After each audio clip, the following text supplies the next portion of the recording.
co-host. So what is this? No, that's not it.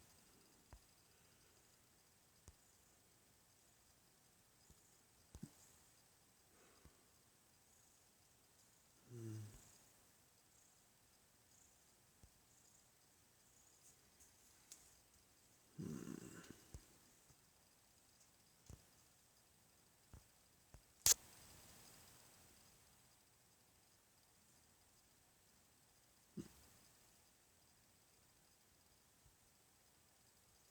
Hello.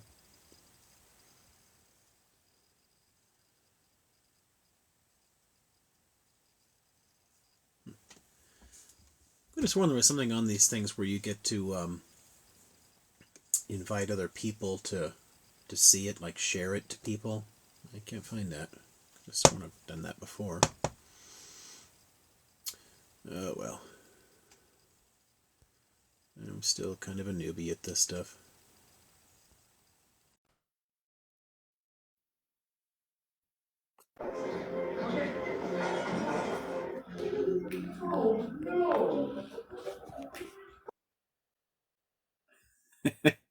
Well, that was interesting. Hey, sorry. Was my mic open? Yeah, and there's a whole bunch of like I don't know music or something happening. Oh, yeah, the kids are watching Curious George. How are you doing? Good. Could have sworn there was something on here where you get to uh share the live to people to let them know that you're online, and I can't figure out what that is.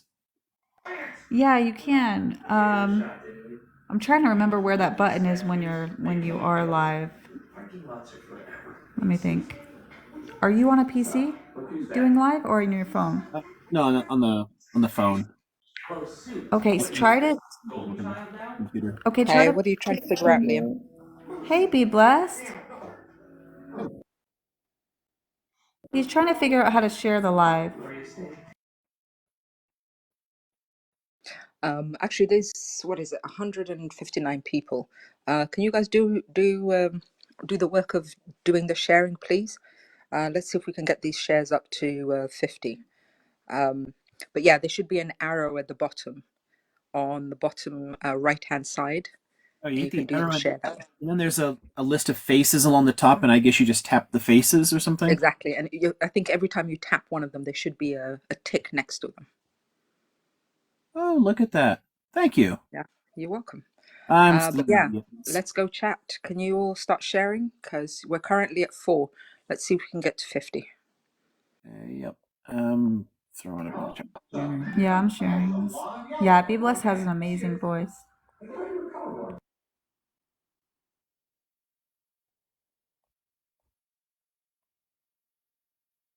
All right, that gets a few going.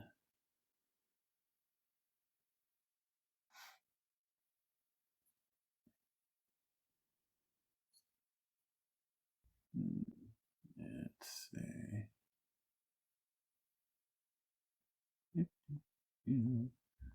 Oop.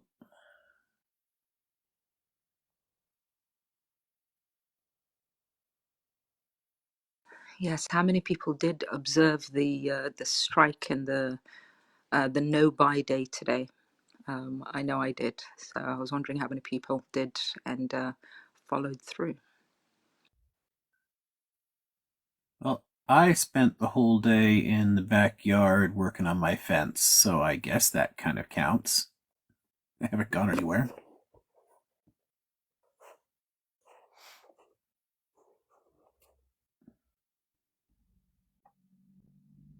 Yeah, I hope more people observed that. Okay, yeah, we got people coming in. Hi, Faisal. Hi, Anissa. How are you guys? Hi, Zena. I'm glad You guys. Celine is here. Hey, Celine, how you doing? Hi, Yeah. Be Blessed. Hi. I can't see your name because my phone is broken in the top right corner, but the person who's on top of Be Blessed, hi. I don't know. What's her name, actually? Ro. Okay, perfect. Fangirling about this Jackson guy. It was so chaotic. I mean, completely. I was fangirling in the beginning, and then I realized maybe I shouldn't be after hearing him actually speak. I only ever seen his like posts, like those little things. Um,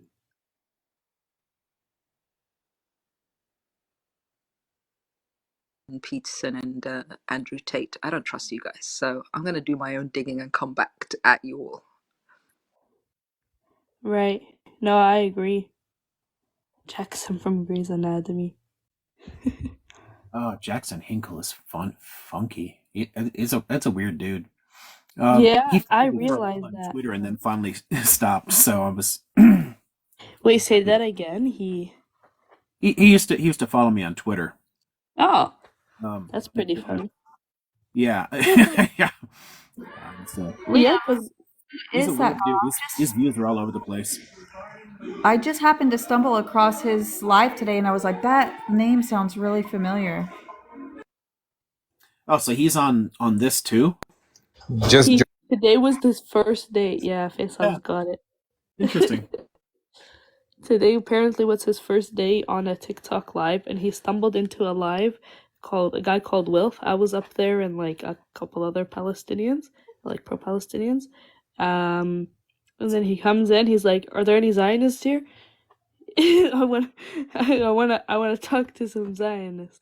And then he did end up getting a couple Zionists to talk to, but yeah.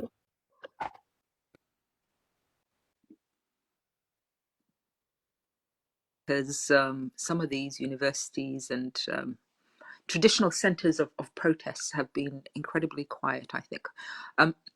I think there was a topic on the table from last time with regards to where's a good one to start at? Mm.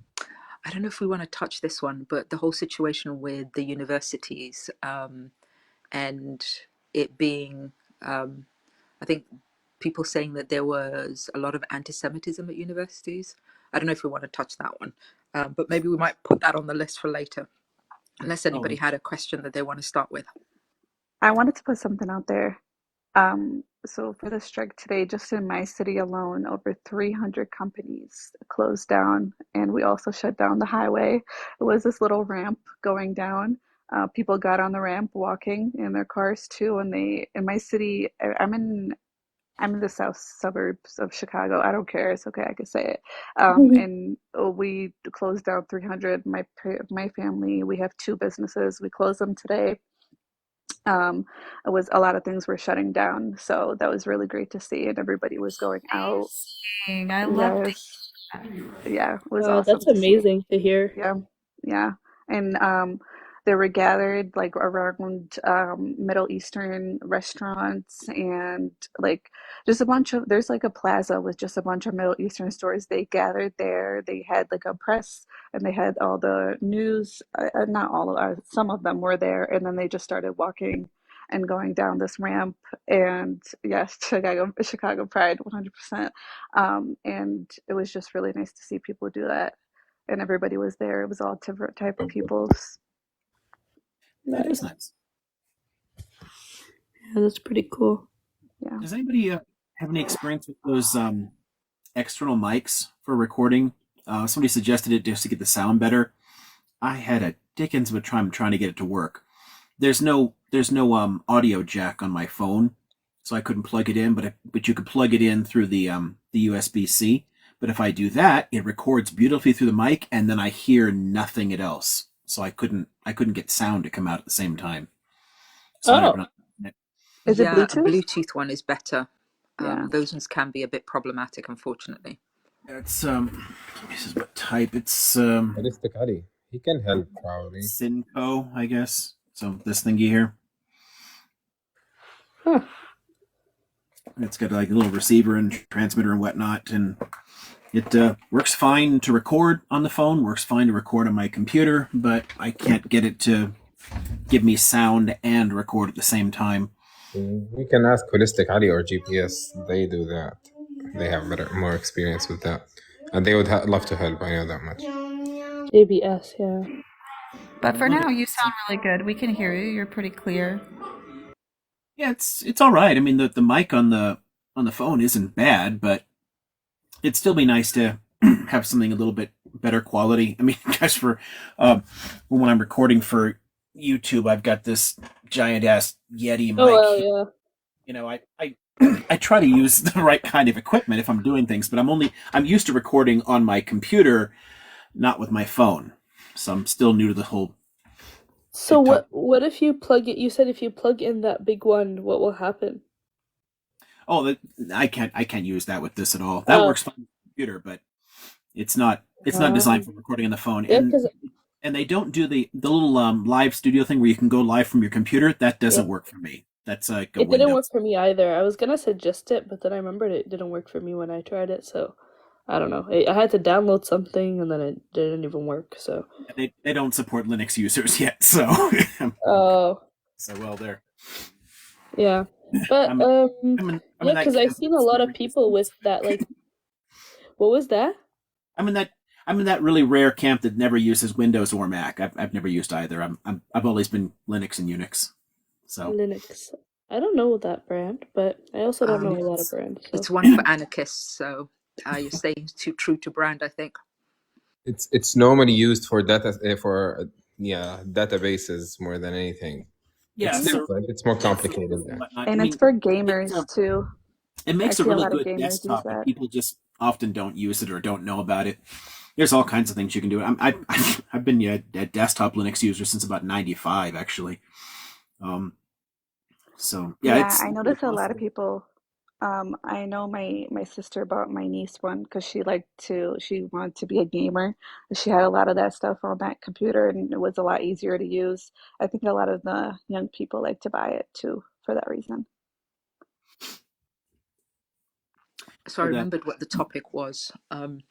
I think we were going to discuss this global rise in fascism and the far right, and see if we can try and get some insight on what exactly is going on. Um, yeah, so that's like a question like what is it's going a on? very open question, but yeah, I remember it from some of the comments previously.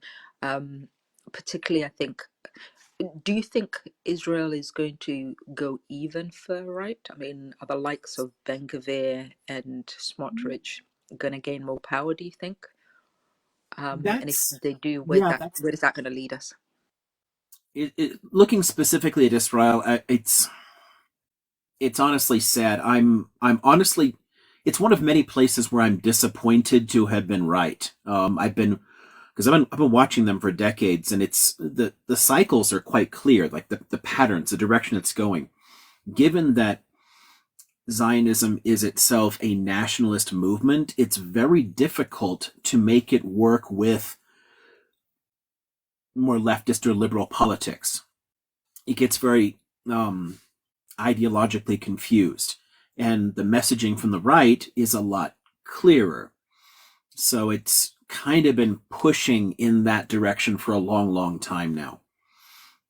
I I don't see any real hope there of change, especially since tons of leftists and liberals and whatnot are just leaving the country or tuning out, giving up on voting. It's been very sad. I don't know. I worry about it. I I don't know think if it's a anybody bit else. difficult for them because there's such a small group there. There's not that many, so I mean, and plus they get harassed, is from what I'm seeing. Like this one teacher, I'm sure you saw it, who got arrested just for being sad or posting a post praying for the children of Gaza.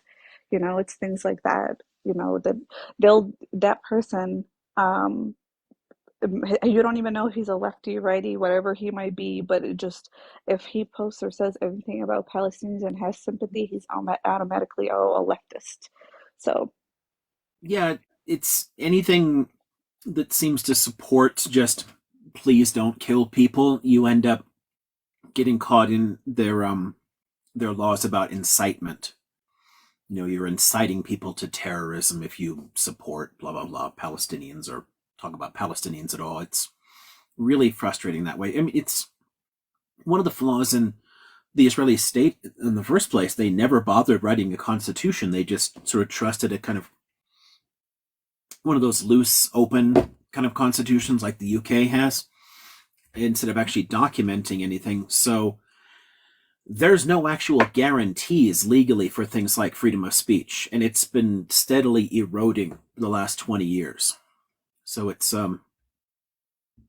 given the number of open-ended terror and incitement laws, it's getting a lot harder. I haven't been able to go for years now.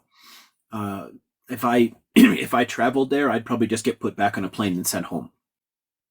So it's gotten very difficult to work with any NGOs, anybody who's remotely pro-Palestinian. It gets very, very problematic. So and it's I don't see. Honestly, Netanyahu is probably the most moderate person you're going to get for a while. I agree.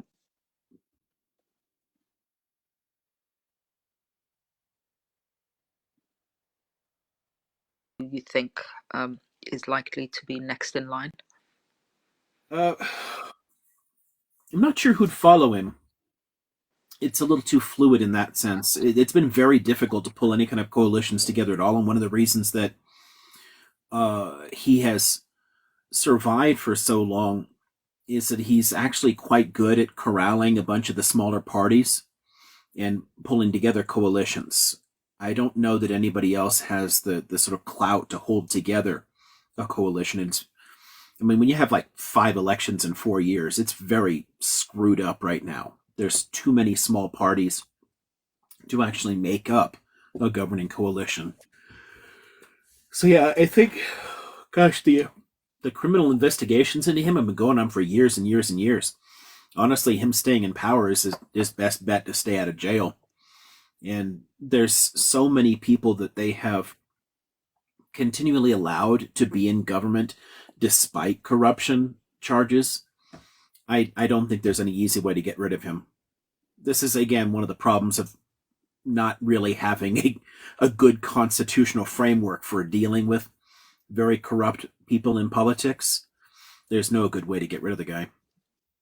As long as he's able to keep enough parties together and keep them happy. I mean, shit, you've had so many people really saying the quiet parts out loud lately about ethnic cleansing, and you can't throw any of them out of the cabinet. I mean, as much as it's going to harm their standing in the world, they can't throw them out because that would topple his coalition. And so, yeah, I think we're stuck with him for a while still. Yeah, I know. I think given some of the people in the wings, it is pretty scary. I did ask a couple of Israelis who they wanted to see next, and they mentioned somebody called oh gosh, I think he's in the army. It will come to me. Unfortunately, his name passes me by at the moment. There was a question from the chat where somebody has said, if ethno-states are dangerous ideals, how do you feel about Saudi Arabia or Iran? Would they be that? Okay, so with ethno-states being a bad thing, how do I feel about Saudi and Iran? And then what was the last part?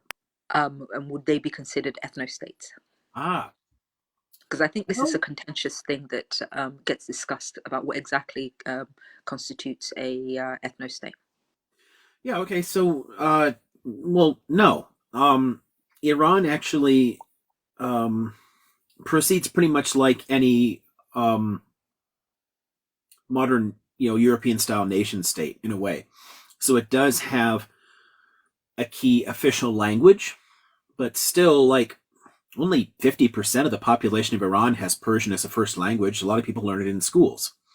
I mean, huge numbers of like Azeri speakers and tons of smaller languages, all across the country. And people aren't really disadvantaged from coming from a minority. You just have to learn the majority language. I think Iran is probably less of an ethno-state than France is. I mean, France has been wiping out its minority languages for ages. So no, I don't really think so. And the Iranian constitution actually protects a lot of religious minorities directly too. I mean, gives them direct representation, in the Majlis and whatnot. It does have a dominant ethnicity, but I don't think it's an ethno state. Saudi Arabia is much more of a kind of like a tribal semi-theocracy than any kind of ethno state either. Um, so I'm not sure why that would come up as an idea. I've actually never heard anybody think of KSA as an ethno state. It is an absolute monarchy and a fairly corrupt one, but that's a sort of a different issue. There aren't that many ethno states in the world. It's actually relatively rare. Um, there are a lot of nation states that have really strong nationalist movements, but that's slightly different from an ethno state definitionally. So I don't know if we need to kind of go into that in terms of definitions, but um, offhand, I'm not sure if there's any other currently extant ethno states. There've always been only just a handful of them. Northern Ireland used to fit the definition before the Good Friday Accords.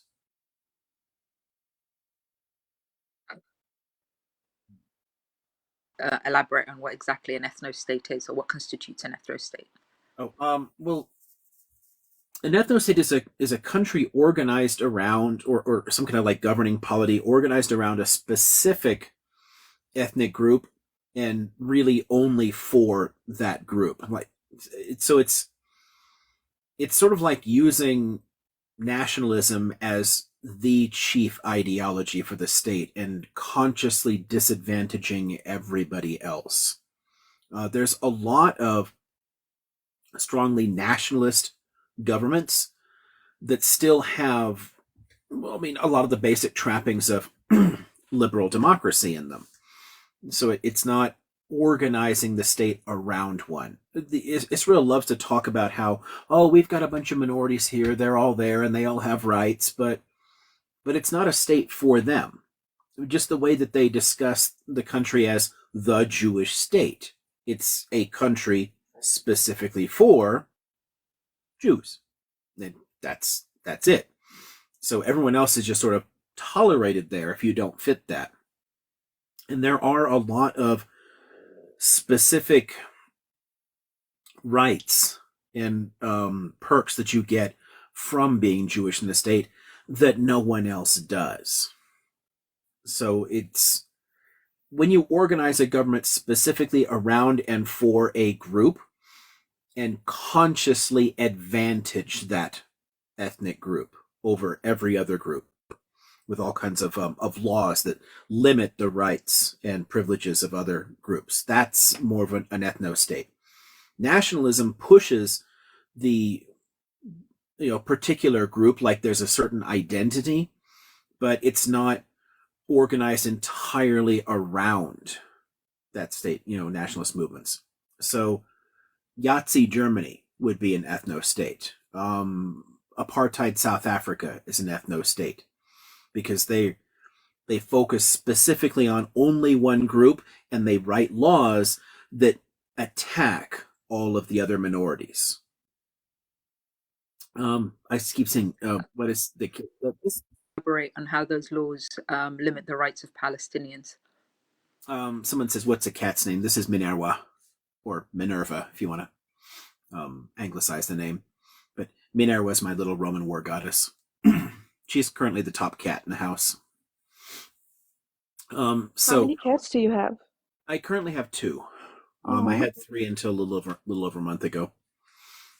I usually like to. I mean, the house is relatively small, so I tend to have 3. Like 3 seems a good number for it until I managed to here. When I had, when I had a bigger house, I had more cats because I like cats. But I squeezed into my grandfather's old cabin and started restoring it. So, I mean, the house inside is less than 900 square feet. So it's, the more cats you have, the more conflict you'd have between them. That's true. Yeah. But, the plan eventually is to add a few rooms on in the back. When I do that, I'll probably go up to like 4, maybe 5. Oh, that's awesome. I actually We can all be friends. I enjoy like cat politics. I like watching the way they interact. You know, Hmm. I think their psychology is fascinating.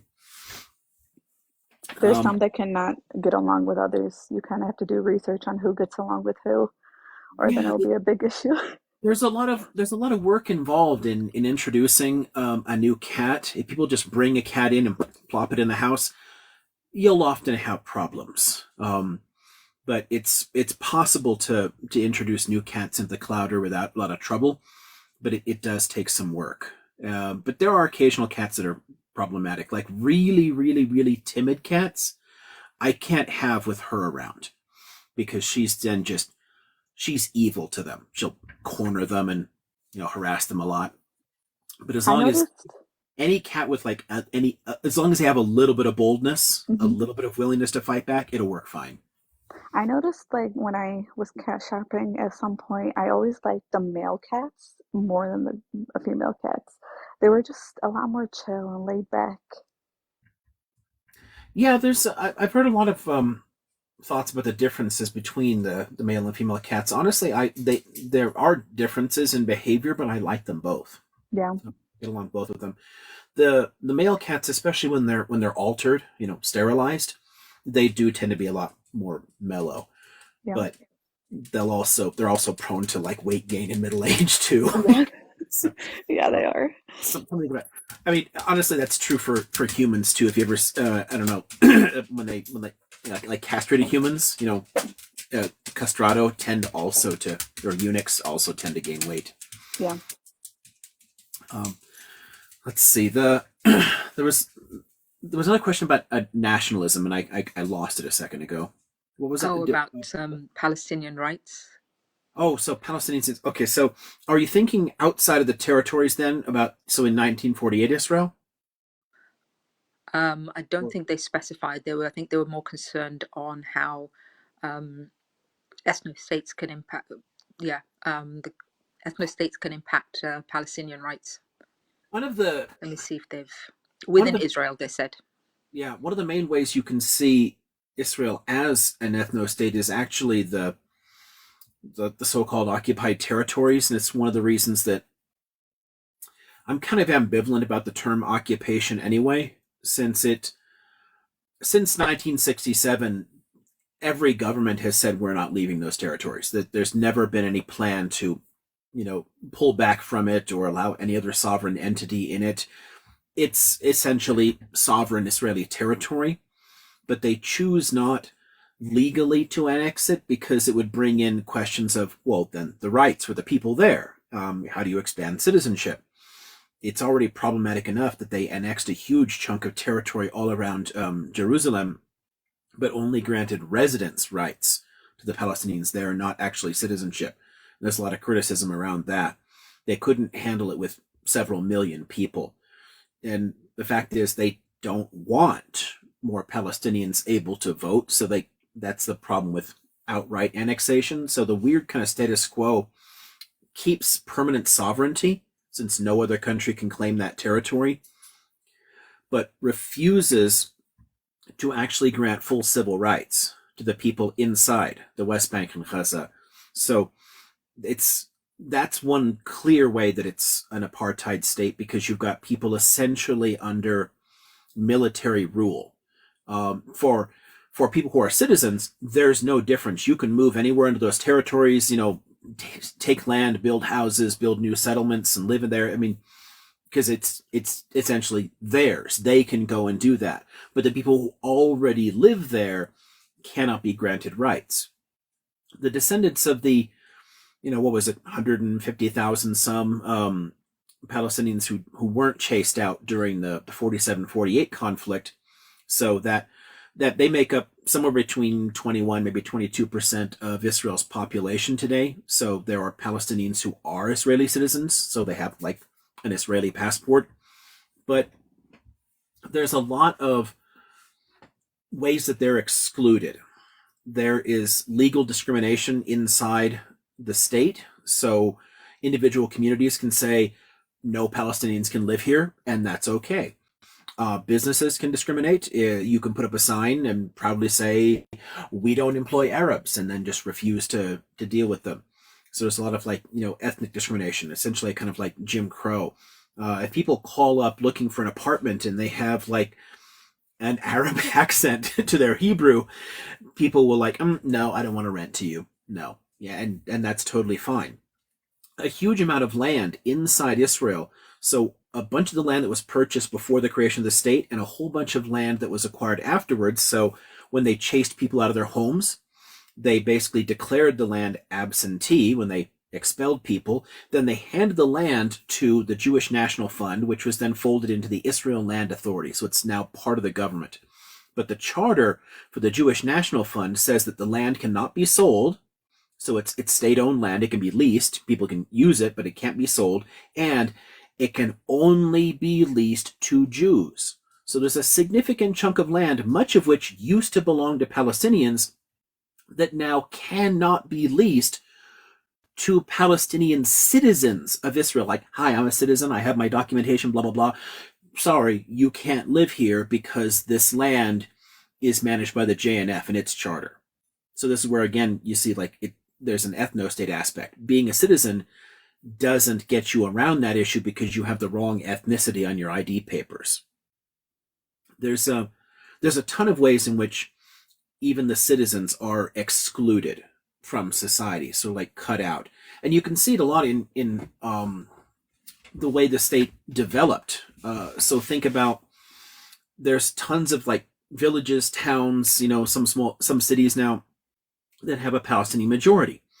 And in those areas, the state chooses not to invest. It spends the bare minimum in order to maintain them, and dumps most of its money into areas where Jews live. And oftentimes there's been efforts to harass or make it difficult for people who, again, are citizens. There's a whole fun book on this one too. So like the city of Nazareth, right? So Nazareth is a Palestinian city in northern Israel. And it was deliberately hemmed in by a settlement. They built a settlement next to it, Upper Nazareth, Nazareth Elite, in order to make sure that Nazareth couldn't grow. So it gets more and more congested. You're stuck with a higher and higher level, population density, because the city can't grow with the population because it's been deliberately hemmed in by state land seizures and then territory where you plant a Jewish population.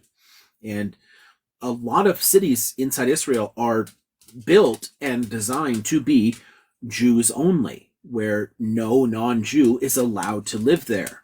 That's quite common.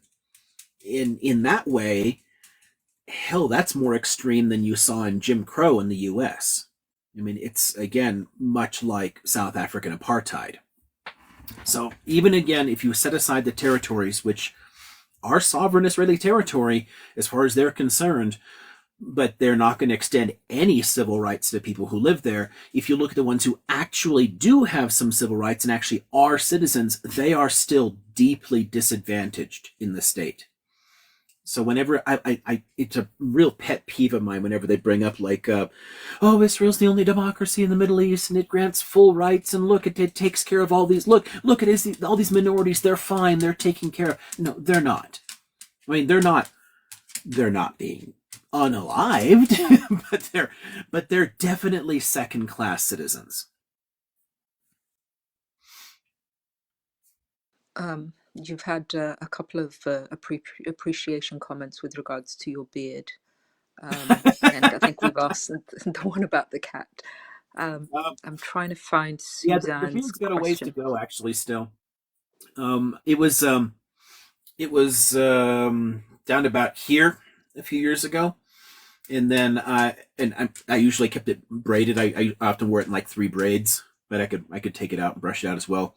But I cut it shorter for a little while, and then said, screw it, and then sort of started growing it back out again. So this is about 2 years worth. So it's got a ways to go still.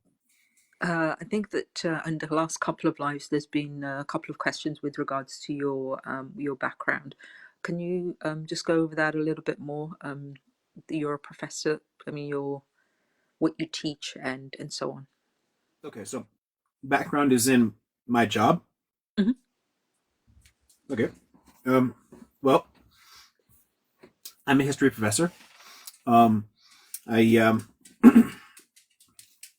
when you do a history doctorate, generally you fall into a particular discipline, like a type of history.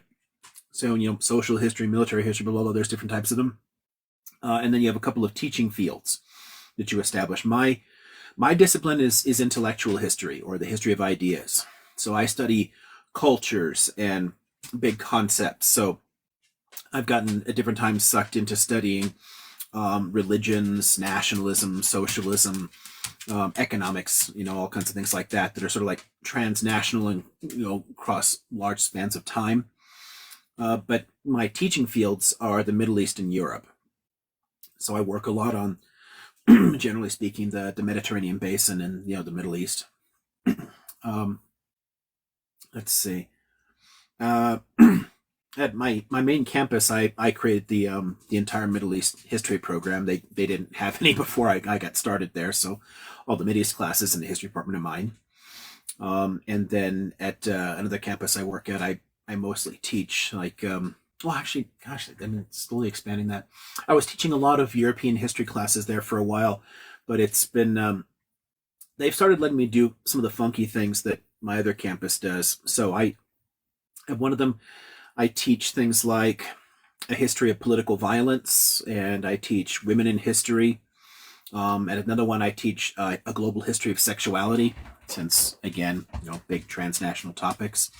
Because I got into studying biology and psychology at one point, got fascinated by sex and gender issues. So so I fall into the, and the right wingers love this little meme like, oh, you're like a gender studies professor or something. Well, I mean, technically not, but sort of. I mean, I do teach that subject, so I guess I'm a meme in that way. But yeah, so Mideast history and a bunch of like weird thematic world history classes and some European history classes. Uh, someone just said a women in Islam classes. Yeah, I assign a lot of things about Islamic feminism and whatnot. Women in the Muslim world that I use a lot in both my women in history and my history of sexuality class, which is interesting because there's so much misinformation about it in the U.S. It's just wow. Are you fucking kidding me? Oh, Muslims all live under Sharia law. No, like the vast majority of Muslims live in their countries with secular legal systems. I mean, what are you fucking talking about? So whatever.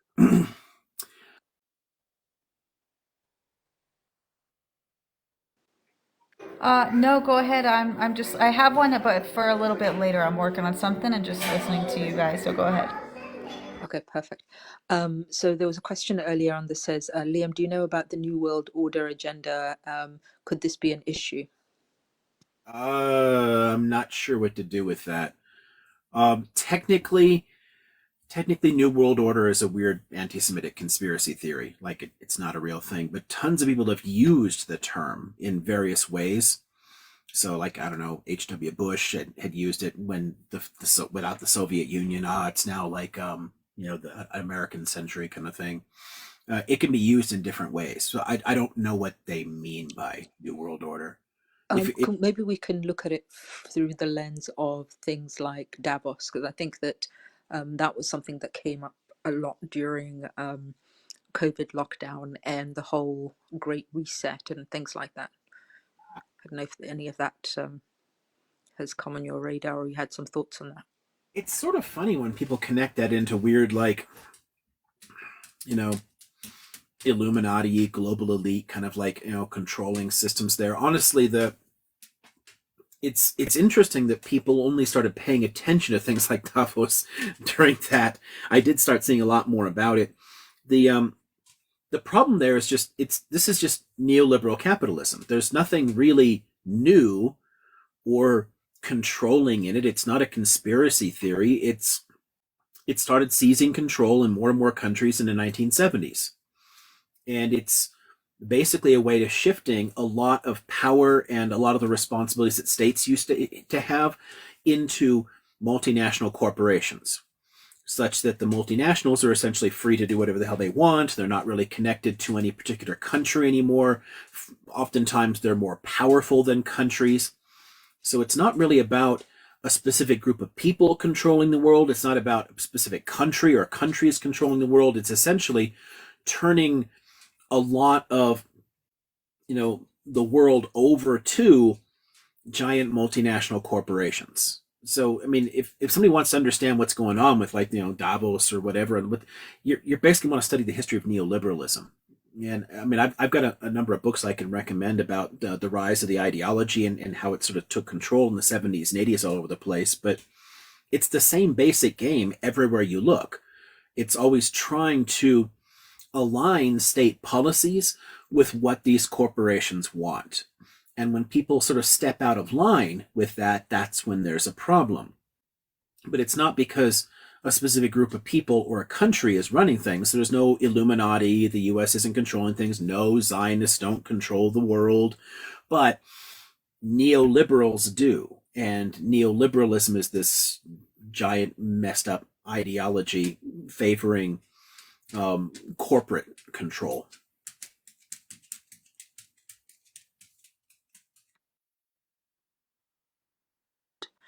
Can you talk about the Talmud and how that sabotaged any hopes of a two-state solution? How Talmud sabotaged the two-state? I don't know if Sami or Dr. J, you had any more you wanted to add, but that's how it reads at the moment. Okay, so yeah, if they want to add some clarification, but there's a problem with raising Talmud at all. Where they're going with that, I think, and what you do see in terms of the relation to the territories and a two-state solution and the rest of that, is that there are specific things that religious Zionists do with it. They pull certain passages out and use them to essentially justify, a war against anybody who's not Jewish, driving them out. If there wasn't an H group, they would still want to unalive the Palestinians. They would still want to drive them out because this is Jewish land. And they have a very specific interpretation of things. But the problem with Talmud, and where I get a little tetchy about people raising it and saying, well, Talmud does this, Talmud does that, it kind of doesn't, because what it is a giant collection of arguments. I mean, the people in it contradict themselves constantly. There's tons of ideas in there that are completely contrary. So for every argument you can pull out of Talmud that talks about Jewish supremacy, and there are plenty of comments about Jewish supremacy, which is why you've got some really horrifying rabbis there that's saying, like, people without Jewish blood are biologically inferior and you can't get transfusions from them, you shouldn't marry them, blah, blah, blah, all kinds of crazy shit. But there's also completely contrary views, like the exact fucking opposite, talking about Jews having a responsibility to live under Torah, but not being in any way superior to anybody else, and having a responsibility to love and care for people and welcome strangers and everything else. Talmud is a giant collection of arguments. And traditional Jewish education is like two guys sitting across from each other, both studying, they're both reading their Aramaic Talmuds, and then they get in an argument. And the point is they're just practicing how to formulate these positions and how to use the different thinkers in there and figure out, well, which one do you think is right on this issue? Because all the arguments are presented in there. Which one do you think is right? It's always intended to be open-ended interpretation, which is why you have super, super liberal lefty rabbis and you have hardcore fasci religious Zionists. They're all using the same book. They're just choosing different arguments from within it. So I would tell anybody who's not really experienced at looking at this stuff, be very cautious about references to Talmud, because it's oftentimes people are just misrepresenting what it says. And this is true of people who are using it too, like a lot of these religious Zionists, they're misrepresenting it as well. Okay. Do you have much information on groups like Lahava? I think they're a settler group, and there's discussions of them being treated as a terrorist group at the moment. they seem to, and I think Ben Gvir is somehow affiliated with them. He's shown up at some of their protests in the past. They tended to protest outside of any mixed marriages.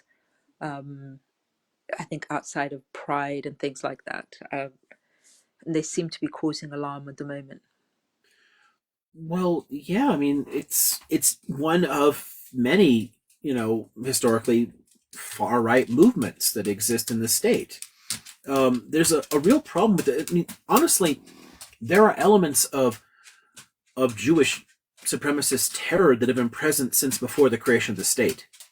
And it always got problematic because they actually folded some of these far right terrorists into the IDF when they created it. So it's always been kind of like ideologically confused. But it's difficult to actually stop these groups. If you go back into the 80s and 90s, you still had a strong enough Supreme Court and a strong enough secular society that they could, for example, they banned the Koch party. Well, this is too racist for us. We can't have that. But you couldn't pull that off today. So a lot of the movements that are building up, a lot of the newer settler parties, are pretty damned extreme. But there are still some that are kind of outside the law. There are actually settlements that will shoot at IDF soldiers if they get too close. They really don't like the government at all. And you do have a significant, like, Jewish Defense League kind of movements out there that are actually engaged in direct terror attacks. But the civil society ones, like the one you're raising there, are problematic because it's not just physical terror that people have to worry about, it's also social. When people are basically showing up and arguing that you are invalid, you don't belong here, your ideas are wrong, and you're kind of like harassing people. It's creating a toxic sort of environment, and that's fully tolerated. They haven't crossed a line into violent acts, in a physical sense, like bang, but the kind of ideological terror they're engaged in is still creating a very, very hostile environment for a lot of groups inside the state. And I don't see that slowing in any way. It's been slowly building up in the last 20 years and getting worse and worse. It's the fact that people are actually, I love that some people are actually looking now and seeing what the settlers are like, because the kind of attacks that we're seeing during the conflict here, while the state is bombarding the Strip, there's a whole bunch of crap happening in the West Bank. But that stuff that's happening there is kind of normal, like it happens every year anyway. It doesn't need the cover of a conflict. You always had people doing this shit. I mean, the only places that I've actually,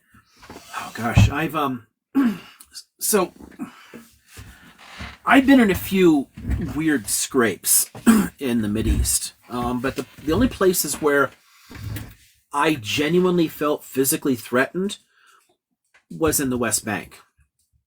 I once had a settler try to run me off the road. Well, he did run me off the road. I was walking along the side of the road, and he turned toward me, gunned it, and raced straight toward me. I had to jump and roll down a ravine to kind of get out of the way, because the dude was straight up trying to unalive me with his car. And another time I had somebody take shots at me just because I was there. Because I was, documenting things that were happening. I was documenting the impact of the settlements on the land. And after leaving a particular community, I'd gone through, taken a ton of my photos, taken a bunch of my notes, and headed on out. Somebody followed me out with his gun. So that was fun. Some of the people in there are genuinely scary. And I think this is another area where the rest of the world really needed to be paying a lot more attention to the ideological problems within the state. Because in the absence of a constitution, when you allow Zionism to be the guiding ideology of the state, and as this drags on and on and on, and people get more extreme, what's happening there is entirely predictable. but what can you do about it? Because it's basically just building on the guiding ideology of the state. How do you oppose that? The only way really to oppose it is to change the structure of the state. And there's no international pressure to do anything at all. It's honestly remarkable.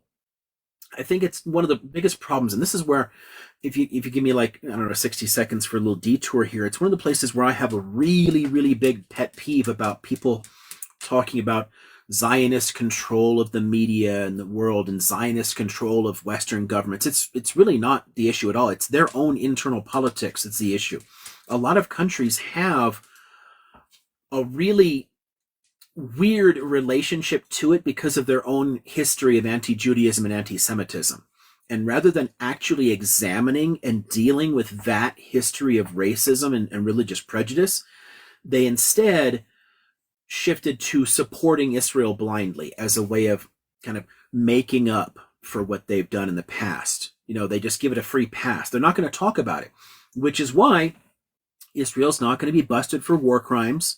It's not going to be prosecuted for these. You're not going to see a big push like you saw for the kind of sanctions against South Africa. I mean, because Israel's ethno-state is kind of okay with the Western world.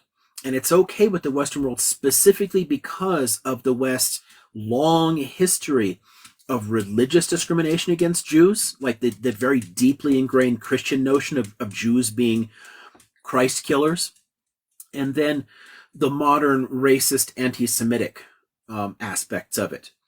And it's in order to really deal with that history, you'd have to critically examine Christianity and nationalism, two things that a lot of Western countries just do not want to do. They don't want to question their own identity.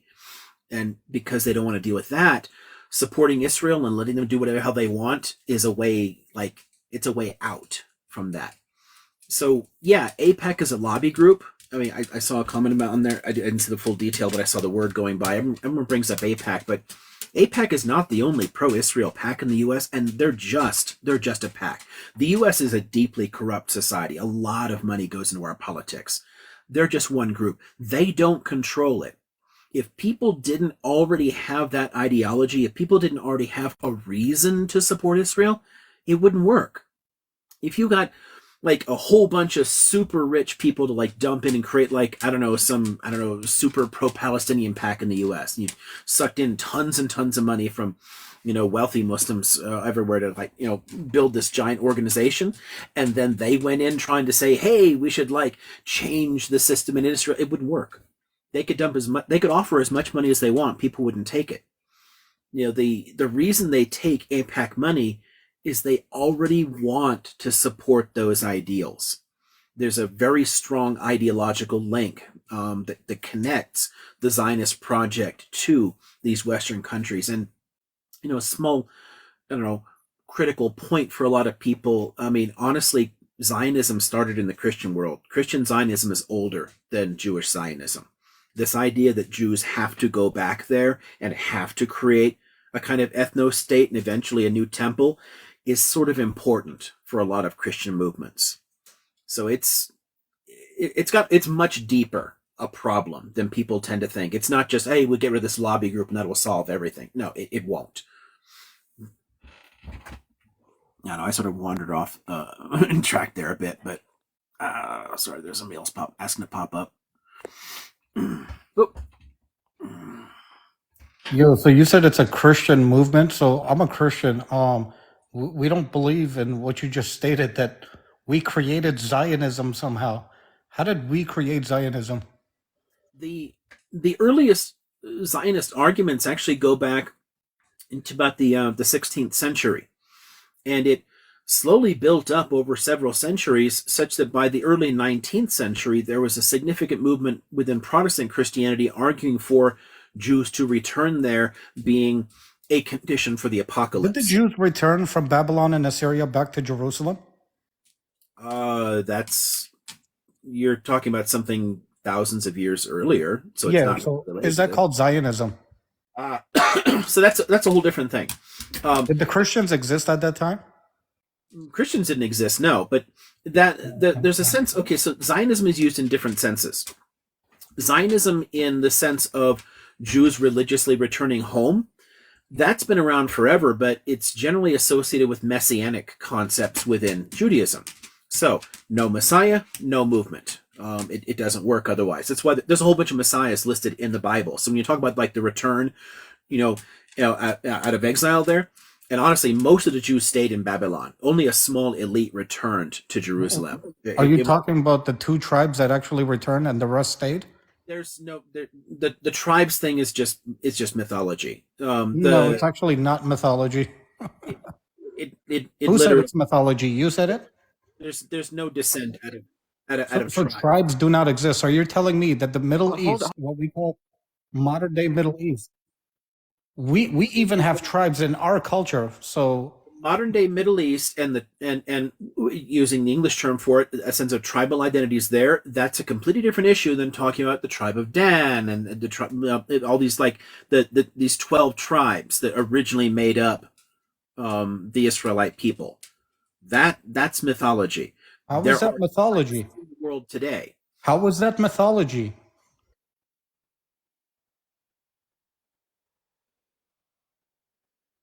I'm trying to understand how that is a mythology. Okay, so you need to ease back off the brakes a little bit then, please.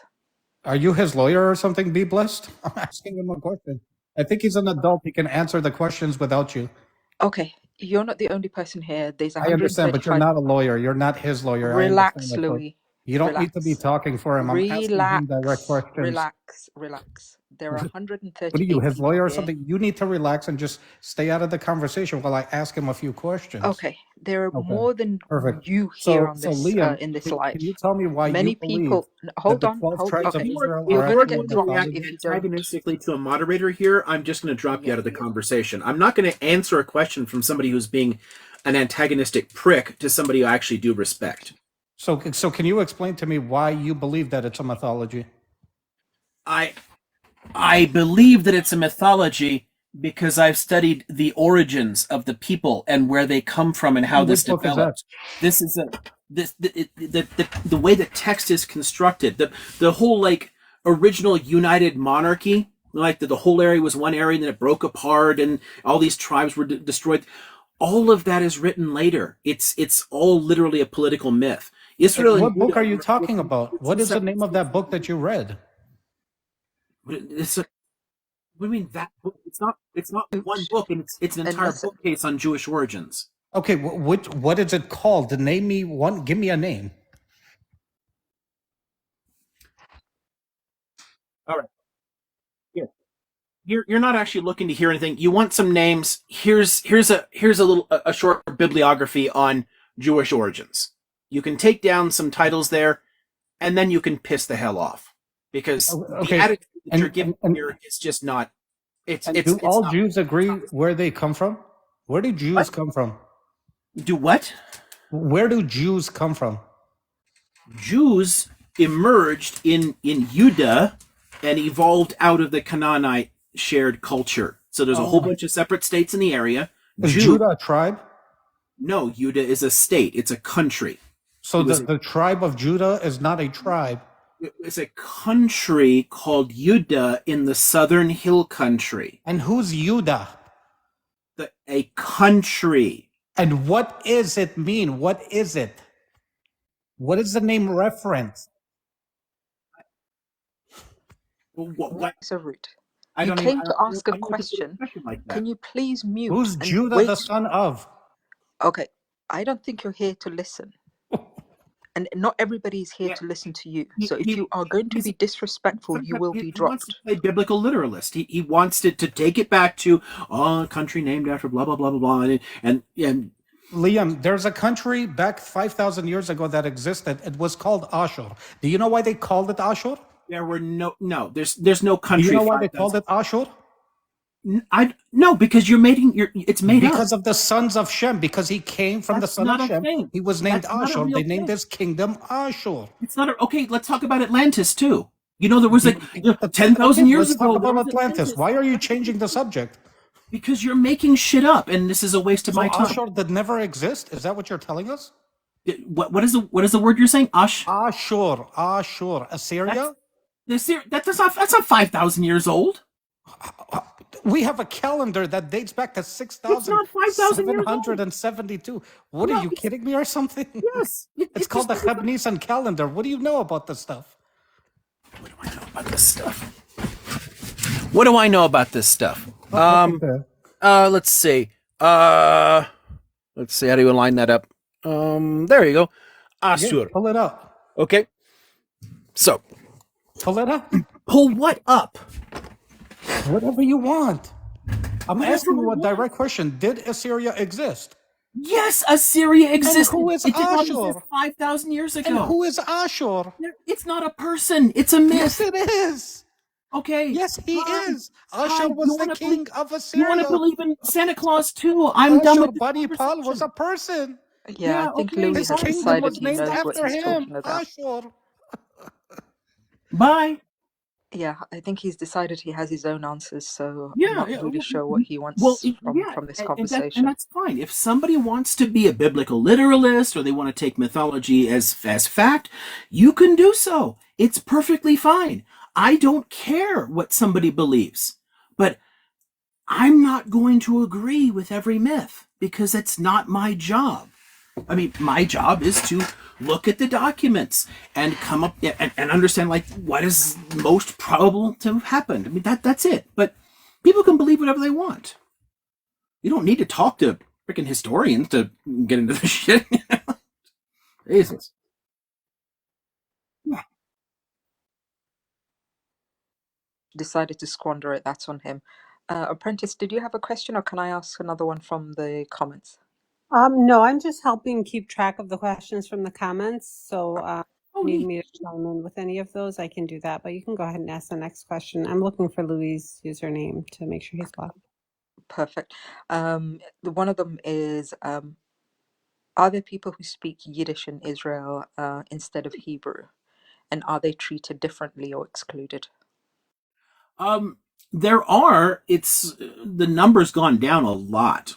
I actually, I was honestly surprised by that. I started spending a lot of time cruising through the Haredi neighborhoods a long time ago. And okay. I was honestly surprised at how many people on the streets just spoke Hebrew now. I went looking for Yiddish speakers because I like the language and I wanted to practice a little. But the numbers have gone way, way, way down. But there are still some speakers of it. It's more something that people will just hold on to in a local community, but they all speak Hebrew as well. So they are integrated in society in that way. But there's I don't know that there's any discrimination. I think that the communities actually have a significant number of perks that are kind of offered to them. They actually have a separate education system that's allowed for the Haredim. So you have the state out of taxes or whatever schools. You have a secular Hebrew education system, a Palestinian or Arab education system, and then the Haredi education system. So state money goes into religious schooling for those communities. So they actually get a lot of direct control of what they want to do. But at this point, most of those communities, they interact entirely in Hebrew. But some of them maintain Yiddish kind of like on a local level and in the family as kind of like a traditional language, holding on to some of that culture.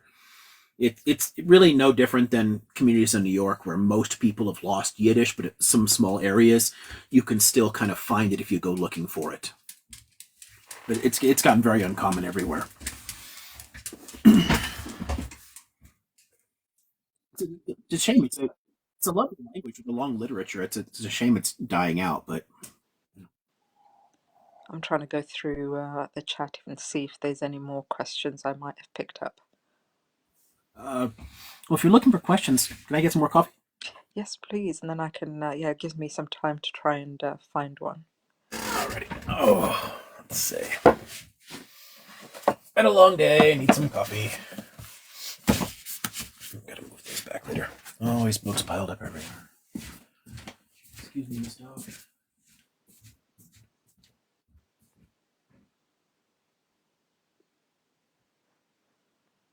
I've picked up some of the questions, more questions that you've all had with regards to the Talmud, so I'll add that to the list.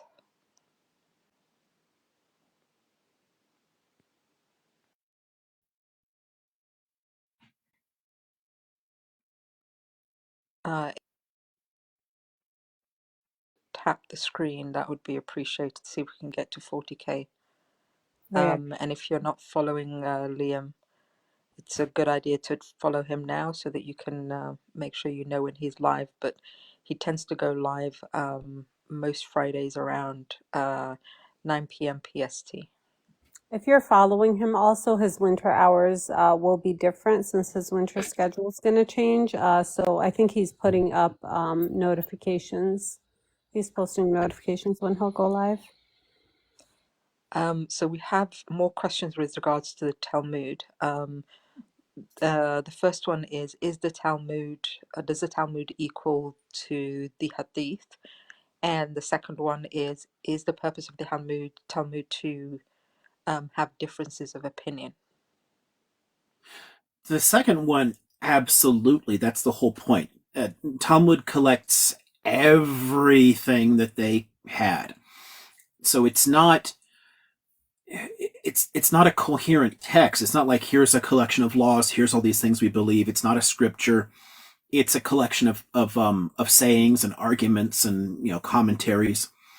So yeah, it's inherently contradictory by definition, and traditional Jewish education always involved arguments and contradiction. I've always loved the cute old line, like two Jews, three opinions, like the sense that Jews are always arguing about something. They don't really agree with each other on anything. That's kind of out of Talmudic culture in a sense. That's because of its argumentative nature.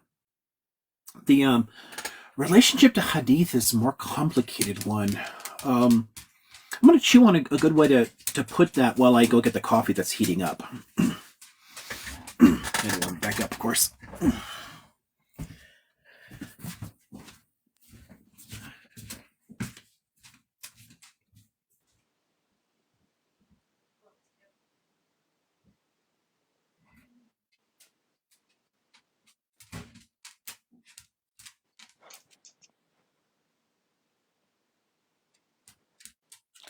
Thanks to some of you that are offering some additional thoughts and insights as well in the comments. We do see it. I think it's sometimes helpful to have those. So, Marta, thank you with regards to your response on Yiddish.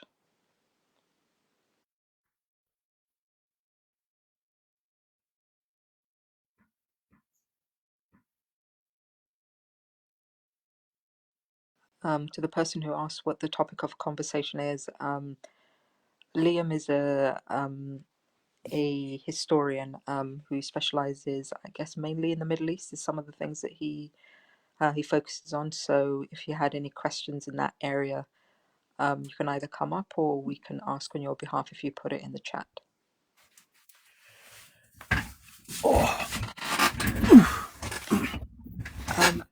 Would it be possible that you can explain to maybe some people who don't know what the Hadith is, what that is? Sure. I'm going to make a couple quick notes here. Okay. No short-term memory. Yeah, I heard you saying something about a background on the way back in. Yeah, it's fascinating because I have like one foot in the modern world and study like modern politics and economics and the modern Israeli state and the rest of that stuff, but my other foot's solidly planted in the ancient world, and I teach the ancient world at two universities. So it's the way that people construct identities out of the past is honestly fascinating to me. The way that that myth lives and informs our identities, our senses of self. That honestly, that the Assyrian Christian gentleman was it's sort of fascinating because it's the same kind of dynamics you see in so many other people's. Like you have this interesting view of the past. There's a kind of like useful past that you pull together, and it informs your sense of self. But when they're taken so firmly that they become a kind of like a kind of dogma that can't be questioned, this is where you end up with some really fucked up stuff, like, the religious Zionist movement or whatever. So anyway, Hadith and Talmud. So Hadith are collections of sayings. There's several different collections, so in that way it sort of parallels the fact that Talmud is not only a huge collection of books, but there's actually two different Talmuds, one produced in Babylon, the larger one, and one produced in Tiberias, in Palestine. But the Hadith collections are all about the example of the prophet, the statements of the prophet. So it's I don't know, Bob said that Joe said that Mary said that Muhammad said blah. It's like collects a chain of transmission, an isnad, in order to try and better verify what it is, who said it, whether it's kind of accurate in that sense. And then it goes back to, okay, this is whether or not Muhammad actually said this. In some ways, the compilation of hadith, given that this is building up in the 8th, 9th, 10th centuries, it actually is a significant part of the changeover in attitudes between the late classical and the early medieval, because there's a greater emphasis on accuracy, on trying to figure out, did this person actually say this? And the problem with citing hadith is similar to the problem of citing Talmud, because people will often pull out hadith that are not respected. They saved everything, but something might be, okay, so Bob said that Joe said that Mary said Muhammad said blah. Well, we have these full names. It's not just Joe. It's like, Joe, son of blah, blah, blah, blah, blah, a whole bunch of things there. And you can figure out who the exact person is. And if you can say, well, I don't know, Joe was already dead at this time, and whatever, Mary was in a different country, so this saying probably is not accurate, but we're going to save it anyway. It's all here. Oh, Minerva, come on. Yes. Come on. Meow. Sorry, cat's talking to me. So everything is saved, but it tells you some of them are more accurate than others. Some of them are more likely to be authentic than others. But even there, you have to, this is where there's a real Islamic science is about studying how this stuff works, like whether or not they can be used and for what, because a lot of the statements, even if it's relatively accurate in the sense that Muhammad may have said this, it still doesn't, you're still not sure if there's things were passed along correctly, because the idea is this is a chain of transmission. This was passed along, but something could have gone wrong along the way too. In the same sense as if any of you ever played that game Telephone in grammar school, where you start a story going around in the circle, and you whisper it in somebody's ear, and then they whisper it to somebody else, and they whisper it to somebody else, and by the time it gets to the end, it's kind of different, right? So yeah, you're getting a lot of third-hand, fourth-hand reports. And anything like that we have to take with kind of a grain of salt, because it may have been corrupted along the way. It may be accurate, so we have Sahih Hadith where we say, oh, this is very likely to have been passed along, but that doesn't mean they don't have errors. It just means the chain of transmission is consistent, that it's possible this was said.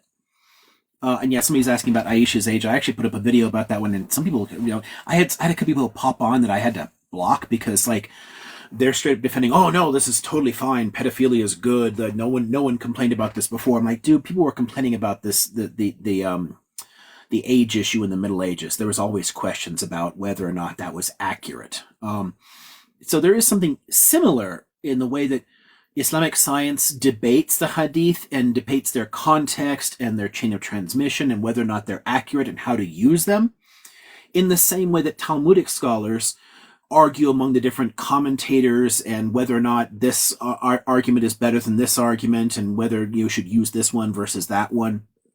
there's a similarity there, and it's one of the problems that you get with, honestly, a lot of the movements in the modern period.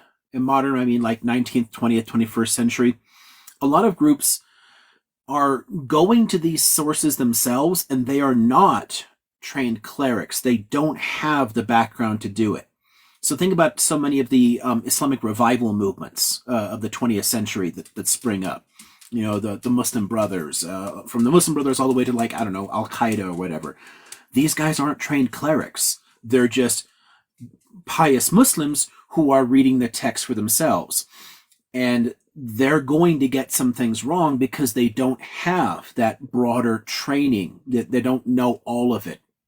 I mean, people study Talmud their entire lives. People study, the Islamic jurisprudence and the Hadith and whatnot for their entire lives. They get really good at it, and they know what makes the most sense.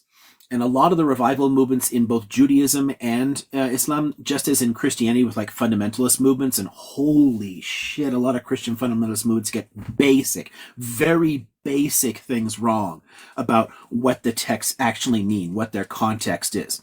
Because you're just pulling it out. You're just, like, oh, hey, the book says this. That doesn't mean it's right. That doesn't mean you're using it in the right way. So there is a kind of like a science to the study of this, and I guess that's the closest thing I can connect between Hadith and Talmud.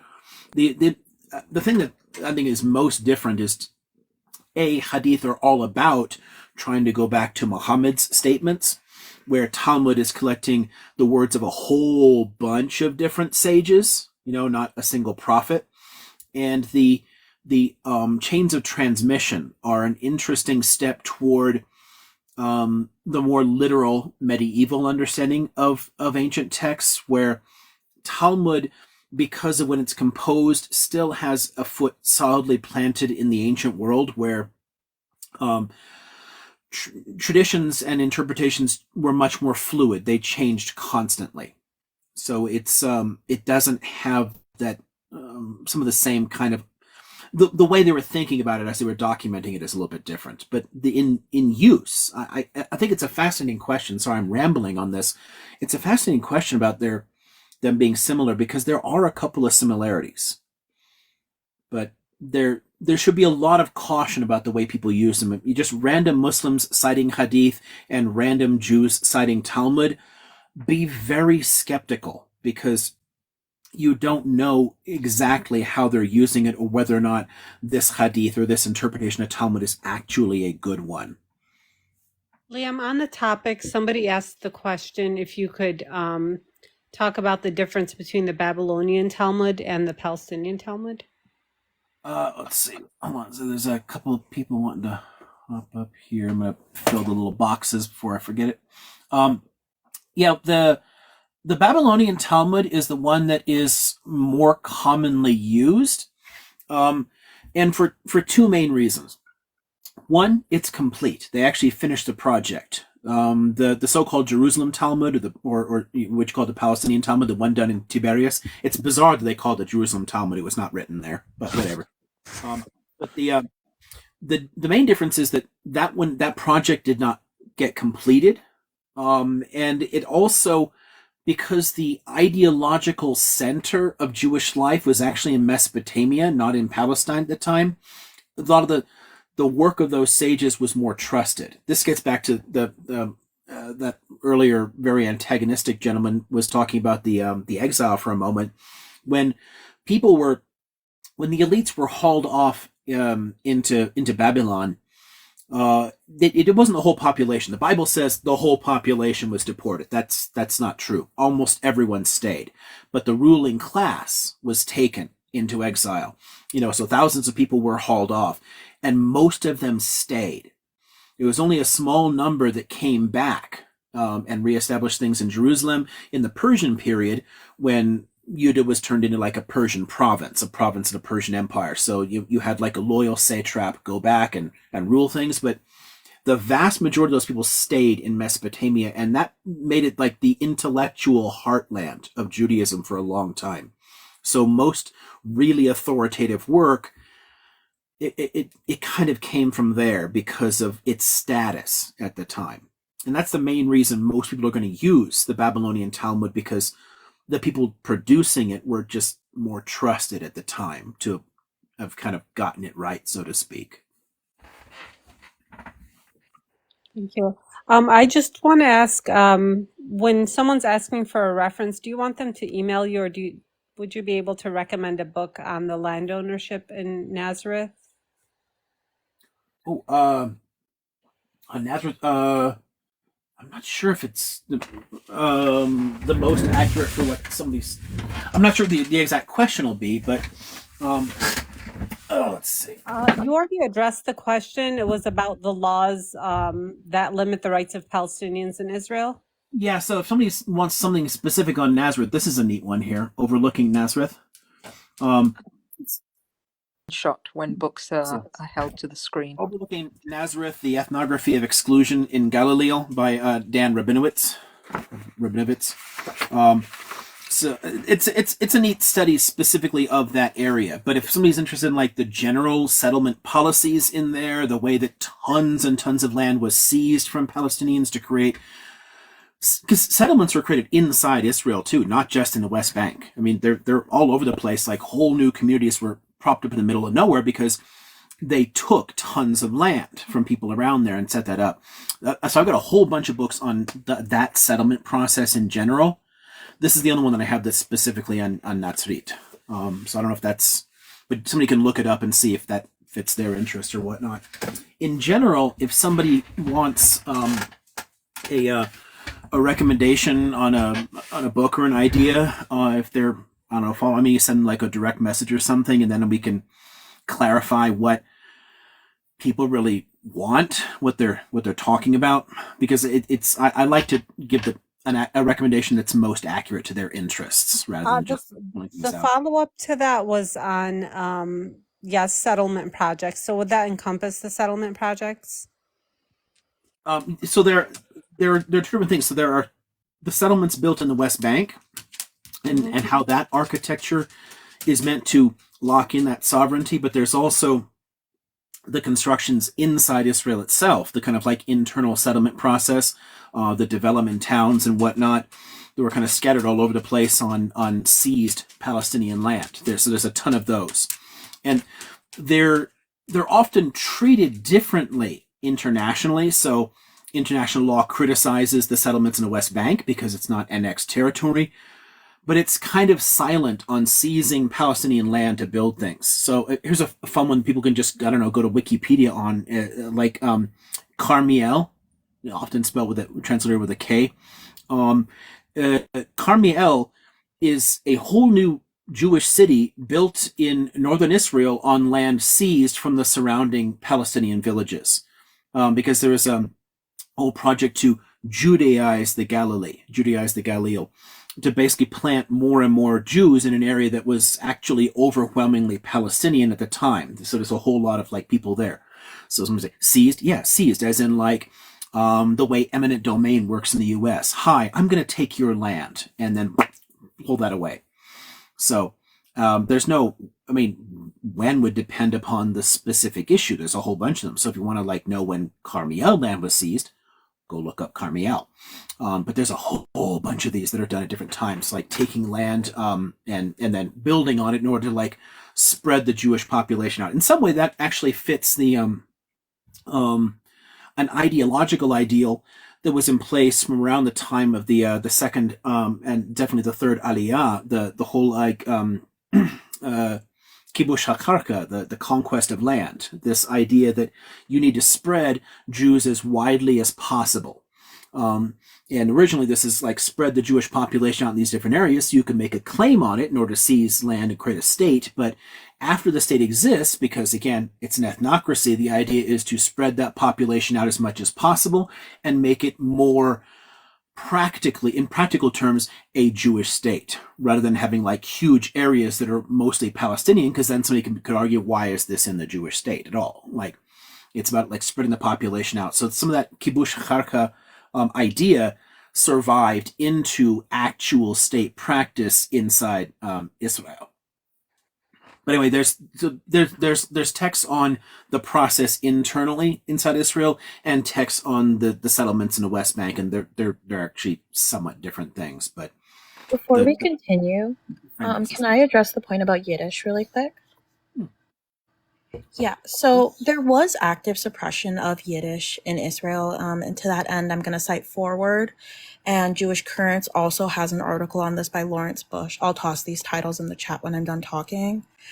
But we did start to see, before I enter like state suppression of it, right? We did see rhetoric surrounding Yiddish. David Ben-Gurion said that described Yiddish as a grating foreign language.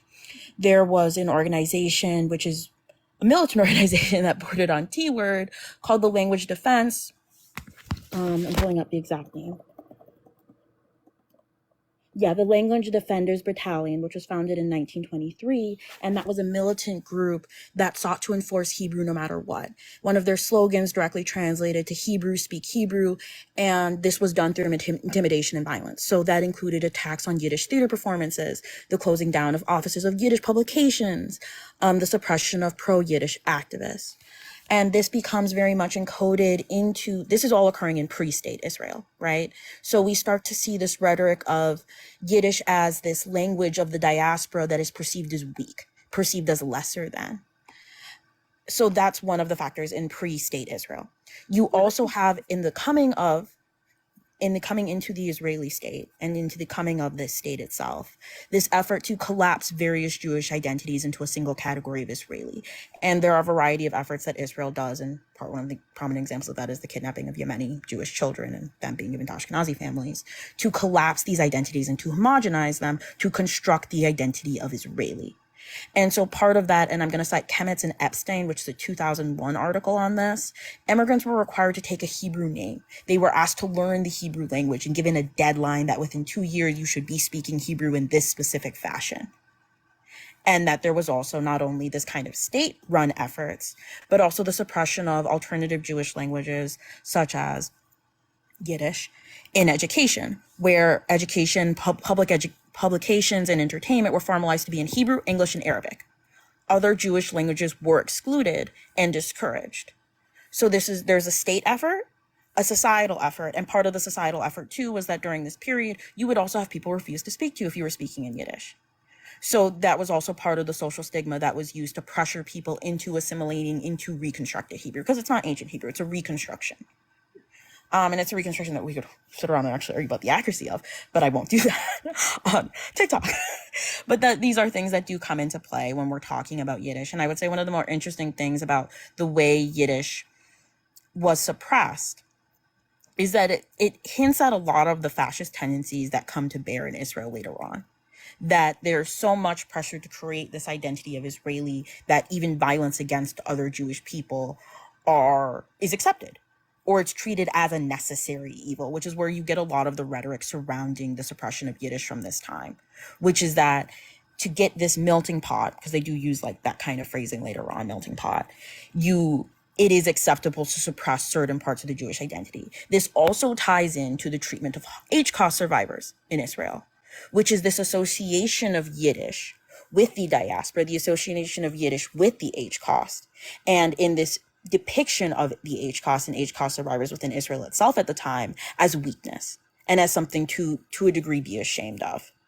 And I'm going to post I'll put some articles on this in the comments, but it does tie together in this idea of sort of like this fascistic construction of strength. And what does strength mean? And historical revisionism in the name of that perceived efforts to construct strength. So yeah. Yeah, no, but I just wanted to throw that out there. Yeah, that's all really good stuff. I thought the question was more on the contemporary period, like is it still around? And it is, but it's harder to find. Yeah. A lot of the stuff. I mean, honestly, and I point this out to people sometimes when they're talking about like language learning today. People talking more about like full immersion methods or like I don't know Rosetta Stone kind of stuff. Honestly, a lot of that comes out of the Ulpan process in pre-state Israel, where people would be coming from different communities. They might speak Russian or Yiddish or Romanian or whatever. They're coming with their own language. But the idea is drop all of those, learn Hebrew, because that brings the population together. It creates that kind of melting pot. It creates like a new Hebrew national identity. And that continues for a long time in the state process. Even once the state exists, you've got later waves of migrants, the Bene Israel community coming from South Asia, tons of like the speakers of like Judeo-Arabic out of the Arab world, but they don't pass their languages to their kids. They come there, they go through Ulpan, they learn Hebrew, and they hold to that, and they toss the other languages. Yeah. It's I'm not sure I'd use the term fascistic, but more like nationalistic, because it's honestly little different from the way that, say, France has traditionally treated its different regional languages, because French was originally spoken only in the area of the Ile-de-France around Paris. But if you're a native like Breton speaker or Gascon or like, a Provençal or something, you speak a different language, technically, they're like, well, those aren't languages. We only have one official language. France is one of, I think, 2 or 3 countries in Europe not to sign the Convention on the Protection of Minority Languages. They're like, fuck minority languages. Everyone must learn French. The reason I That's the use same basic fascistic policy is that that Israel's always followed. the approach towards Yiddish echoed the fascistic tendencies of the government that we saw emerge during this period, and that became hardened over time. That's why I use the term fascistic, because in this specific case, it did feel applicable. And I would only quibble in saying like it's nationalistic. It's a nationalist leaning primarily, yeah. Because fascism has a few other characteristics to it, like populism, things like that don't really apply in the earlier periods, but do apply in a lot of contemporary movements, and always was there in like the revisionist movement. So like there was always a fascistic strain of Zionism. That's a better description of what I was trying to say. There are a number of like fascist groups in Israel today, but the state as a whole, the ideology is nationalistic in that sense. So nationalism is still, it's a hard right ideology at the end of the day. But nationalism is a component of fascism. Fascism needs a few other things. Israeli policies toward minority languages in the pre-state period and in the early decades of the state, attacking all these, with waves of migrants coming in, trying to get rid of the languages, it really echoes a lot of the hard nationalistic trends that come out of Europe. One quick question. When you were in Israel, when you spoke to people in Yiddish, did you get, because one of my close friends is Ashkenazi, and she's from Poland. She's from the group of Jewish people who stayed in Poland after the Holocaust, because they were like, we've been here forever. It's our land. F all of you who tried to end us. No, literally, I've met her great grandmother before she passed. That was literally her logic. She said, I'm back. Yeah, I mean, honestly, add respect for people who stuck around after something like that. She was like, I have a GUN. I'll finish the job myself. And I was like, okay. I was like, real. So my friend, she did do a birthright trip. And this was controversial within her family because they didn't go to Israel. And she said that when she spoke Yiddish in Israel, people treated it like a novelty. Like, oh, isn't that like a cute little thing? That there was this like weird condescension towards it. And that like, you sweet summer child, why don't you speak Hebrew? Yeah, honestly, I couldn't imagine it being used in almost anywhere in the country. Even walking through Mea She'arim, most of the people on the streets were speaking Hebrew. But you hear somebody that has like a nice Germanic accent, and then try it with them, and then you find people that are willing to do it. I think I found a number of people in the Haredi communities that are quite comfortable with it and speak Yiddish very well. But it's not, in the state as a whole, it would be looked down on. But there are a handful of communities that still hold on to it in the same way that there's a handful of them like in Queens, New York, that still try to hold on to it in their local community. And in groups like that, I found people that were actually really happy that I was trying because I come to Yiddish because I knew German and Hebrew. So I kind of figured Yiddish out enough, and I could kind of get by in it, but it's not a native language for me. I don't speak it well. And they were kind of like, wow, you're trying. That's kind of cool. And they kind of like, they fell into it pretty easily. But it's not something they can use normally in the streets either, because it's such a dominant like Hebrew culture that it's really the kind of thing you only would use in family and hold on to there. It's kind of like a traditional sense of identity, but it's not something you can use in public normally. So yeah, there's a sense of like treating it like a novelty in that way. But I actually found people that were really happy that I was trying. But it depends on where you're going and who you're talking to. Yeah, that was what she noticed, is that she had to intentionally go out of her way to find people who wouldn't like most people she met, or at least this was what she said when she was in Israel, because I'm not Jewish. So when I went to Israel, different experience, obviously. So what she had described was that like for most people she met who weren't from like the Haredi community where they do speak Yiddish or the pockets where it's encouraged, that a lot of people were very like oddly condescending about it. And that was why I asked. So I was like, I wonder if this is something else someone else has experienced. Yeah, that doesn't surprise me at all. um, and I, one of the dynamics I found most interesting on these lines, like setting Yiddish aside for a second, because the migration of so many people from the former Soviet Union is more recent. Tons of people pouring in across the 1990s. There's a lot of Russian in certain areas. It's like certain neighborhoods you go in and like, because there's 3 official languages in the country, but people have kind of like taken it on as like an unofficial 4th language, and there's like businesses with signs in Russian out there, and like flyers tacked onto the things outside that are in Russian, and people are kind of trying to hold on to that, but they're also in the people around them. There's a kind of like, oh gosh, why are you doing that? We want to only speak Hebrew. We don't need this other crap. We don't need all these diaspora languages to be back. So there's kind of a backlash against that too. But in those areas, because so many people came all at once and they tended to cluster as they settled, there are parts of Israel, and this was fun for me too. I did Russian only in high school, so I can basically swear in it, not much beyond. I forgot most of it, but it was fun, like to try and interact with a few people in Russian and find they were like kind of happy that I tried to like like interact and buy something in Russian. Because they also feel a sense that the society they don't want them to continue it. They want it to go away, and they're trying to hold on to it.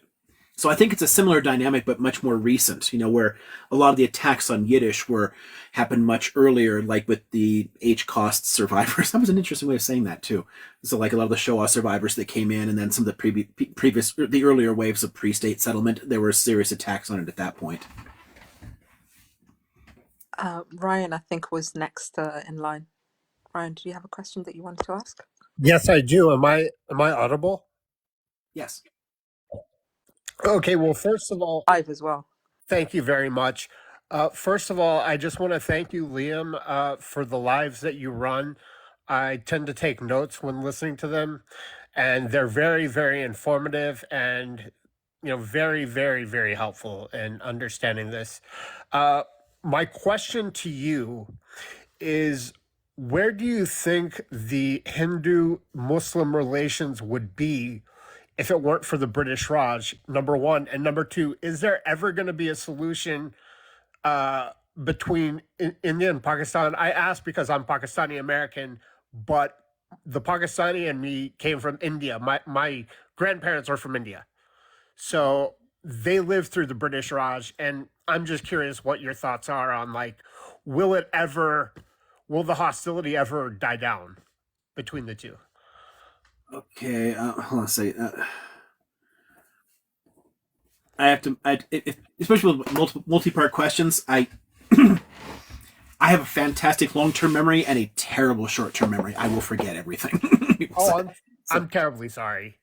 Yeah, no worries. So I just want to make a quick note. Okay, so good question on the Raj, because yeah, that's a good part of it. If you go back to say the time of Akbar the Great, even jizya was canceled, and technically jizya is not really intended to be like a punitive tax on non-Muslims. It's basically a way of getting them to contribute to the society, because Muslims already have to pay zakat, so blah blah blah. Here's a way of like, here's a tax for you. But just because they're a majority and they didn't want to piss people off and not alienate them because the rulers had a different religion, they dropped it, and it was gone for generations. So there's a way of that you're trying to like integrate things. Oh yeah, somebody says Marta, brilliant contribution. Yes. Oh, that was be blessed. Yeah, definitely. I loved that. It's nice to flash back to that. I must have misunderstood the earlier question. The relations got considerably more hostile in the later stages of the Mughal Empire, largely because Europeans were seizing more and more territory along the fringes. Tons of cities were being seized by foreigners. And not just the British. If you go back before, there's French there. They were chased out only after the 7 Years' War. The Portuguese were obviously there for a long time. Goa they had for, 400 years, 500 years, long ass time. They didn't want to leave. But even fucking Denmark, fucking Denmark had territory they had seized in India. Like, wow. Whole bunch of Europeans all on the coast. And this is beginning to fracture Mughal authority. People increasingly are choosing to deal with the Europeans and ignoring their actual government.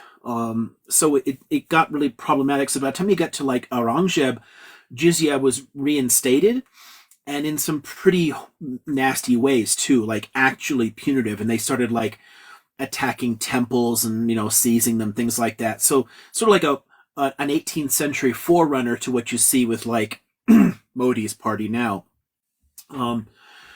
But while that's something coming from the rulers there, it actually is in response to imperialism.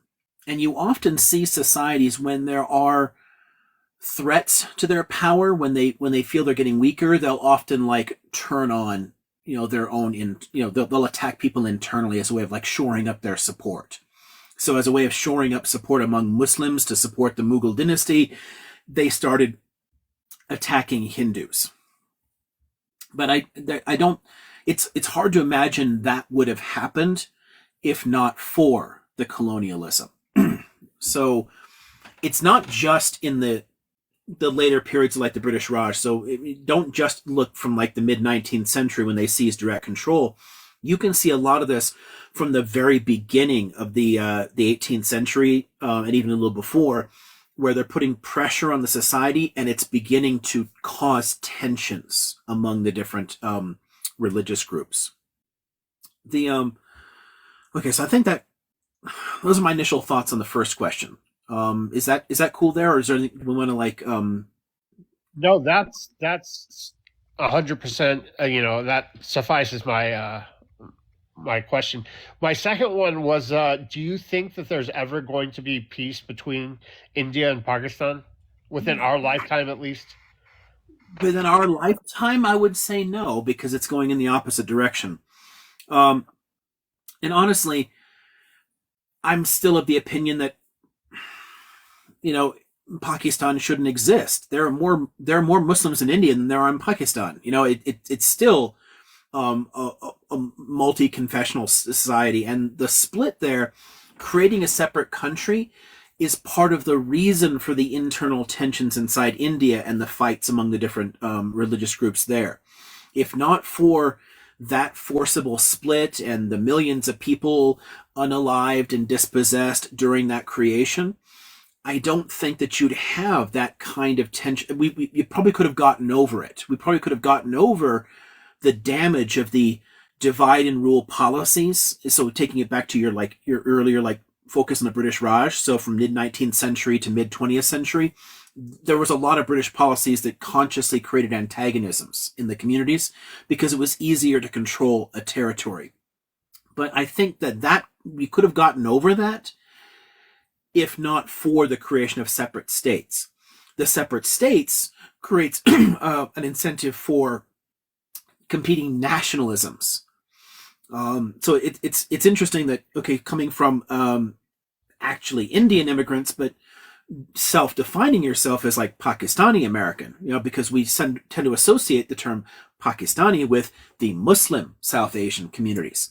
That's in some way, and I'm not criticizing you. I'm just saying that's a reflection of that nationalist dynamic, and one of the reasons why it's going to be very difficult to kind of like unpack this, because two competing countries, two heavily armed countries, they fought 3 or 4 separate wars and a whole bunch of skirmishes.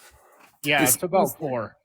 Yeah, as long as that is an issue and they're competing in that way, and as long as tons of communities are split, I mean, and you've got like the Punjab is split between Pakistan and India, Bengal is split between Bangladesh and India. There's a whole bunch of places where the languages and cultures are on both sides of the border, but now you have a nationalist conflict and people defining themselves on that.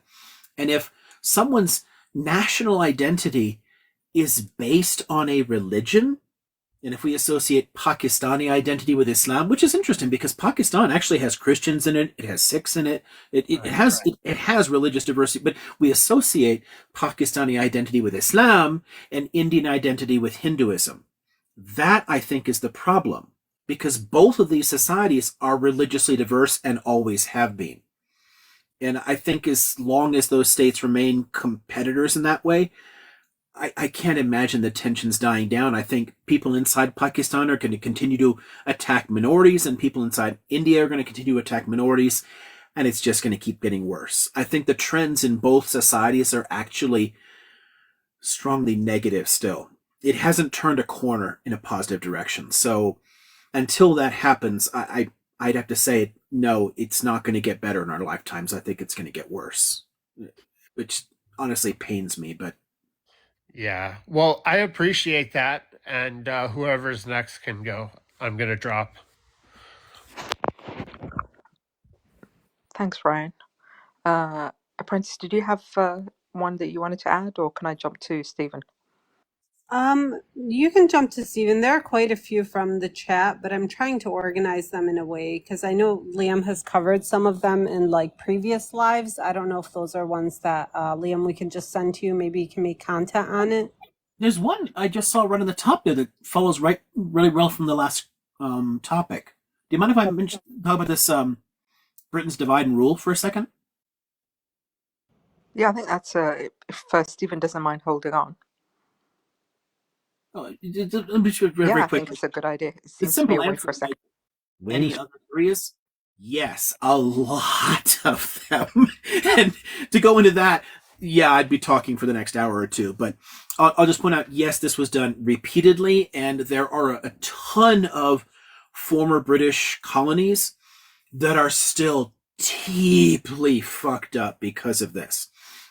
Kenya, Uganda, Tanzania, whole bunch of problems in all these because of the way they're sort of constructed.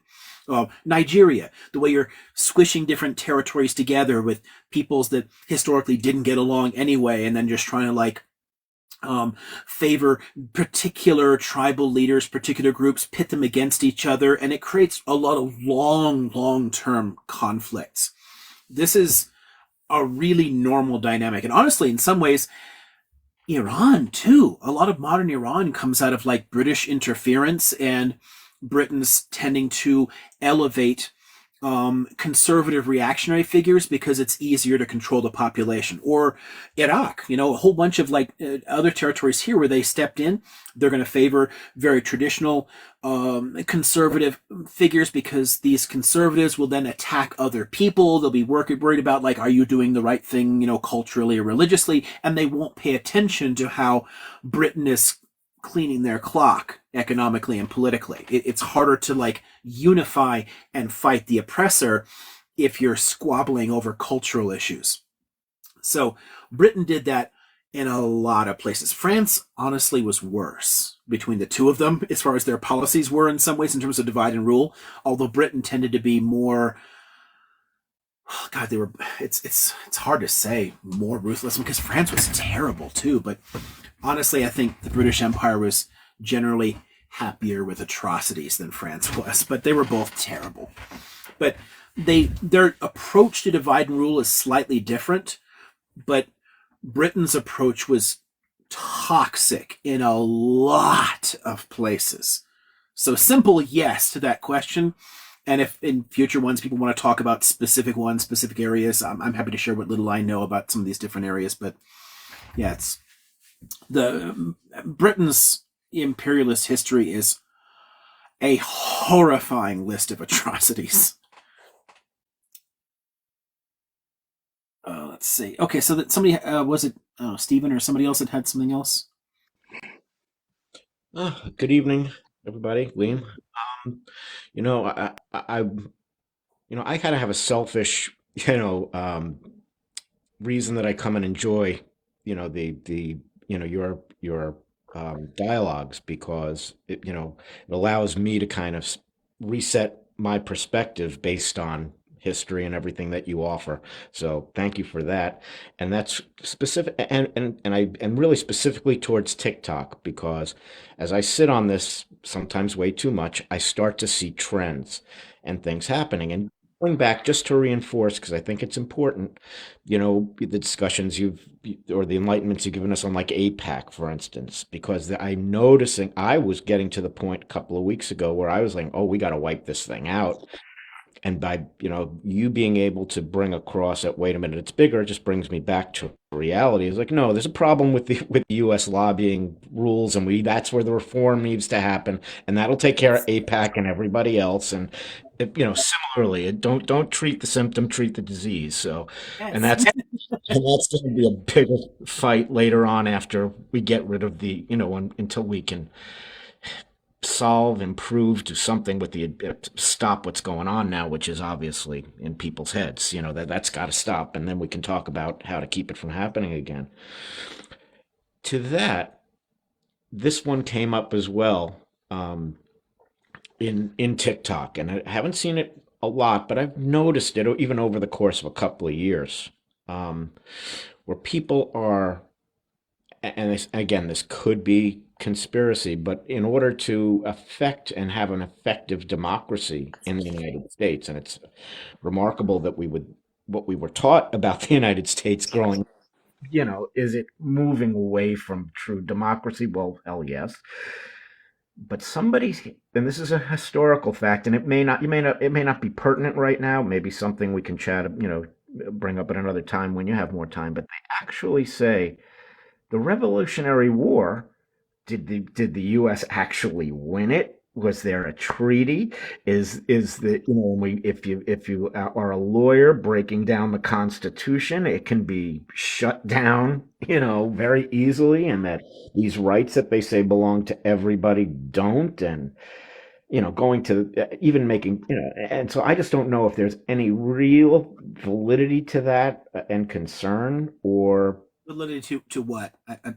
well, there's kind of this concept that there's still a connection to Britain so far as ownership or responsibilities and the banking system, in the sense that, one of the things that was interesting, they said, well, in the 30s we had to ship off all the gold to England, in the 60s all the silver had to go, and talks about our economic issues. Yeah, I have the same questions in my head. If this is something that's just wildly conspiracy, then I can take it out of my head and not be concerned by it. Yeah, I would say yes. Do that because there's no real connection to Britain, but there were financial links still. There's two main areas where they remained connected for quite some time. One of them is in finance, because London was the financial capital of the world for a while, and it didn't start shifting to New York until the beginning of the 20th century. So all across the 19th century, significant financial links, tons of stuff still passing through London. After the beginning of the 20th century, there are still links there, but gradually the center of gravity has shifted much more across the Atlantic. The other one is in common law. So that's where, getting back to your constitutional issue, the Constitution does create a separate country. It is completely divorced in any administrative capacity from the UK, but we inherited a ton of stuff from them. Honestly, interestingly, Israel does too, in the absence of a real constitution of its own, and because it was controlled by the Brits for a while, common law is actually still part of the Israeli tradition. So Israeli courts can cite 17th century English precedents in the same way that American courts can. If an American court is dealing with an issue that has not come up before and they're not sure what to do with it, they go back to English common law and they start from there. And you've got a whole bunch of previous centuries that you can build on. So there are some links that way, but it's not in any administrative capacity. They're completely separate, but they have a common lineage in a sense. So there's some things that they stick with. But no, there's no like having to shift gold off to them or any control, or there's no control out of London for the U.S. No. Okay, well, thank you, because again, this whole journey over the past few months and in perspective, it's quite obvious that as an American, again, once we, going forward, how to really get democracy and power to the people to the extent to where we are influencing the government to, actually represent us, and I kind of feel like most Americans, if you talk about middle America or Bubba, whoever you want to call it, they just don't care. They want to, free for everybody, go, be on some level, just, be fair out there, but they're not paying attention. They're not looking, on the Mideast and things like that. So there's a great opportunity to actually get to some change going forward. So, and that's really why I hit that point. There's also real threats to it, though, and a lot of like middle America no longer cares about our flawed democracy. They'd rather see it go away. There's a lot of people who actually prefer the ethno-state model in the U.S., which is why there's such a significant push back against multiculturalism, more immigration, things like that. Attacks on asylum seekers, attacks on Muslims or whatever, because they want a kind of like white ethno-state or whatever in the US, and they would rather have that than democracy.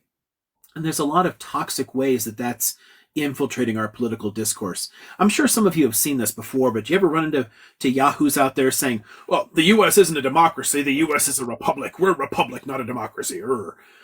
And it's such a nonsensical talking point, but it's astonishingly common. If you just open a fucking dictionary, a republic is a democracy by definition. A republic is a type of democracy, just like constitutional monarchy is a type of democracy. We're not a constitutional monarchy, we're a republic, but republics are democracies. The reason they push back against it is they don't want people power. They don't want popular representation, because sometimes the people prefer openness and tolerance and different cultures and whatnot, and that threatens their like white ethno-state mentality. So they would rather just get rid of it. They want to enshrine permanent minority rule. In the long run, this has been the Republican project for 60, 70 years now. They want something, they want to lock in permanent minority rule to create essentially like an apartheid ethno-state here. And that is what we need to oppose. If we want to save what little is left of our democracy and turn the tide back, and here, okay, like really sad point for the Americans here, but our rights have been declining for decades, and it's not a partisan issue because both parties fucking do this. The Republicans more than the Democrats, but they both do this a lot. We are in 62nd place. 6-2. We are the 62nd most free society in the world. Americans are losing rights very rapidly. And a lot of people in the US either A, ideologically deny that, greatest country in the world, free country, everyone else is, not free or whatever, like objectively not true, but it's part of their identity. But honestly, they're the same people saying that are cheering it on.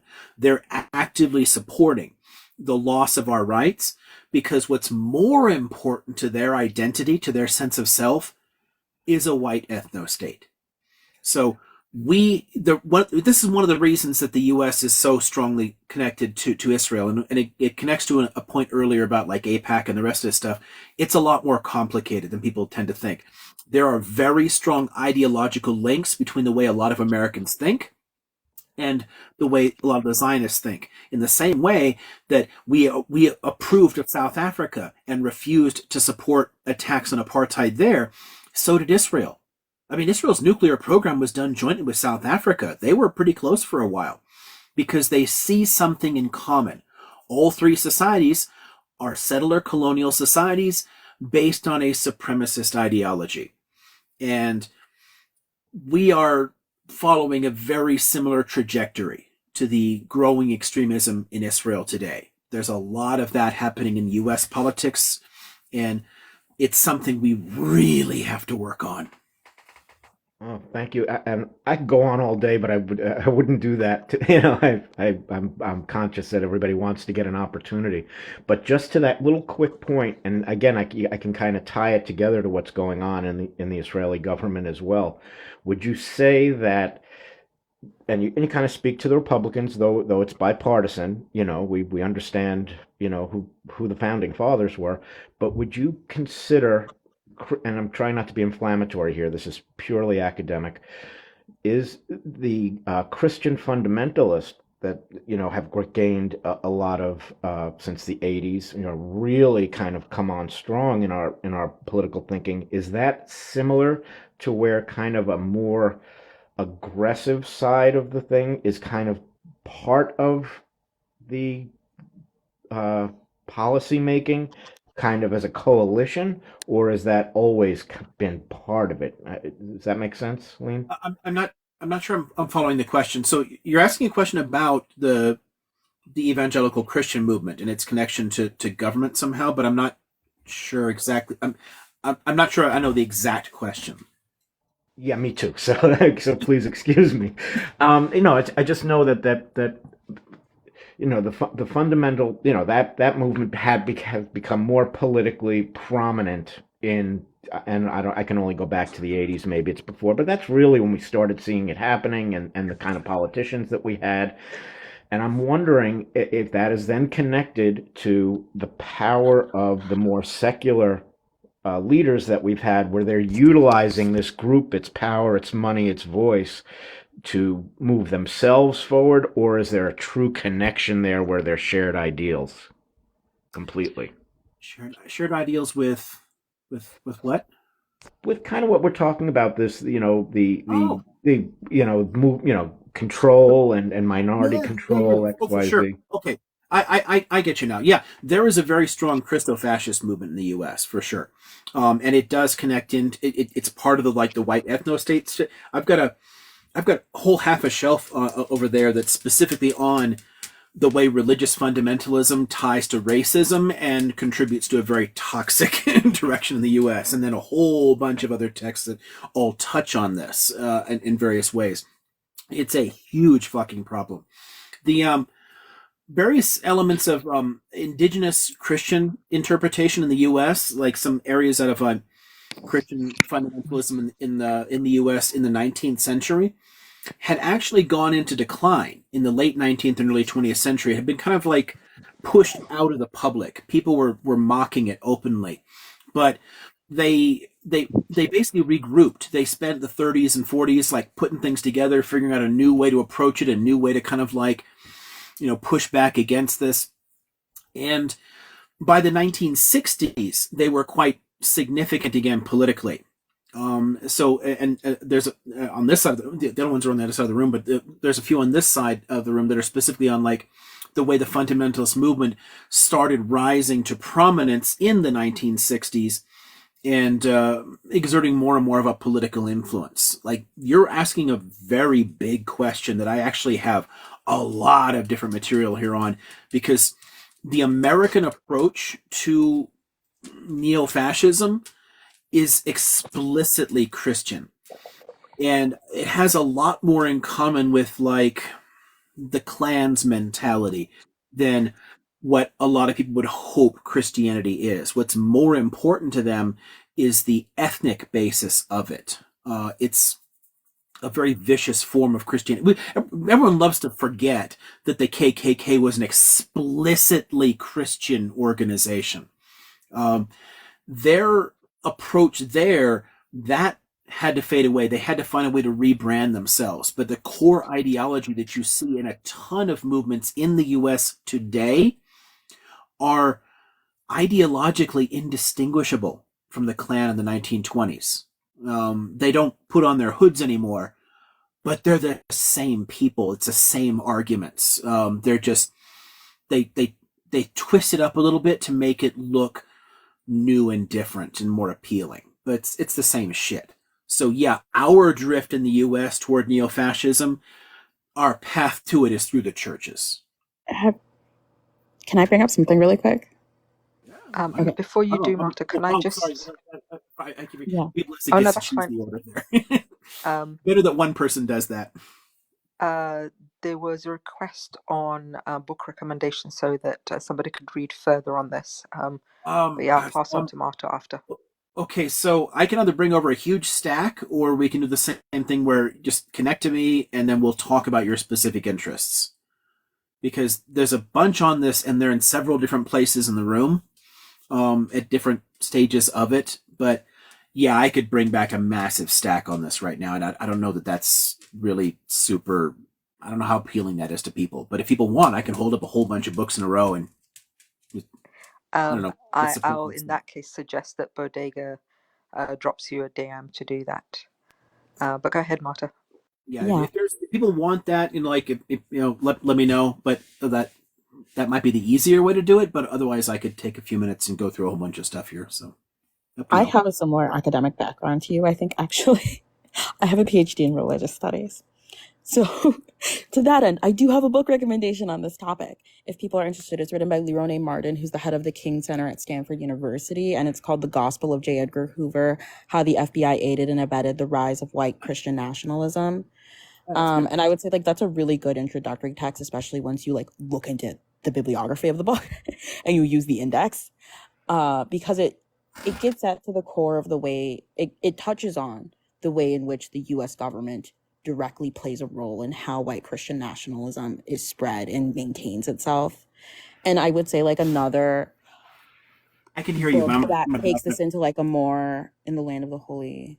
Oh, I'm pulling it up because I used it in one of my own papers. I can hear you. I'm just off camera for a second. Another key example of how this kind of violence is exported is Guatemala, which is where I'm actually from. And there's a book called Terror in the Land of the Holy Spirit, Guatemala under General Efraín de Dios Montt, 1982 to 1983. This book is useful because it provides a very key example of how the U.S. exports the violence of Christian nationalism, particularly in relation to evangelicalism, because it was American evangelical missionaries who spread it to Guatemala and then provided what became the ideological basis for G-Word, which is what happened in Guatemala, which was that G-Word was backed by Israel and the United States against the Maya people. But those are two examples. And the first one by Martin particularly places it in the context of the suppression of Black liberation movements. And then the latter addresses this in the exported imperialist American context. So if people are interested in that kind of reading.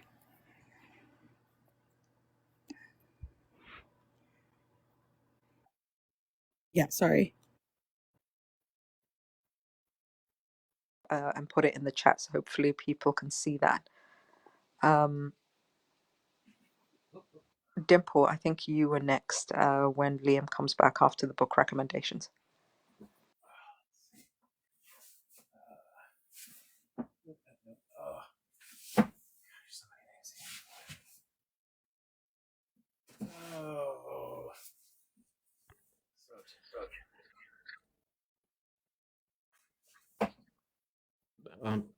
Be blessed.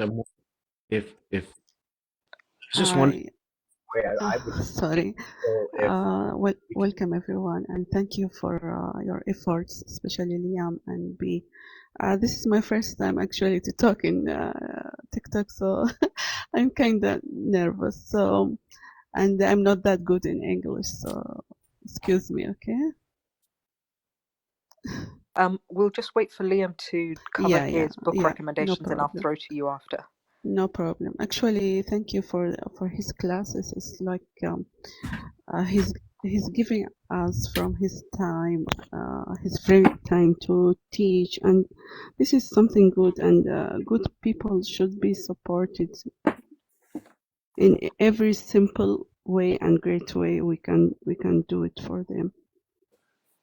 Yes, absolutely. And to that, I'll just do some housekeeping while Liam is getting the books together. So yeah, if you're not already following, please make sure that you follow Liam. I followed him already in every apps. Perfect. And then if we can see if we can like the chat and get to please like, share, comment. Perfect. Dimple, I'll come to you in a minute. Stephen, did you have anything that you wanted to add on this topic before we go to Dimple in the books?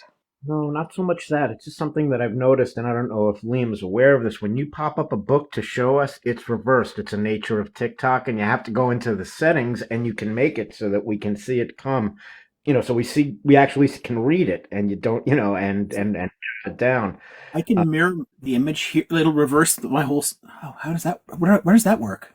Well, I don't know. I couldn't tell you how to do it, but I'm sure there's a 9-year-old neighbor that you got could help you with it. Excuse me, I'm just joking, but yes, there is a way to do that. What does this do? Did it just? Did you just? Okay. Let's see. So, Yeah, that's perfect. I found the setting. I'll remember put it back. Okay, so cool. So I got a few things I can show, but in this, they're sort of spread around, but. Let me know when you guys want. But wow,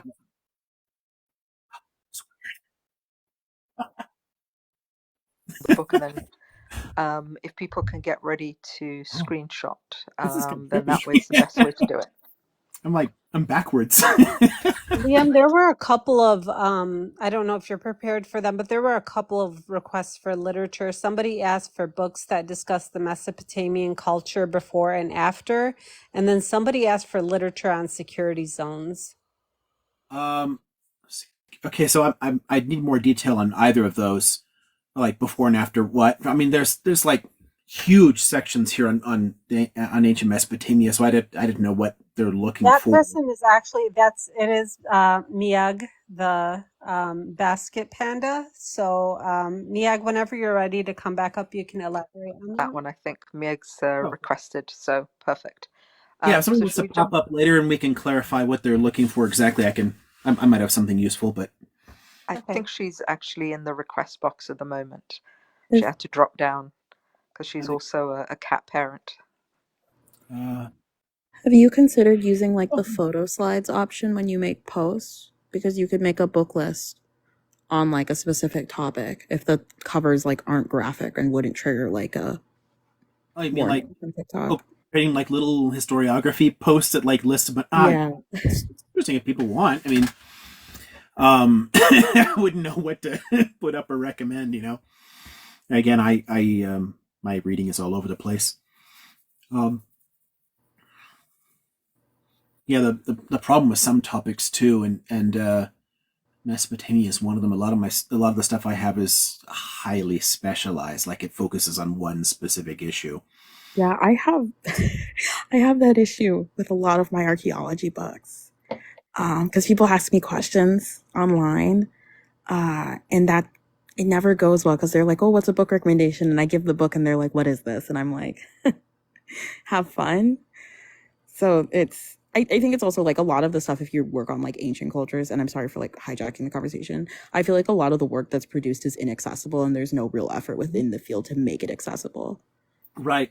I really appreciate when some people in the discipline try to write for a popular audience and do well at it, and some people are really good at it.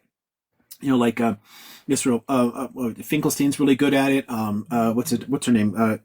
Cooney. I can't remember her first name off my head, but Kara, I think. Good Egyptologist, but writes for a popular audience. Like it's a different art, because when you're writing articles or monographs for a specialist audience, no one's going to pick this shit up. I have so many books here that would be impossible for somebody to read without having already read a shit ton of other things. But if you can boil that stuff down and actually introduce these ideas into popular discourse, you're doing God's work as far as I'm concerned here, because there's so many interesting things out there that people are still passing around ideas that are just completely nonsensical because the scholars haven't made their ideas widely available. I have that issue because my work, I'm sorry to hijack this. I'm going to try to be quick. So a lot of my work focuses on Maya people in Central America, which inevitably ties into Israel because they're really up in Central America too. Just leave us alone. We've been saying that for 500 years and we could solve a lot of problems. People just left us alone. But like a lot of Mayanist work, right? So when we're talking about like archaeology in Central America, particularly pertaining to indigenous communities, you also have a body of work that is corrupted because you had people coming in with certain agendas and misrepresenting information. You have mistranslated codexes, et cetera, et cetera, et cetera. Right. And then a lot of the like popular publications repeat a lot of debunked information. And then it's become self-reinforcing because then you're also like competing with nationalist dynamics like they have in Mexico, where they try to like be like, oh, everyone's native, which isn't true and misunderstands what being native is. Right. So no, It's so much of that is true for like a lot of ancient literature in the Near East and biblical literature and whatnot. People have a very specific ideological framing they want to use, and it ignores what we actually know these things mean. There's just have so you many seen the various things. conversation around reception theory in classics? What was that? Reception theory in classics. I'm not sure. What do you mean? So let me pull it up because that's not my field of work. that's my minor. That was my minor in undergrad. So reception theory, particularly in classics, talks about like how are we receiving the classics and what lens are we receiving them and how are they being warped by things like, if we're being very specific in the most extreme version of the argument, white supremacy. So part of that is the way that we receive, internalize, and understand and apply the classics in quotation marks, because we're obviously referring to one specific group, which is the Greco-Roman group, because that's what the classic says, that we intentionally misinterpret it through certain lenses in order to justify current atrocities or imperialist atrocities. So it does a lot of work to unpack the use of that imagery in the imperialist and colonialist context. So I was just wondering if you had heard about that, because that was something that made sense to apply in the context of classics where you have history that's actively and intentionally being misinterpreted for specific uses at certain points in time. And I was wondering if that had ever been pushed into the Mesopotamia conversation, because I've heard a lot of questioning about some of the archaeology that has come out of Israel because of some of the practices that have been rumored to occur in terms of what kind of information is being released, what is actually being discussed. Yeah, interesting. I'm not sure. I can send you an article on Beyond it. a handful of issues I know of in terms of Mesopotamia. So, for example, the way the flood the way the flood epics are worked, or attempts to try and connect to like a Tower of Babel sort of ideal there, or things like that. But I think a lot of the ideological interpretation of Mesopotamia stuff is out of like 19th and 20th century Christian archaeologists trying to read the Bible into the past. So there are definitely places where that happens there. And I'm not sure. I'm not familiar with the term that you brought up there, but that use of that material definitely has a lot of really fascinatingly awful ways. Like, for example, you can trace some elements of racism back into the classical world, but it's basically misreading Greek and Roman sources through a modern lens to do that. There's some interesting literature on the origins of racism and trying to give it a kind of like classical pedigree, but a lot of that just trying to it's reading it with a specific agenda in mind.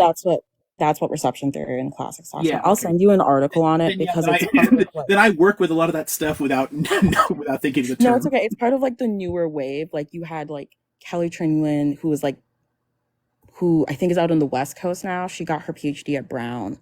There's one guy at Princeton who's really into it. So it's more of like a newer wave, as like the field of classics has like they very like slightly diversified, like very slightly. Right on. Well, yeah, that's I think why it might not be as it's very much like newer really, material. The classics department is very conservative. I was told to exit classics. I was originally, my plan was to do a classics PhD, and I was like, do I like suffering that much? I'll be quiet now though, because other people want to talk. Yeah, I couldn't either for the same reason. I mean, I love a lot of that material, but the way the discipline worked in the departments, holy crap, no way. No. Plus, they often expect people with classics degrees to also teach the languages, and I cannot teach languages. Yaying Latin broke me as a person. Can we go back to Dimple's question? Because I think she had a question before you stepped away, Liam. Hi, Liam. Sure. Thank you for your free time and teaching us in a good and friendly way. We appreciate it. Sorry for my language. I don't speak English well, so I will try my best. Okay. So in Islam, as Muslims, Prophet Muhammad, peace be upon him, he was warning us regards the Antichrist or Masih Dajjal.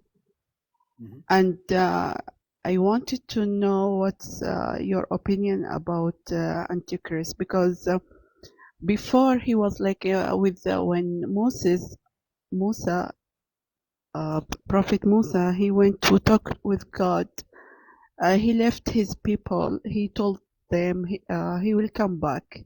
He is going to talk with God. Okay. So when at that time, the Masih Dajjal, he came to the people as we call him Al-Samiri. So he came and he built up like from the gold a ship, golden ship, and I don't know if it's ship in English, but it's animals like that, yeah. So he put like opening, and with the air coming, the flow of the air, so it was making sounds. So he told them, "This is God, your God." So they believed in that. So when Moses he came with his scriptures, he got angry and he broke that scriptures. So he was angry to Samri, and he told him, "You go in this life and you can stay far away, like no one can reach you unless you allowed for him." So he's like the Antichrist. So I wanted to know your opinion about Antichrist. This is my first question. Okay, but I'm not sure what you mean about my opinion on it. Like in a particular Like your informations, yeah, like your informations. Well, I mean, just in the sense that, I mean, I've studied a lot of apocalyptic traditions, eschatological traditions. There's I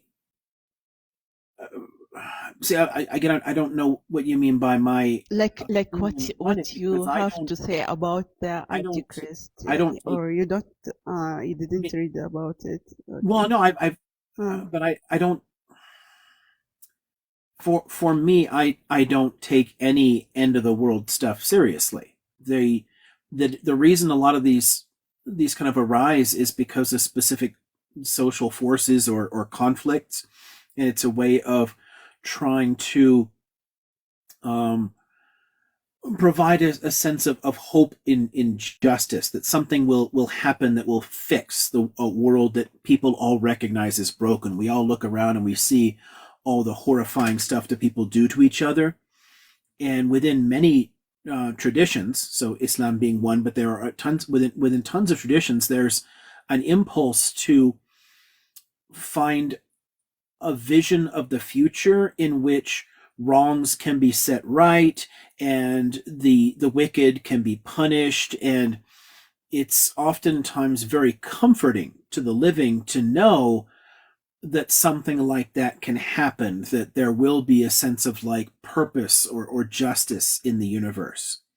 But from my perspective, I tend to look at them in terms of those social dynamics. Why do particular eschatological traditions exist? And there's a lot of fascinating similarities and differences in them, because it's not even unique to the monotheistic faiths. There's a number of these things that exist among like Hellenic pagans about the end of the world and a kind of judgment, and it serves very similar functions. It's a way of saying the world in which we live is all kind of messed up and humans are bad, but we want to believe that there's better for us, that things can happen. Oh yeah, somebody just mentioned Ragnarok. Yeah, so exactly, things like this exist in tons of traditions.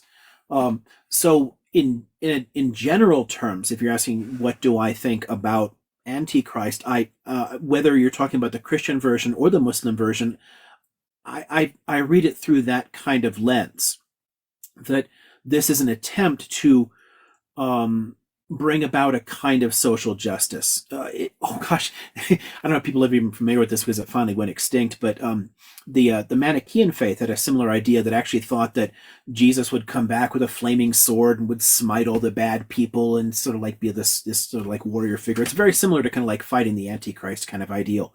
There's been a number of monotheistic religions that have had a concept very much like an Antichrist and a Christ figure that are trying to fix things.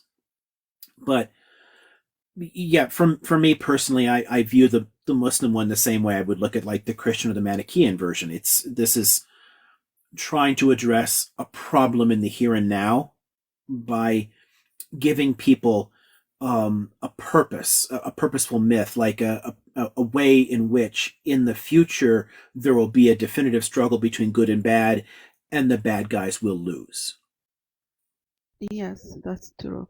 I have like opinion. I want to share it.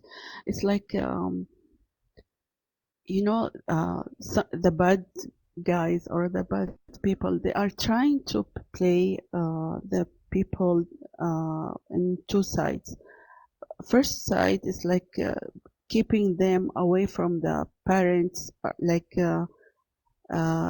no, you don't have to stay with your parents after 18 and such stuff. You are free to start your life and such stuff. Yani, if the kid is alone without his parents, he will be like easy to be manipulated and lost in this life sense. And the other part is they try to break the relationship with God, because God, he gave like steps or awareness regard this things will destroy humanity, like drinking, drugs, yani such things he forbid us to do. So I feel like God is our way out from this and the control of these bad people. Thank you, Liam, again for having me. It's one of the reasons that there's I regularly get into arguments with evangelical atheists on this, that want to argue that religions are all toxic and all harmful. I don't follow a particular faith myself, but I have nothing against religions, because I think that they often have a lot of beauty and power that they can offer people. And the sense of wanting a kind of, justice, that wrongs will be righted in some way. It makes sense. I understand the appeal of it. And those kind of religious truths I think can be very, very beautiful for people. One thing that people will run into in this kind of like discussion here is that I have to approach that. If you're asking like my take on something, I'm always going to give you essentially a scholar's take. My positions are always rooted in empiricism, in what we can kind of demonstrate about it. And I generally won't weigh in on the questions of belief, because beliefs can vary wildly, and a lot of them are extremely helpful psychologically.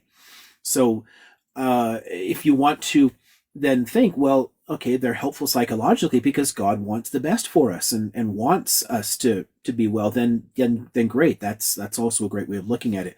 Somebody asked in the comment, like, evangelical atheist, what does that mean? Well, evangelical just means you're spreading something. You're trying to like get your position out there. Kind of like the atheist version of like people knocking on your door and saying, hey, have you heard the truth of Jesus Christ, our Lord and Savior? Dawkins is one. There's a lot of like YouTubers and Facebook people that have a big audience that are pushing, to try and say all religion is toxic and we should all be atheists or something. As far as I'm concerned, that's, I mean, setting aside the question of like the accuracy of things, the psychological attitude behind it is little different from fundamentalism at a kind of like core psychological level. There, you're seeing that there's only one way of being. There's only one kind of truth or reality, and it can be just as harmful as the most pernicious forms of religious faith too. I'm not saying atheism is a religion, because it's not, but the attitudes behind some of the people who push it echo the same kind of dynamics there that I tend to push back against. So just again, to your points earlier, I think that there's something kind of beautiful in the way that people will look to things like this, will look to God to kind of like eventually bring the bad people to justice, that they won't get away with it, even if the world is turning its back on the people. Sorry, I was rambling again there for a minute. Possibly hinting at individualism. Yes, as individual, it will be easier for them to control him. So they are trying to make him like alone, like your parents, they will advise you always like, don't do this. This is bad for you. This is good for you. Even your brothers, sisters, and aunties, the whole family, the good friends, but they are trying like. To spread hate and keep you alone. Sometimes when you are alone, deep in the scene, you commit suicide. Sometimes, and people commit suicide. They don't know how to react. They are alone, and sometimes they are like they even haven't spoke to their parents like more than 1 year or. And for us, we have like every day to talk to parents and check, even like our prophet, like he told us to ask about our fifth or no, sorry, seventh neighbor. Like we have to ask about the people, make a good relationship with each other, and not to stay alone. Staying alone, so the devil, like, he will you know Yeah, yeah. there's sense So of we will community. we will be alone and easy to make sins and lost in this life. So God love us. So he told us like, in Islam is people, son of Adam and Eve, uh, be careful from demon. He will get you in bad way, like he throw away your parents from the heavens. So he don't want any good to you. So that's all for me. Thank you.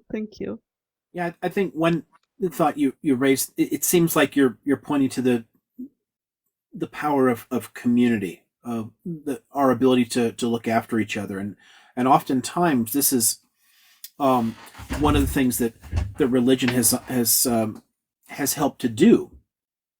I try to bring up points like this in lecturing on, like, I don't know, our Stone Age past, right? That the that having a common belief system, having a common approach to cosmology, the divine world there, it binds a group together. It not only helps them to compete against other groups. They don't share my belief and we all do, but it brings people together and helps us to look after each other, to sacrifice for each other, to work together. There's a sense in which it provides a kind of co-evolutionary factor. It builds with us. Our inclinations toward a kind of belief system, our need for meaning, evolved for a very specific reason. It helps to bring groups together. It helps us to explain a world in a way that makes sense to each other. And at the end of the day, individual groups holding those similar beliefs can look after each other. They can care for each other.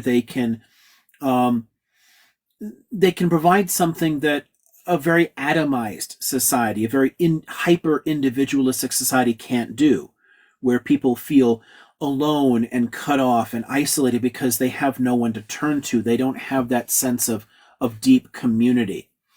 The trick in the contemporary world is finding a way to meet those psychological needs without holding to some of the most problematic views that come out of a lot of our older religious traditions, because many of our religions are quite old and some of the customs in them are pretty barbaric at this point. But the core principles behind religion are quite beautiful, and we need to find some way to meet those psychological needs for community. So anyway, just my little thoughts there.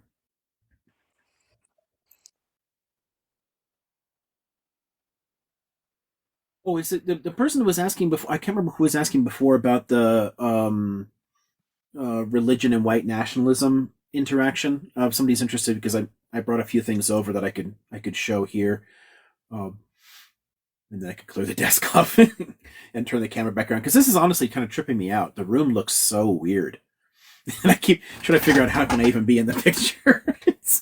I want to turn this thing back around later.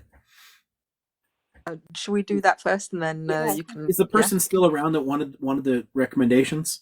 I'm sure that it's going to be of interest. All book recommendations tend to be quite popular. Okay. Um, see, this is something I wouldn't know. What people's interests are, or Yeah, I whatever. think your library's a regular topic in the chat. So Oof. Okay. Let's see. What all did I grab? So thinking about, oh gosh, there's a couple things I should have looked for earlier. Oh well, there's a few buried over here somewhere about the returns of the kind of fundamentalism after its long decline, but I didn't bring those over. But this gets to some of the issues in the 1960s. I'm not sure anybody would really be interested in this, but thinking specifically of the connection to American politics. So let's see. Here's one that's worth looking at: American theocracy. There's a number on this theme from different perspectives. Again, one of the things you run into is I honestly don't agree with anybody fully, so everyone touches on a little bit on some of these different topics. There's a similar one here. One Nation Under God actually connects it to, essentially to money and corporations, trying to basically create a kind of hyper religiosity that can actually entrench power dynamics. This is one of the things that's distinct about modern evangelical movement is its tie into the money cult, and that's actually the title of another one that's on the same basic topic here.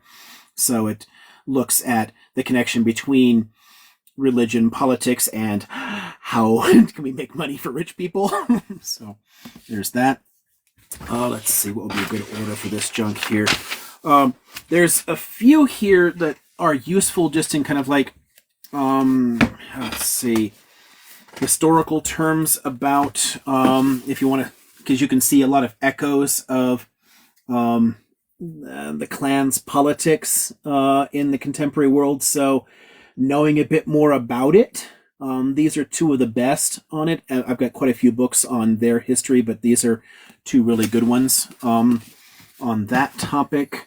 Actually, this is specifically in the 1960s. So this also for them, it's sort of like the civil rights era version of it. Let's see. For U.S. politics. Okay, so I'm just gonna run through a handful of these, just in no particular order. But so this is on the Christian right in the U.S., God's Own Party. you can kind of guess which one they're talking about from here. The U.S. political parties kind of realigned during the 50s and 60s, where both political parties in the U.S. used to be chock full of racists and assholes. And they didn't actually disagree on as many issues. It was more a matter of which party's in charge, and there's very minor disagreements.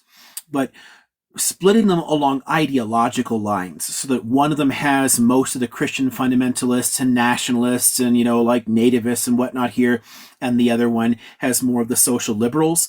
That specifically happened in the 50s and 60s. It wasn't true before. Both parties used to be equally racist. So this realignment is an important factor in the contemporary world.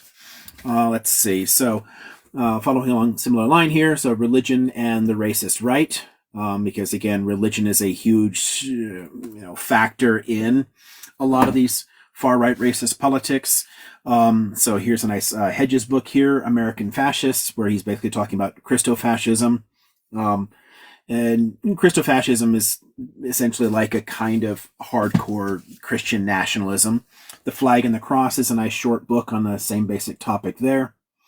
So I don't know if I'm already boring everybody here. Let's see. Kingdom Coming. Goldberg's book is pretty good here. This is getting a little older now, but quite good here. So this is an important one here on Christian nationalism. Fun one here. So how the South won the Civil War. That's a fun one. This kind of gets at the way that its politics basically remade the Republican Party in its own image. So a kind of hardcore Christian nationalism and ethnocratic notion. And its close ties into capitalism, because it's also a hierarchical system and they like hierarchies.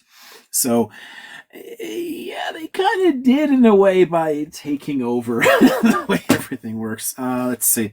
This is more of a kind of like pushback from a Christian towards, Christian nationalists. So arguing, hey, your definition of this is really, really fucked up. Because important to understand that not all evangelicals are hardcore right-wingers and racists. A small share of them still hold to a different interpretation of it. Let's see. This is similar to here, trying to heal the evangelical community, but confronting Christofascism, basically saying again, y'all doing it badly. This is not how Christianity is supposed to work. It's really, really hard to actually read the Gospels and then look at these fucking right-wing megachurch assholes. They make no fucking sense. It's like these preachers have not read their own book. Of course, they have. They just chose a specific way to read it. Here are two short ones that connect race and religion, or race and evangelical Christianity. So bad faith and white evangelical racism. They really, really are tightly interconnected. If you want to understand American racism, you have to read it through a Christian lens. And it's one of the reasons it's so difficult to get rid of, too. It becomes pernicious. Last one's, while I was over there, I grabbed there's so many on a related topic here, but if you want to start looking at what's distinct about American conservatism in the contemporary period and how it's really not very conservative, it's much more like reactionary. These are not specifically on religion, but there are a handful of ways of looking at that key transformation, between the 60s and 80s that helped bring the fundamentalist movement to the fore, because it was part of it from the whole time, but it basically became politically dominant. So if anybody doesn't know much about the John Birch Society, this is a good introduction to Birchers, a conspiratorial life. The John Birch Society was basically behind everything from Goldwater to Reagan, a significant shift there. So reconsidering Reagan is also kind of important here. If you want it, for all those people out there that think Trump was kind of like a new thing, no, this guy was just as bad. We just sort of whitewashed it afterwards. And then things like A Time for Choosing, which also is looking at the 1960s and the Goldwater era and how that fundamentally transformed the American right from being, actually conservative to being explicitly reactionary and kind of Christo-fascist. So anyway, there's whole shelves on this topic, but I grabbed 3 on that because, while again not religion, the religion is part of what they were doing, so it's kind of related. Anyway, so that's what I grabbed. So can I flip the camera back around, or does somebody need anything else? Question now. Where was that? Oh. Yeah, and thank you so much, Liam. I appreciate you providing us an education without paying thousands of dollars to an institution. I jest. So my question is actually about the Mesopotamian. I studied art history, and as I was studying art history, like it kind of came up, and I was like, "Ooh, wait a minute, pause." And because art history is like so much information compact into like one semester, I really didn't get a lot of information about that, but it was one of like my niches. I was like, wow, I really want to learn more about the Mesopotamian civilization. And I've tried to like research, like number one, like where should I start as far as like researching this? And I can direct message you too, because it sounds like you know a lot about the civilization. And so like my first question would be like, where would I start if I want to start learning about and reading up about, this particular civilization, like what came before it? Like I know what came before it from art history. But again, it's kind of like we dive into the Venus of Willendorf, and then we, like 2 weeks later, we're into Mesopotamian, art, and it just keeps going. Yeah, that's a So very rapid transition. I think it's a very rapid transition. 11,000 years ago. I mean, Let's yeah, skip forward not much 6,000 happened in years. between. Right, exactly. So, Yeah, like it was, and especially going to like a state college here in the South, it's not, like Middle Eastern studies is not something that's on the plate, right? So, right. I'm very intrigued, about learning more. And like I said, when I researched it, it was like just very convoluted of like where to begin. So it's like where should I begin? Because I Yeah, really am intrigued by it, and I've been intrigued quite some time. It's just that it's such a like saturated like the inform it's like almost like data bombing, because it's like you start like I'll dive into the rabbit hole of you know going from here, and then now we're sliding into XYZ, now the Ottoman Empire, and then blah blah blah. Like it's just like a slide of like, so again, it's not nuanced, to where I would like to really learn about this particular civilization. So I can send you a message directly. I yeah, know that one of the things that you mentioned was like, well, what question do I have? I have all the questions because I don't even know what questions I should ask, right?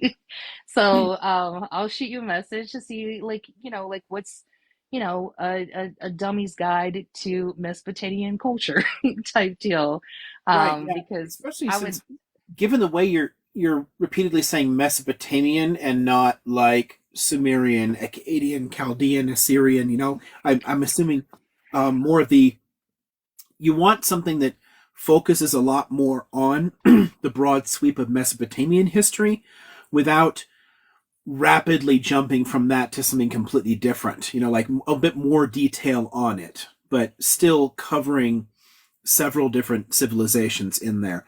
And I actually have a number of texts that actually would be really good introductions to Near Eastern civilizations as a whole, because I think that might be a better starting point, because they're all kind of interconnected. Not only do you have consistent progressions within Mesopotamia, so Sumerians are there, and then Akkadians come in and they're living next to each other, and then like different groups are constantly coming in and they borrow certain ideas from the ones that were there before, but they all introduce their own distinctive elements into the mix.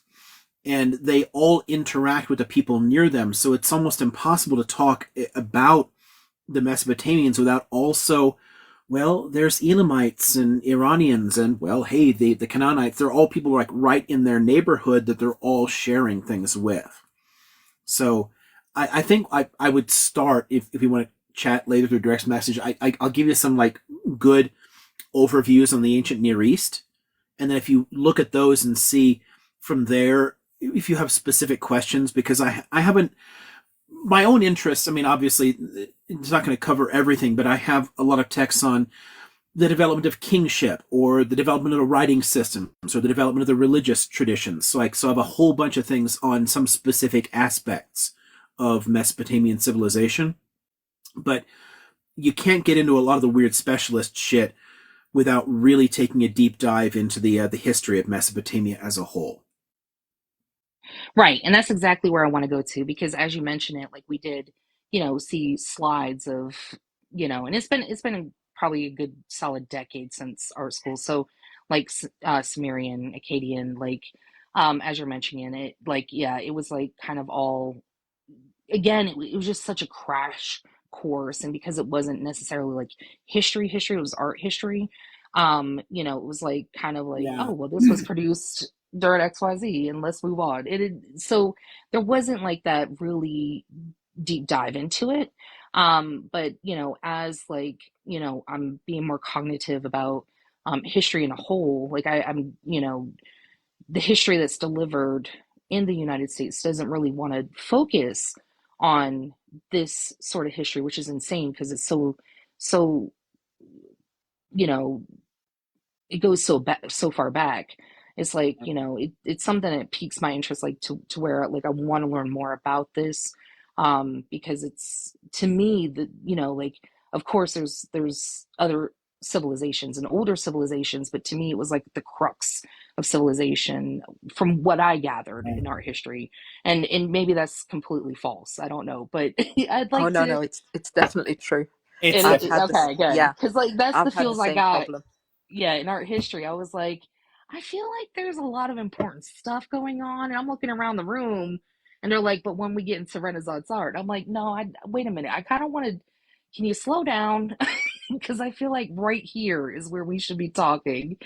So yeah, I really appreciate that, and I'll certainly send you a message, and get up with you about a reading list about that. Thank you. Well, There's also an Jason, issue it's with. interesting. Sorry, I'll give Liam. I'll give a handful of quick ones, just to start with, in case you want to like dive in a little bit, and then we can you can at least look these up, see what seems interesting here. But just in case somebody else is interested in this, so there's a handful I grabbed that are on like again sort of holistic views of the region, and then there's a handful that I want to show you that start talking a little bit about the culture and art.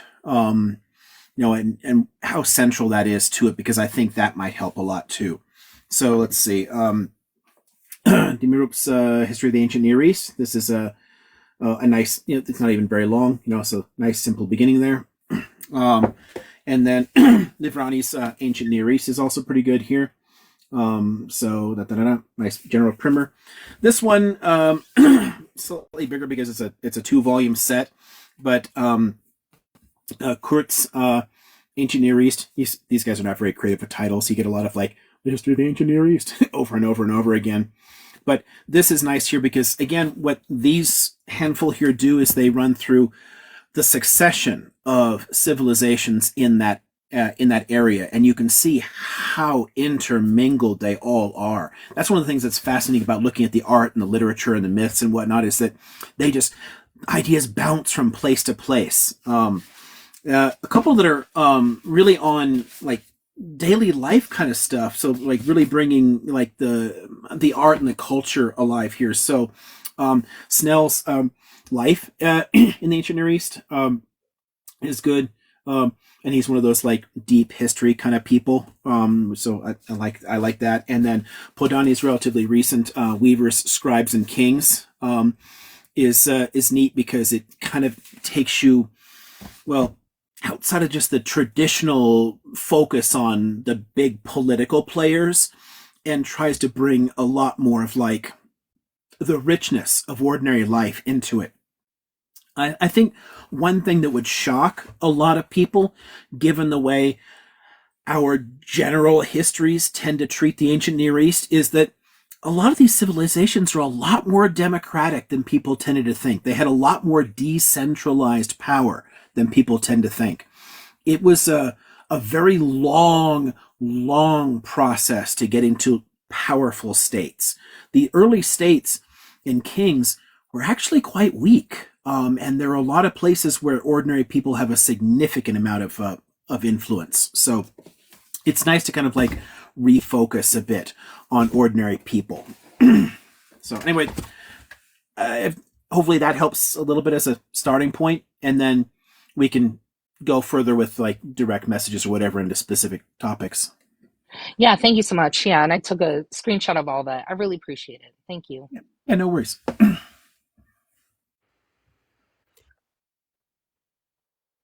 I think partly it's intended to stay obscure because there is this, I think, desire to make sure that art history stays within a particular context. That seems to be changing at the moment, but if you study art history, it's often you'll find that places like African art history is often forgotten, and I think that without having an understanding of that, it's an incomplete history, particularly as so many of the artists that we know and love have borrowed from African art as well. I get a fun one here just because, I mean, the Palestine issue is so important these days, right? But if you're thinking about the way art history often really privileges the Greek world and that sort of like classical Western sort of focus in a lot of it, if you really look at the origins of the Greeks and how much they borrowed from Egyptians and then the Levantine cultures, even the Greek writing system is actually based on the Phoenician writing system. And it came from a colony based in the Levant. There were Greeks who lived there right next to, Phoenician / Canaanite peoples. They adopted a ton of influences from them, one of which being the writing system. They just took the letters, flipped them around, added some vowels. But there's a whole lot of like artistic influences. There's a whole like Oriental period. They talk about it in like Greek art. But it's not Oriental. It's literally the same cultural area. Everyone's always exchanging ideas. So what becomes Western is actually African and Near Eastern too. It makes no sense to cut Africa and Asia out of European history. It has to be all interconnected. I think, is it Francisco or Francesca? How do I say it? Can we take questions from the chat? Oh, Yeah, sorry. sure. Apprentice, I think. Go ahead. One of the questions that came up is, would you say that increased aggression signifies the collapse of an empire as seen in the USSR? Well, hold on. I missed something. What was that? So the question was, would you say that increased aggression signifies the collapse of an empire as seen with the USSR? That's a question from Tire Iron Monkey, if you want to elaborate in the chat.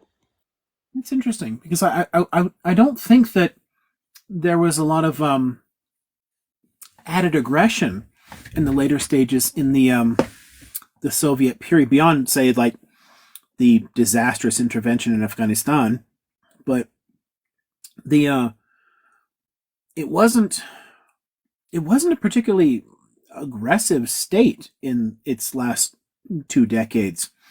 A lot of the more militant and violent movements there came about because of the collapse, and you ended up with a lot of like hardcore ethno-nationalist movements. So think about the fights in Moldova and across the Caucasus between Azeris and Armenians, and it just or all in the Baltic states where they're attacking minority groups. A lot of that stuff is a reflection of the collapse, not really about it. But in general, with many threatened societies, collapsing, weakening societies, they do tend to get a bit more aggressive, but a lot of that, it can vary how it works. Some of it's internally focused. So some societies that you can see that are in like hindsight that are in decline, you see that by them attacking themselves. They're attacking minorities. There's a lot more factionalism, hyper partisanship, things like that end up then being signs of that inevitable collapse. But sometimes it gets projected outward as well. But some of that oftentimes is specifically justified, I guess, by a lot of the people involved in those societies because it helps to hold things together. Honestly, in some weird way, you can see some of the like the Yahtzee attacks. Like when they began invading different countries. One of the reasons that so many people went along with that, because obviously, what are you supposed to say? Schmittler or something? Whatever. I'm eventually going to get used to these weird names. He had weird ideological reasons. Like he had weird racist reasons for wanting to conquer and expand. But most people that had the ability to help him to kind of like push that along to make it happen didn't share those views. But the economy was so badly mismanaged and the administration was so incompetent in the early years of the Yahtzee administration that the conquests actually served to unite people and keep them together when they probably would have overthrown that government in the absence of a war. Wars will often bring people together, rally the troops. So sometimes you can see, and this is one of the things that, if in hindsight the U.S. ends up being imperiled, we'll look at a lot of our very aggressive foreign policy of the last few decades as signs of that, because, hey, if you overthrow a few governments every now and then, people will rally around the troops and it'll like hold things together and we'll all kind of forget that we're living in this collapsing society. But it can take various forms. Not all societies are going to engage in external aggression. Sometimes it's just internal. They're just lashing out at people inside and fighting, and you can still see the same signs of decline. Just another historical question that came up, and I think you addressed this in a previous live, so I'm not sure if we can direct the question or direct the person to any of your content. Your take on protocols of the Elders of Zion, were they just a fabrication or is there some behind it? Oh, they're absolutely a fabrication, and we've known that for more than a century. It was actually produced, by the Tsarist government in Russia. It was very consciously a fabrication, and the reason there, and it's one of the things that kind of fits the last topic there, a sense of turning against minorities as a way of rallying support around a government that's threatened. So in 1905, in Russia, you have a government that's in crisis because they just got their asses kicked by the Japanese. They've had people, tens of thousands of people marching, demanding a more representative government. They're critical of how things have been run for a long, long time. There's a ton of simmering tensions there.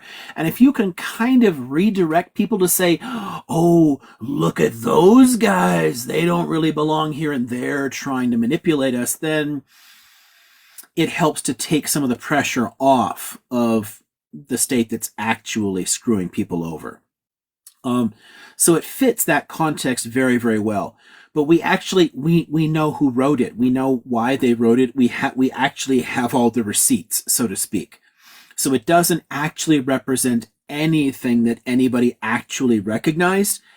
They literally just made it up.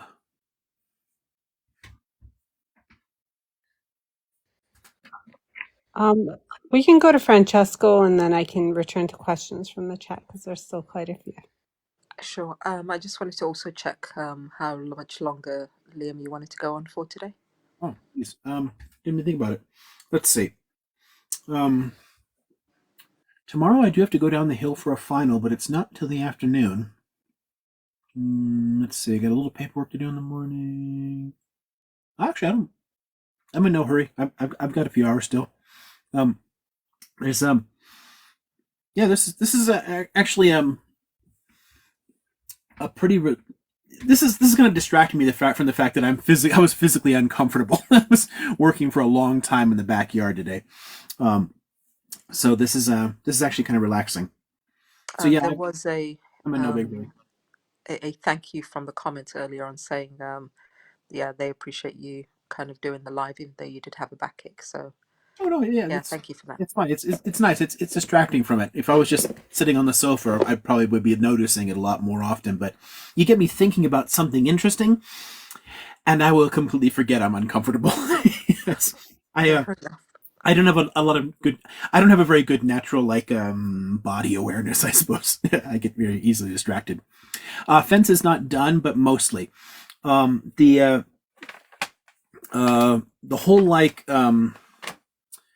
whole south wall is done, and most of the east wall. And I'm down to like the last bit where I'm kind of like wrapping around both sides of the gate that kind of like extends out from the driveway.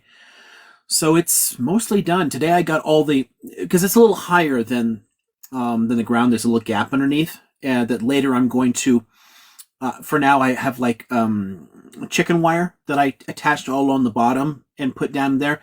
And then in the spring, I'll dig some of that down under the ground, and there's a whole bunch of dirt I have to move in the backyard out to the edges, because I'm leveling part of it. I'm on a slope. I'm on a mountain, so and the property slopes badly. I'm actually going to terrace part of the backyard so I can have neat little places where I can put a nice swing and some benches and kind of hang out under the trees. So I'm going to move that dirt, and it's going to fill the edges around there. But I got the chicken wire in place, which will actually make it usable until then. So all I really have to do is the front part. And finish, put all the gate hardware on there, and the dog will be able to stay in the yard as much as she wants. It'll be great. We've been up here for years and years now, and she generally stays in the yard on pretty well on her own. She knows her territory, but I can't leave the house and leave her in the backyard, and now I'll be able to, which she'll be a lot happier. She does not like being trapped in the house when I'm not here. It gets super boring. So yeah, I'm almost done, and it's getting exciting. It's like really starting to look like, oh wow, this is neat. So almost there. You are a pain in the butt. Francisco? Give me a little space. Am I saying your name correctly, by the way? Yeah, that's it. I'll jump back in a minute. I'm just in a noisy spot.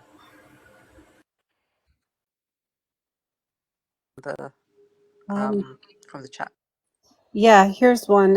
Is there any major anti-nationalism movement for the party in Israel? Is there an anti-nationalist movement in Israel? Mm-hmm. Well, there are people that still favor a binational solution. You can see some of those in the joint Arab-Jewish list parties that are there, and in some of the solidarity groups. And there's a lot of post-Zionists in Israel.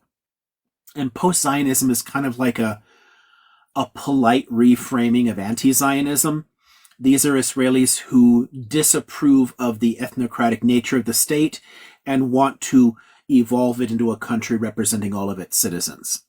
So it does exist. There's a lot of people there that are trying actively to make things better and to push back against the nationalism of the state. Yes. There's a related question. Is Israel the 51st state? Will Israel become another United State, and have they rejected the offer? No. The U.S. and Israel are not even actually allies, and they have a very complex relationship. It's easier for people to think of it differently. We often think that they're a lot closer than they are, and some of that comes about because they try to depict it that way.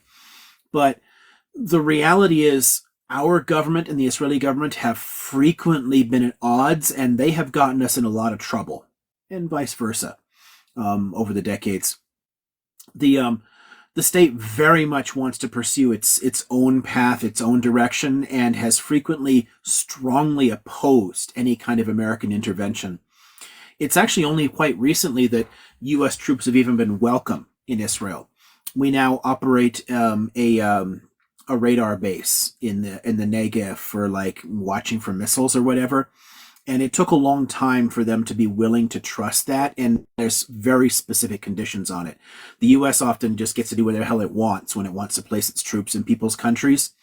The Israelis are a lot more nervous about us being there because we're the only power in the world that really could stop them if we wanted to. So, yeah, no, it's a much more complex relationship than people tend to think.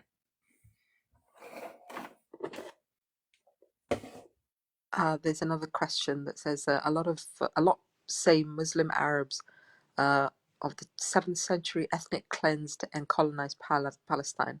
Asked the professor. So 7th century Arabs ethnic, what was it? It says a lot say Muslim Arabs, 7th century, ethnically cleansed and colonized Palestine. Okay, yeah, no. The short version of this is that the Arab conquests involved less actual direct assimilation than Roman conquest did, because the Arabs had never really run an empire before. They'd never even had states. The Arabs in the conquest generation, they weren't even a literate culture. They developed their writing system after those conquests. They didn't have a previous history of state structures. So they weren't really thinking in terms of assimilation. They generally stayed in what they call garrison towns. They created separate areas where they lived, and they didn't initially mingle with the rest of the population. And that was relatively small. The Arabs didn't settle in large numbers anywhere they went, and they largely kept themselves apart from the peoples that they conquered. The reason that the Arabic language ends up taking root in different places is Islam. And that's really it. Some elites, once the imperial administration language became Arabic, they developed a writing system. They started switching over to using Arabic in administration. So yeah, some people are going to learn it for that reason. But the reason it took off like as a spoken language for more people is that over time, people began converting to it. And it's a much slower process than people tend to think too. I mean, Egypt was majority Christian for centuries into the Muslim period. There were a lot of Christians for a long, long time. But the more people began to convert, the more reason it made sense to start speaking Arabic because it's the Quran and all that. So no, they didn't ethnically cleanse, they didn't dispossess people, they didn't take over, they didn't settle in large numbers. They were more hands off in their administration in the early centuries than the Romans ever were. A literature request question on that topic is, would you recommend A History of the Arab People by Harani? What's your opinion on that book? It's showing its age, but it's still a classic. It's definitely worth reading. There's a lot of older works that are definitely still worth reading. It's not the most up to date, but it's still very good. Awesome. So let's go ready to chime in, or while we're in the region, we have about 3 more questions. Topic. Okay. For Francisco to come back. So if you've got more from the chat. Yeah, another person asked, why do you think the UN characterizes Gaza as an open air prison?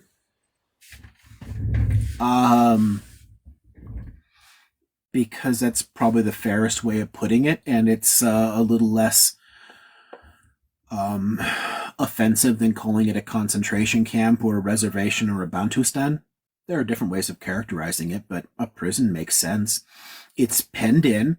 Another state controls, the air and the coast and all the borders, and there's fences around there, and no one can go in and out, and the people inside it are stateless. They have no citizenship. They have no documents. They can only travel if they have special written permission from the Israelis.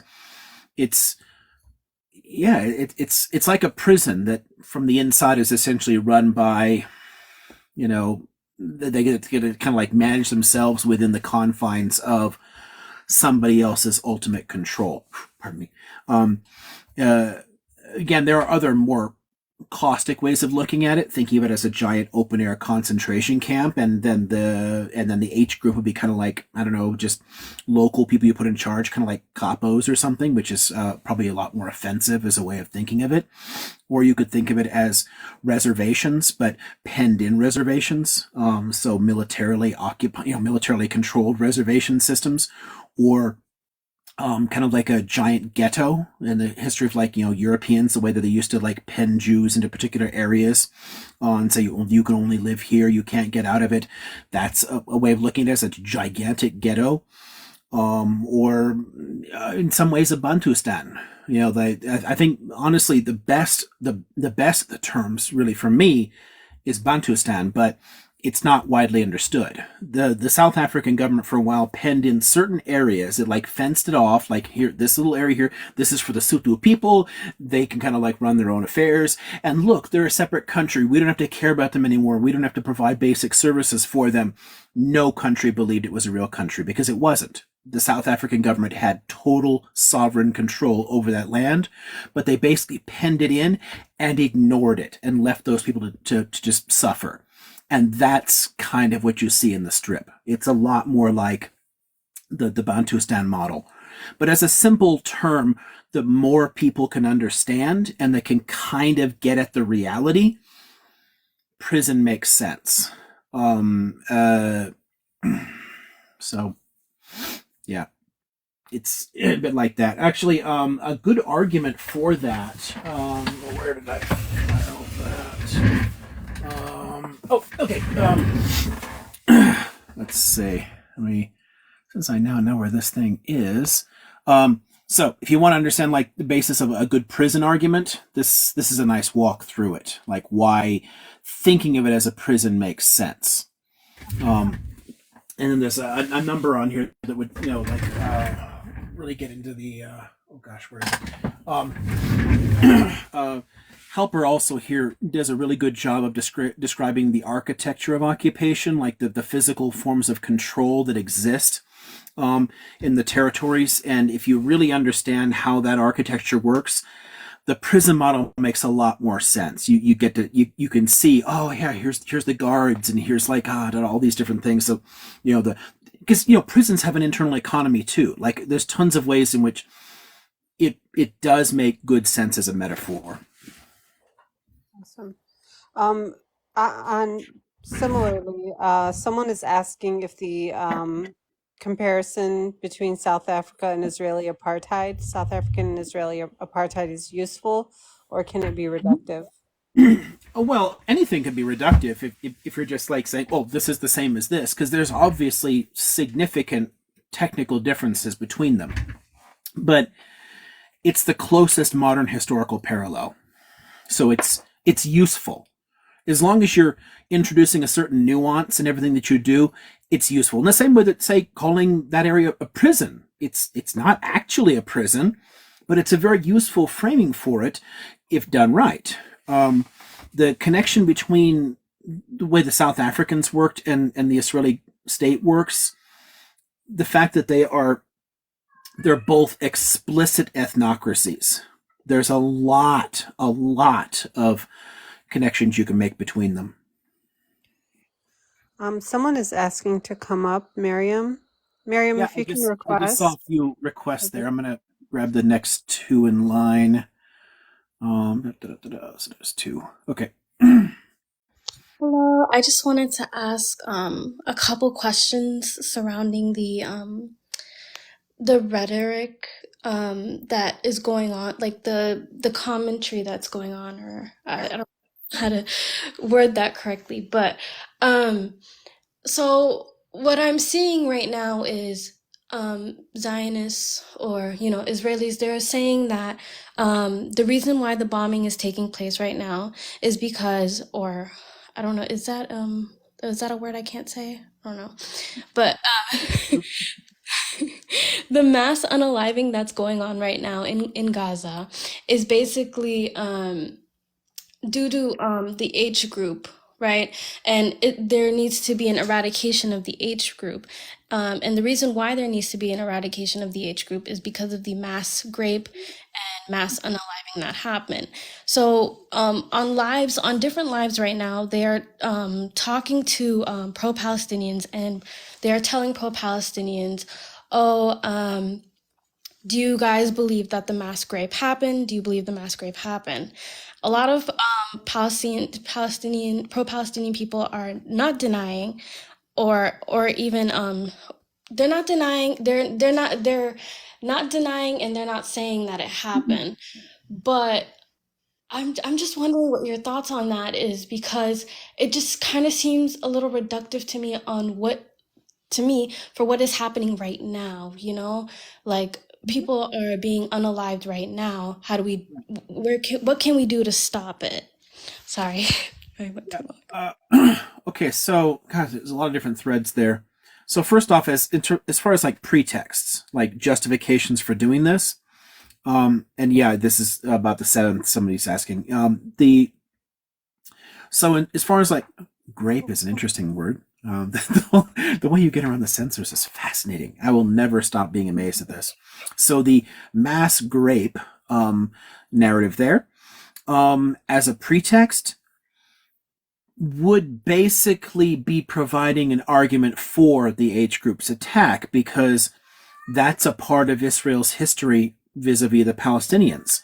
In 1947 and 48, in Israeli state archives, there are documents of mass grapes that happened there. It is something that has happened in the past as well.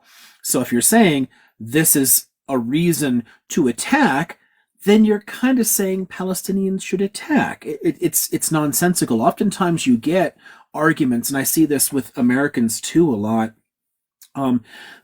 People frequently end up using Al Qaeda's logic, to justify, attacks, which, it just doesn't make sense. If you're going to say it's okay to attack civilians because of X, Y, and Z atrocity, then if that's happened on the other side, then you're giving people a reason to attack you too. It's nonsensical. And I think that's probably the easiest way to respond to arguments like that. Is like, oh, so you support the H group, right? So you support Al Qaeda, like, which I'm sure they don't, but they're using the same reasoning. The attack too, when people say that this is a war that started on the 7th and the H group started a war, this isn't a war. But if you want to think of it as a war, then it started in 1947. It's never ended, because there's never been a peace deal that offers anything to Palestinians. There's no recognition of them, that it's not been resolved. It's an unresolved internal dispute over land. And since it started in 47 and has never ended, then there's literally no end to this. And,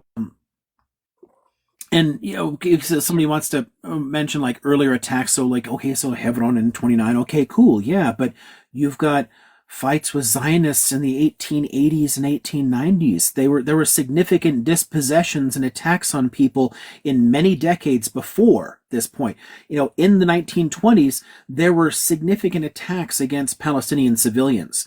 Yeah, people lashed back out. Go figure. If you attack someone, they will attack you back, and you develop generational traumas that feed each other, and it creates a giant, never-ending feedback loop that just keeps fucking things up.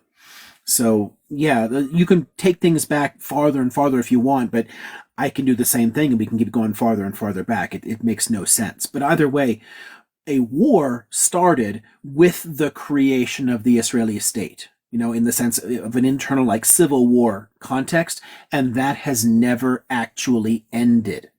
So anybody arguing that the 7th was a new declaration of war and a new attack, they're just lying, because they're ignoring the constant systemic violence year after year after year after year. And you can only bomb people so many times before they try to bomb you back. It's just, hello. Hi. Thanks Oh, for. quick. Oh, sorry. Quick one on the graping though. Just from my perspective on it, and I like the way you said a lot of people are kind of like they're not denying it, but they're not supporting it either. That kind of makes sense. Once there's real documentation, once we have real evidence, okay, cool. If you can show that this happened, then absolutely every single person involved should be prosecuted. But I think the same standard should apply to, say, Israeli prisons, because the torture that happens in them as a routine basis is also a crime.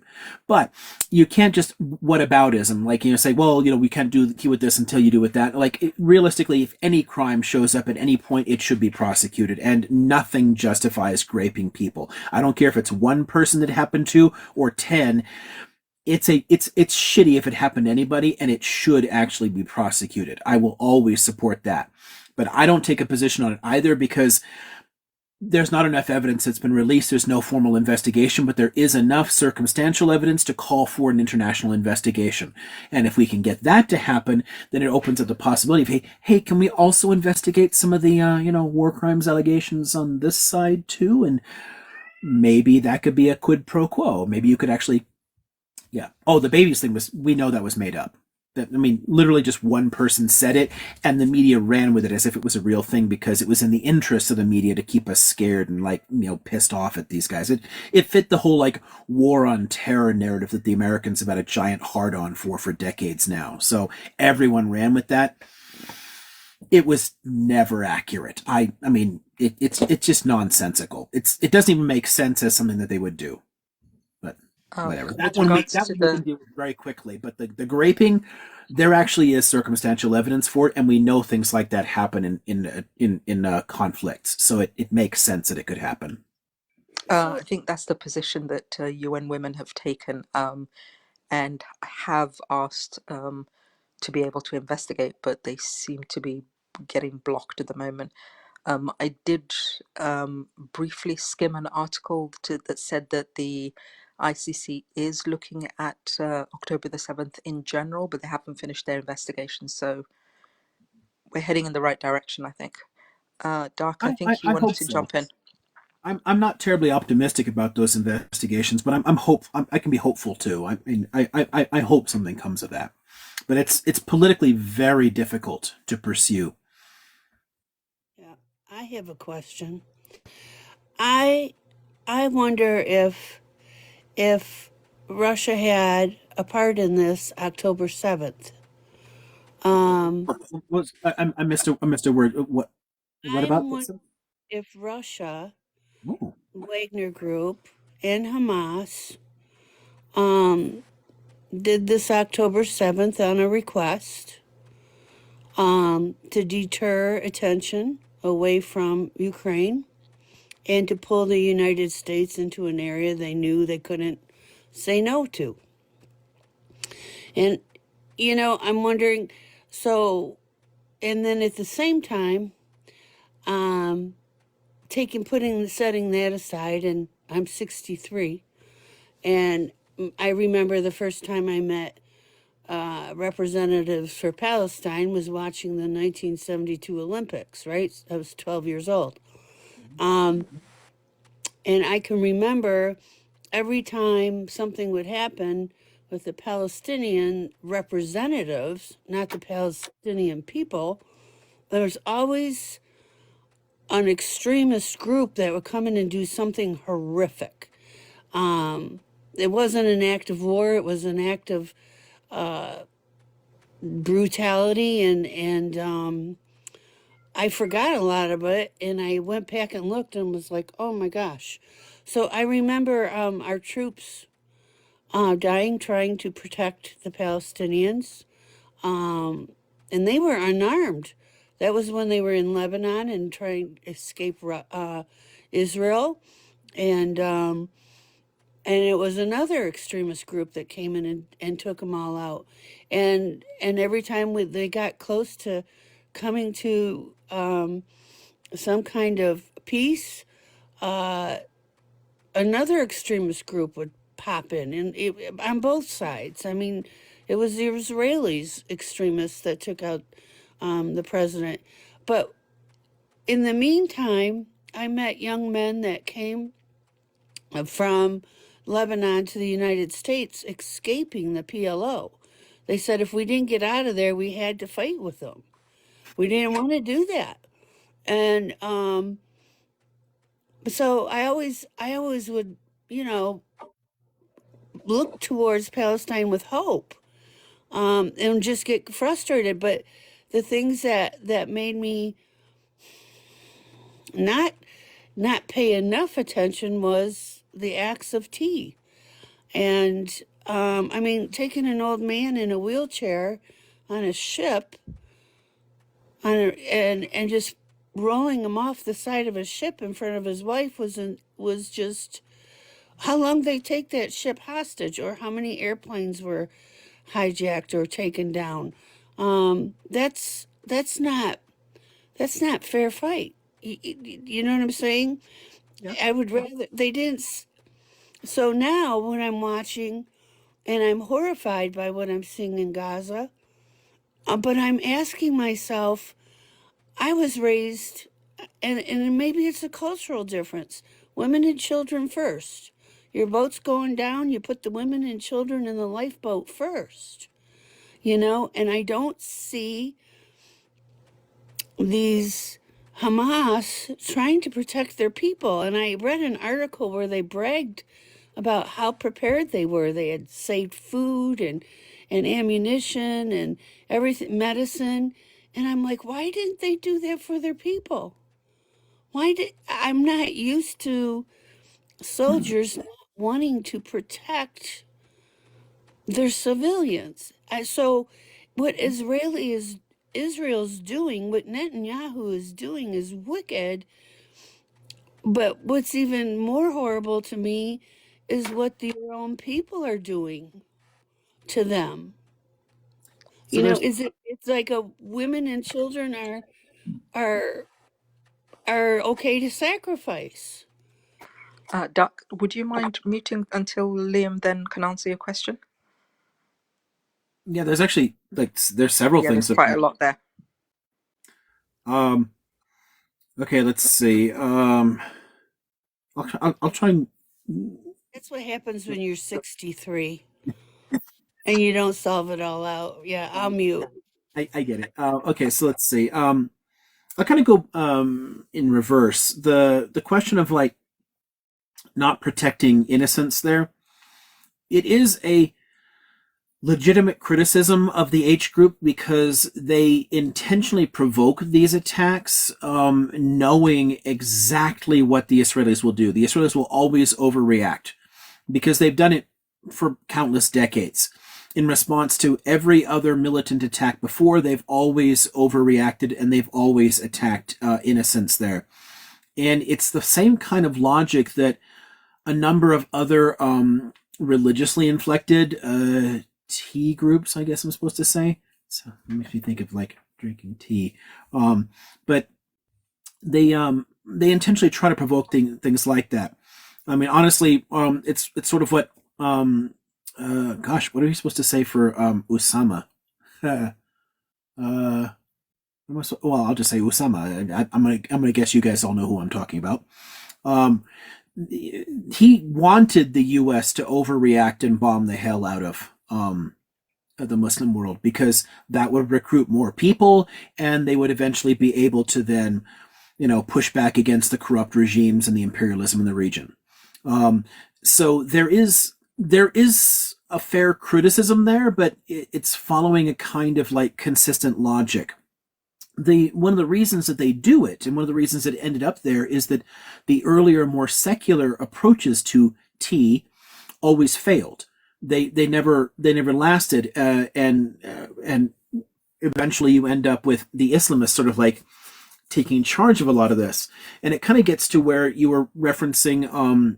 Okay, so the hijackings that the Popular Front used to stage, going back into the 1960s here. Honestly, I mean, okay, so we're not that far apart in age, and when I grew up, that if anybody had ever heard of a Palestinian in the U.S., generally they thought of balaklavas and Kalashnikovs and plane hijackings, because that's all we saw in the media. That's the only time they ever came up. And you never talked about why that was happening. We didn't hear about their dispossession and the atrocities towards them. We only saw them doing terrible things. And there's been a lot of terrible attacks that groups like the Popular Front had carried out.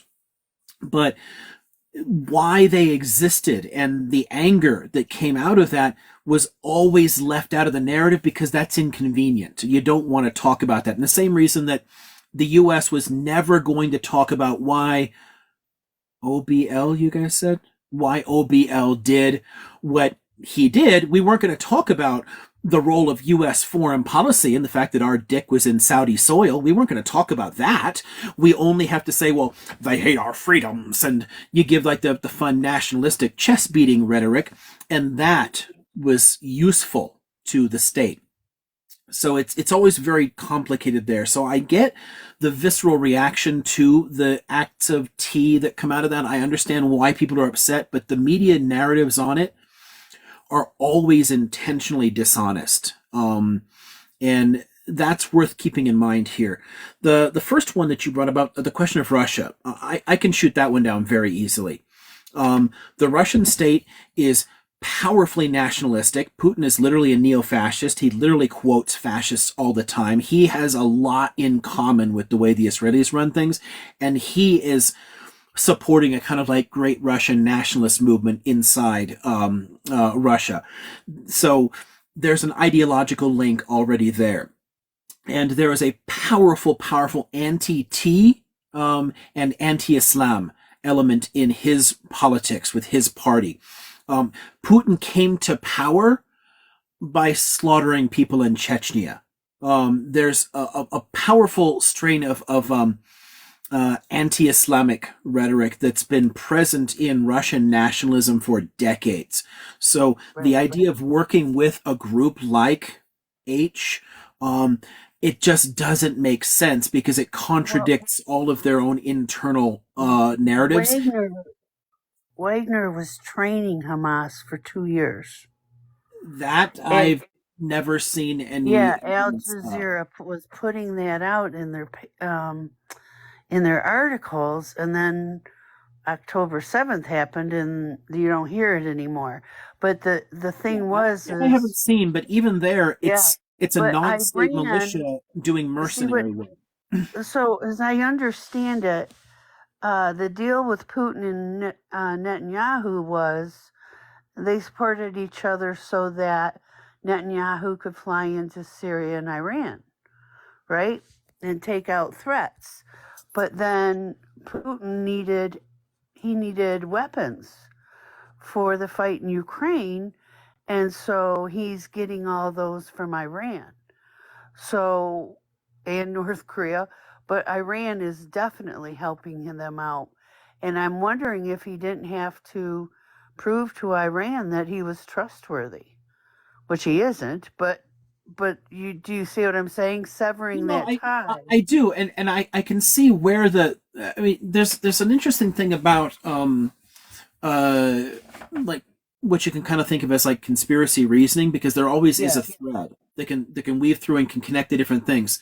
But the problem is, just because something can seem like it can connect together doesn't mean there's actually a causal relationship between them, or that there aren't other factors. And the other things, the things driving Russian policy are a lot more complex here. I get, like, it actually does distract from the Ukraine situation, so it seems like it would be very useful to him to do, but actually helping groups like that is not really in Russia's interest. The U.S. actually has armed a lot of Islamist groups. The Russians generally don't. They don't like dealing with them. They don't trust them.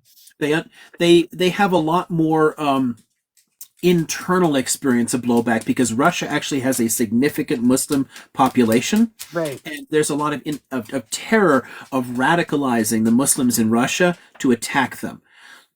So the U.S. doesn't fear blowback in the same kind of way that they do. It just doesn't fit the way that they would be thinking about this situation, even though it does actually benefit them in some way. Yeah. Well, they hosted Hamas the day after, in the Well, people, Kremlin. well, most of the Yeah, world does that, though. Most of the world yeah, interacts with these groups. We don't. right. And so, I mean, there's a lot of countries that actually maintain relations with these groups because it makes no sense to talk about resolving anything with the Palestinians if you leave out all of the people who represent Palestinians. I mean, Right. each group will have to be at the table in any peace negotiation. Okay. Thank you for that. Yeah, no worries. Thanks, Doc. And I If you guys and don't mind, if can I let the dog out to go pee and then get another drink? Sure. I think sure. I'll also check if Francisco's back. So Francisco's back after you come Cool. back. So do some housekeeping if you can while Sure, I'll walk absolutely. for a minute. Doc, would you mind muting since you've done your question, and then I can move on to the next person so that we don't get Sure. feedback. Sure. Thank you. Yeah, so in the meantime, if you could like the live, it'd be good if we could try and get it to 100,000 likes. If you think there's somebody else who would enjoy this, please do go ahead and share it. If you're not following Liam, then hit the red button next to his name at the top. I think that's mainly the housekeeping part. Hi, be blessed. I'm woke here. I just want to say, taking a moment that he's away, that you're doing awesome job as a moderator. I appreciate it because you really keep it nice and clean, the life. And just want to add that what I've heard, if you on the panel, you should not like the live because it hurts it actually. So I usually try to like it, and then I remember if I'm up here, I shouldn't do that. Question mark on that, but just for the sake of staying on the right side of TikTok, yeah, you're right. We should try and avoid it. But if you're in the chat, then yeah, please go ahead and like the chat. And thank you for the kind words as well. This is a favorite live for a few of us. So actually, a lot of us now. I think this is a growing group that gets together every Friday. If anybody doesn't know, yes, Liam does go live every Friday at 9 p.m. PST.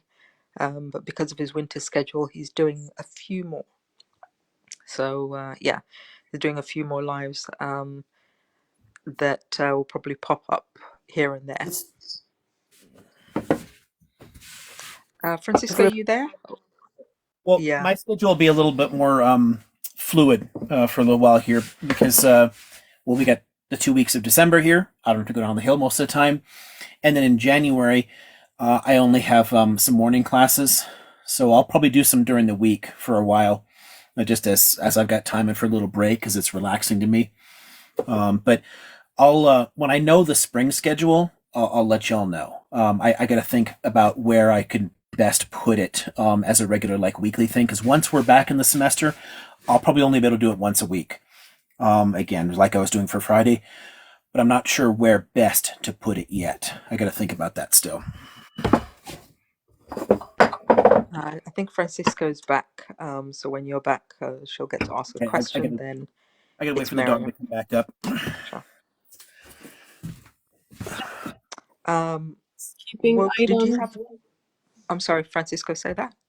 Oh no, that was me. I'm wondering if we can have the chat tag questions to one of the mods, just because I'm having a hard time keeping track of questions now, or they can request to come up if they have the permissions to do that.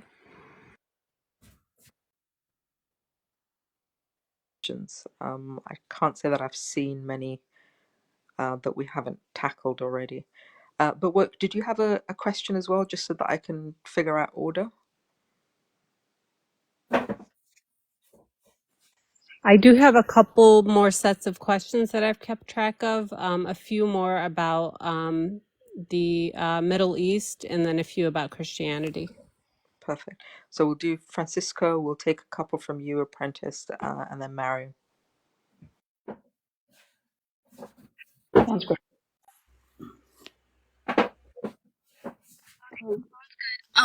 Is it alright if I can was it reply to something that Dark said earlier?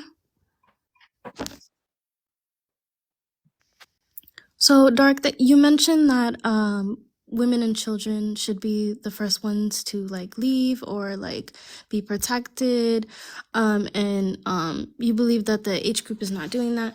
I don't know too much about like what the age group is doing for the civilian population in Gaza right now, but I know that the people in Gaza, they're not allowed to leave, and nobody's allowed to enter into Gaza as well. I think they're even having trouble getting humanitarian aid in there. So it's very hard for anybody to go in and out of there. And also they are currently bombing like every corner of Gaza, and they are driving them out to the desert right now. So yeah.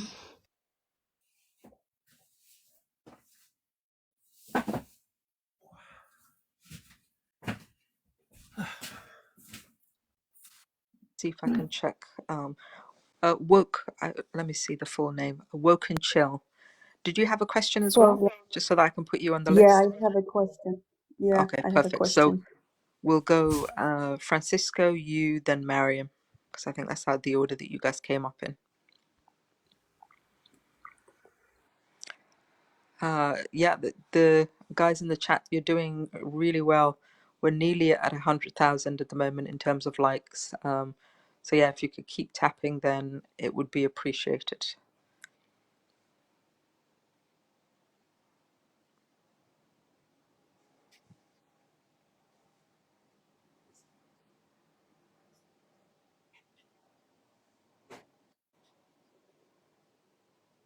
I'm glad we're covering quite a bit in terms of things people have heard on different lives in order for them to try and get some historical context for it.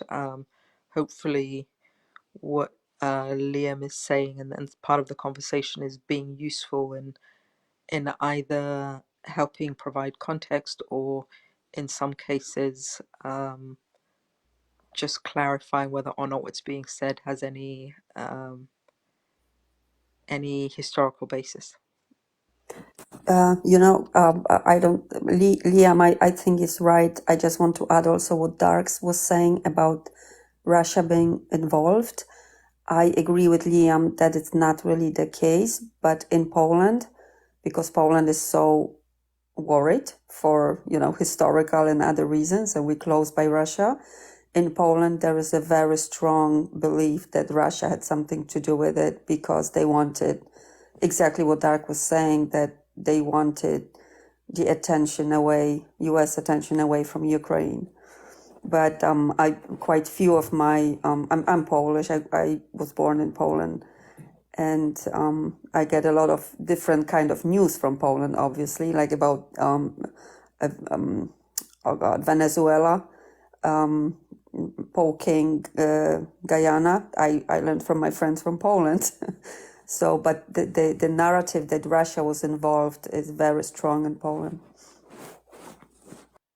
I wonder if also some of this is, how much of this is actually rooted in fact, and how much it is rooted in some of the propaganda with regards to what's happening there, because Zelensky has come out and said that he's concerned that the attention has moved away from Ukraine.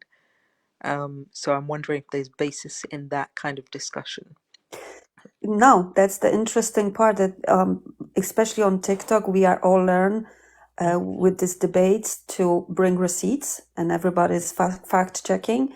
I was not able to get any fact, but exactly because Zelensky said that, and because, as I said, Poland is very, on edge, being so close, that just the kind of logical conclusion. That's how they coming up with, ending with that. But no, there is, I haven't been given any, proof of that. Got you. Thank you.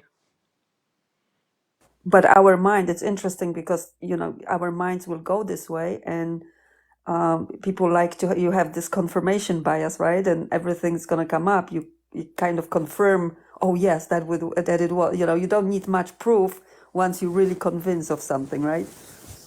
Yes, absolutely.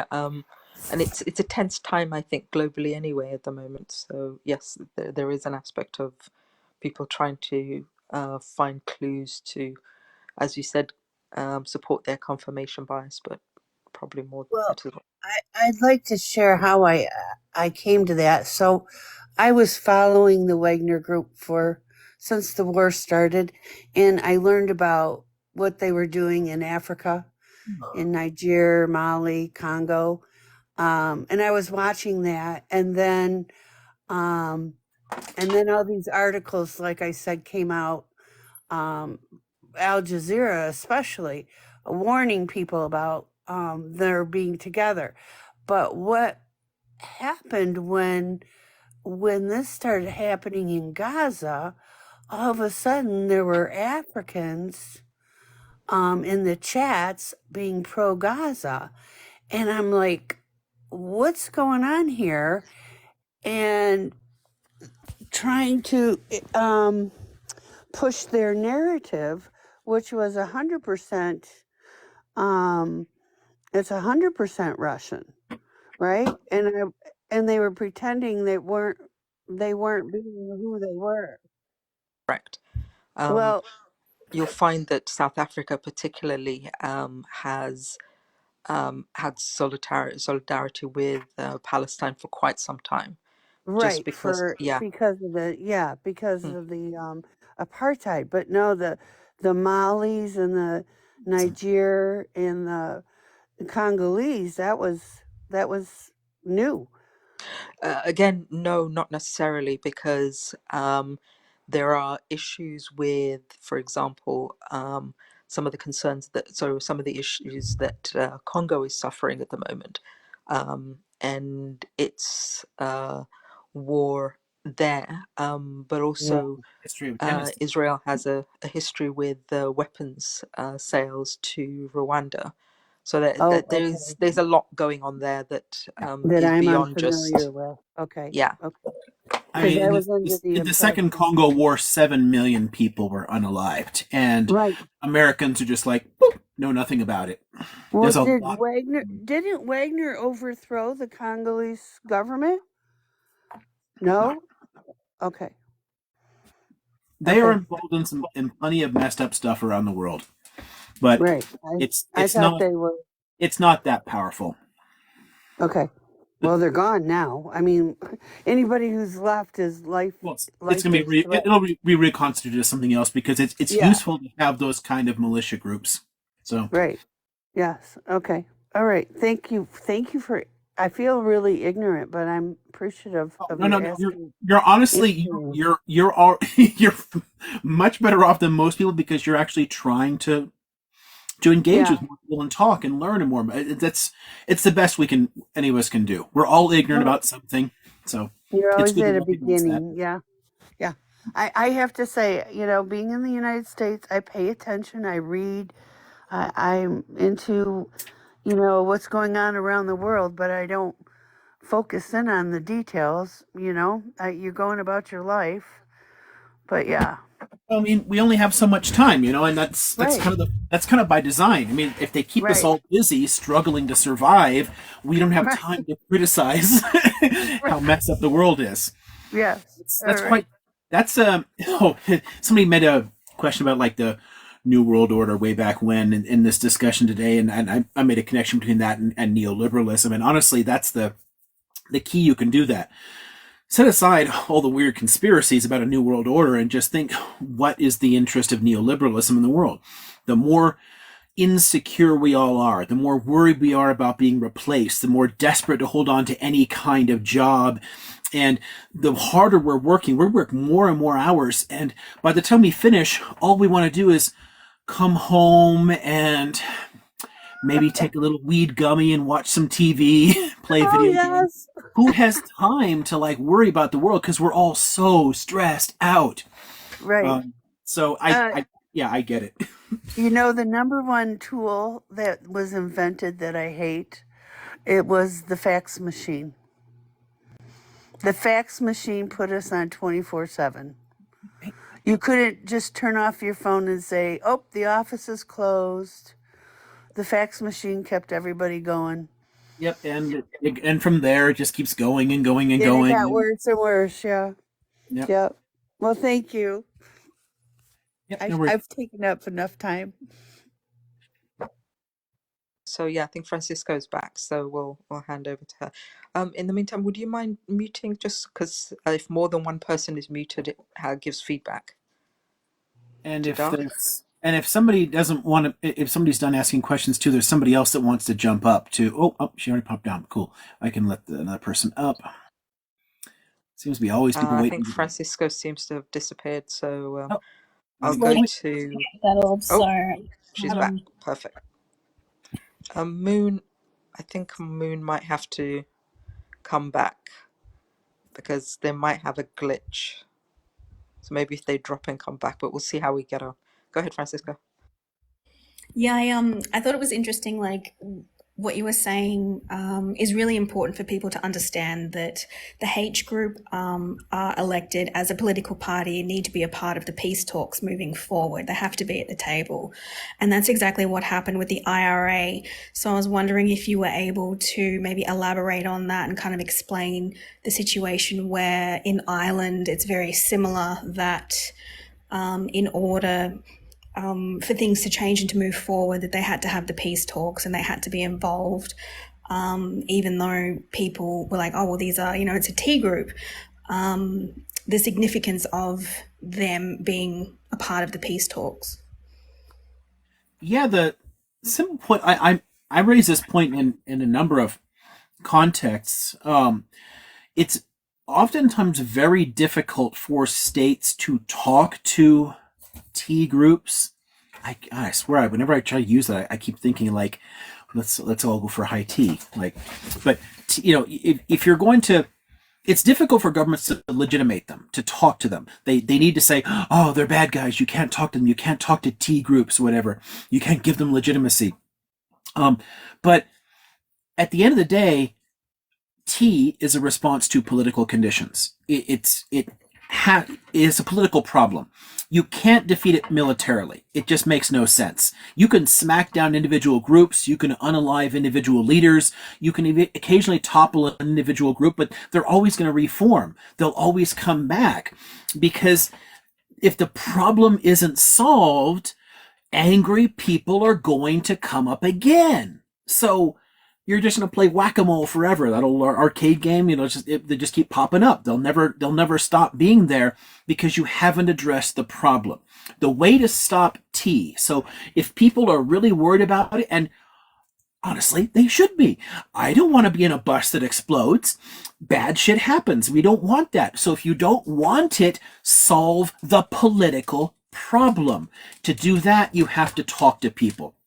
It was very, very difficult to get the UK to sit down across the table with people in the IRA, because they'd been putting bombs in trash barrels in London. They've taken out a lot of people. It was a big problem for them, but they had to do it.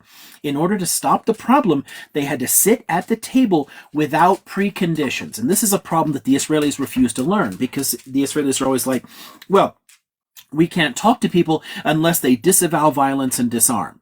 Well, okay, then they're never going to talk to you, which is, of course, what they want. They don't want peace. They want this. They want the state of terror to continue, because that justifies all their policies. In order to meet, they had to actually meet with the IRA while they were still an armed T group. They had to meet without preconditions. And in the process of that, they found a compromise that everyone could live with, and then IRA disarmed, which is what would happen. It's how you solve these problems. You come up with a compromise everyone can live with, and then the guns can go away. But until you do that, someone is always going to want to shoot back. So, yeah, at the end of the day, Hamas is relevant. They're part of the overall framework here. They need to be involved. In the long run, their ideology is not conducive to Palestinian society, and the Palestinians will get rid of them. Honestly, about 5% of Palestinians support the idea of an Islamic state. They're a very secular people overall. So this group only has significance for a larger number of people because of the conflict. So again, if somebody doesn't like the H group and doesn't like their ideology, and hey, I'm right there with you, I don't like any extremist groups. So anybody who doesn't like them, you want to get rid of them? Solve the fucking problem. Deal with the question of apartheid. Actually give Palestinians a sense of hope and a political horizon, and they will get rid of the H group because they don't ultimately like most of their ideas. They just like that they're willing to shoot back. That's the only reason they're around. But they are relevant today, and that means they have to be at the table. And as long as they're not at the table, there's no possibility of a solution. And there's always these fun signs of connection, of people trying to reach out. I don't know if anyone's ever read the Palestinian prisoners document, but you really should if you haven't, because it had representatives of the Popular Front, Fatah, the Democratic Front, as well as the Palestinian Islamic Jihad and the H group. They were all there. They all participated in the drafting of this, and it all called for reconciliation among the groups, a democratic framework, some kind of compromise solution with Israel, blah, blah, blah. They were all willing to talk. If they can get their shit together and talk, so can everybody else. The problem is, it's not in Israel's or the US's interest for them to get along. Every time there's attempts to work together, it's stopped.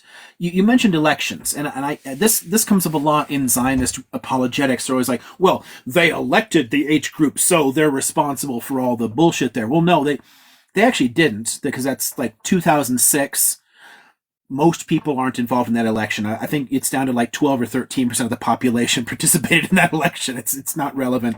But set that aside for a second and just think about what that election actually represented. To participate in a PA election in 2006, the H group implicitly recognized Israel. That was an opening. That was an opening to actually bring them into the political process, which could have provided an IRA-style path to disarming them. But their participation in an electoral process with the PA was threatening because it represented a possible reconciliation among Palestinian factions, a united front, and a willingness to take a more nonviolent approach. So the U.S. forced the PA to open fire on the H group. And that's what led them to seizing control by force in Gaza. It's because it's in our interests to keep them on the outside. There is an opening by being in a PA election, given the PA explicitly recognizes Israel's right to exist. The H group implicitly did so. That was an opening to some kind of peace. We broke that, and the U.S. did it by somebody asking how. It was by cutting off all aid. As long as they were involved, as long as they weren't actually, as long as the PA wasn't shooting at the H group to drive them out, we cut off all their money. And the U.S. actually trains Palestinian police. We contribute millions a year to help them run there, because they're not self-sustaining. They're not a sovereign state, so they don't have control over anything financially. They need money, and we said, sorry, no more money for you unless you shoot at these people. That created the current situation in the Gaza Strip. That's ultimately our fault. But to get back to Francisco's point, is that we have to talk to these groups, and our refusal to do so has direct consequences. It really hurts people. A lot of the people being unalived now, this is only happening because we refused that possibility of dialogue. We consciously pushed it away, and people are suffering for that. Hadri said he wanted to come up. And Francisco, are you done, or shall I?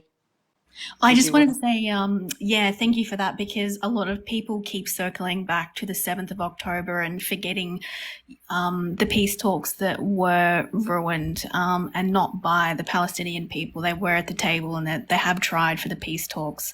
So it's just that narrative that the US and the Israeli government kind of are getting off scot-free, and it's just, oh, they've always been there and they've always tried, but it's always the Palestinians' fault, and it's just not the case. So yeah, you just summed up everything that people seem to be missing, that link, that if they have, you know, that particular mindset and just, yeah, leaving that aspect out. So yeah, thank you.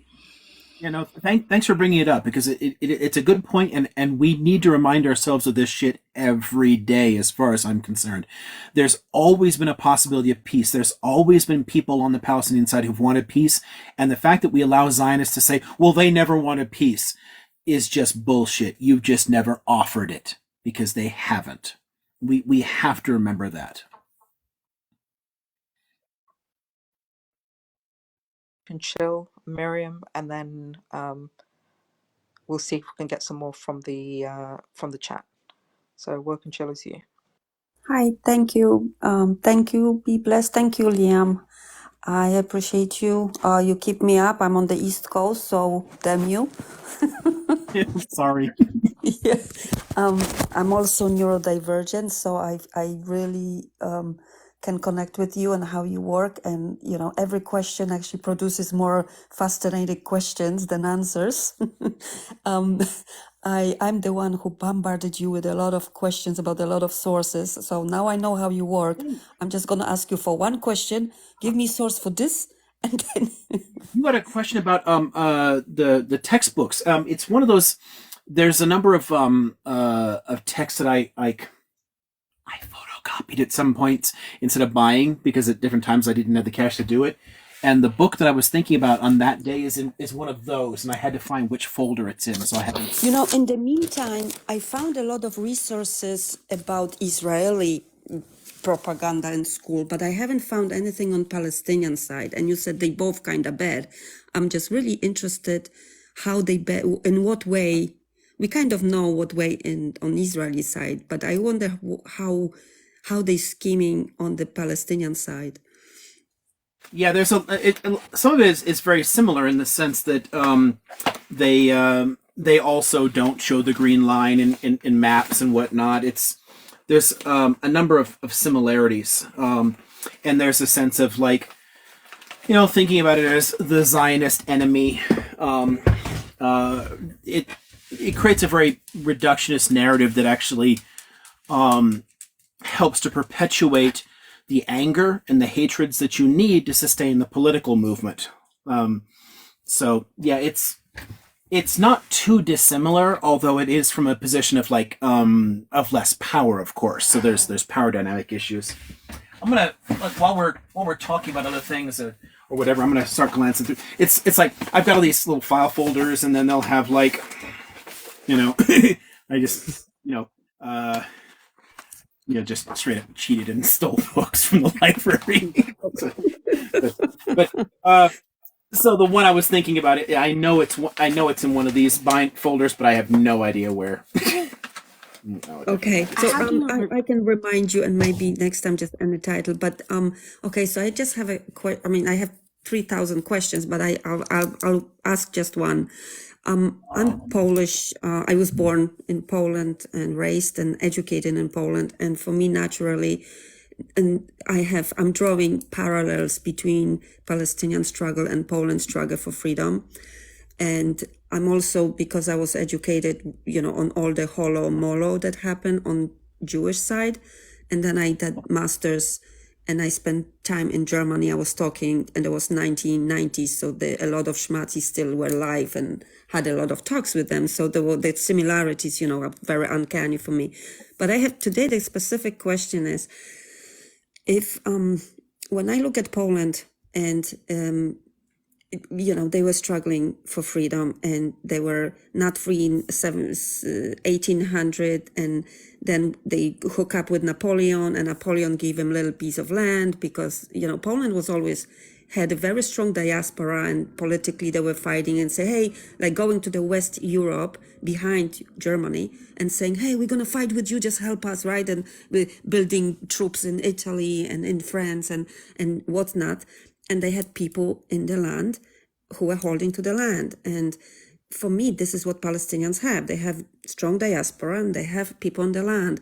And I'm just wondering, because after the Second War, considering the history of 2 years before, they actually gained considerable amount of land. And then after Second World War, even though nobody invited us to any table to talk, we actually are a considerably large country in Europe.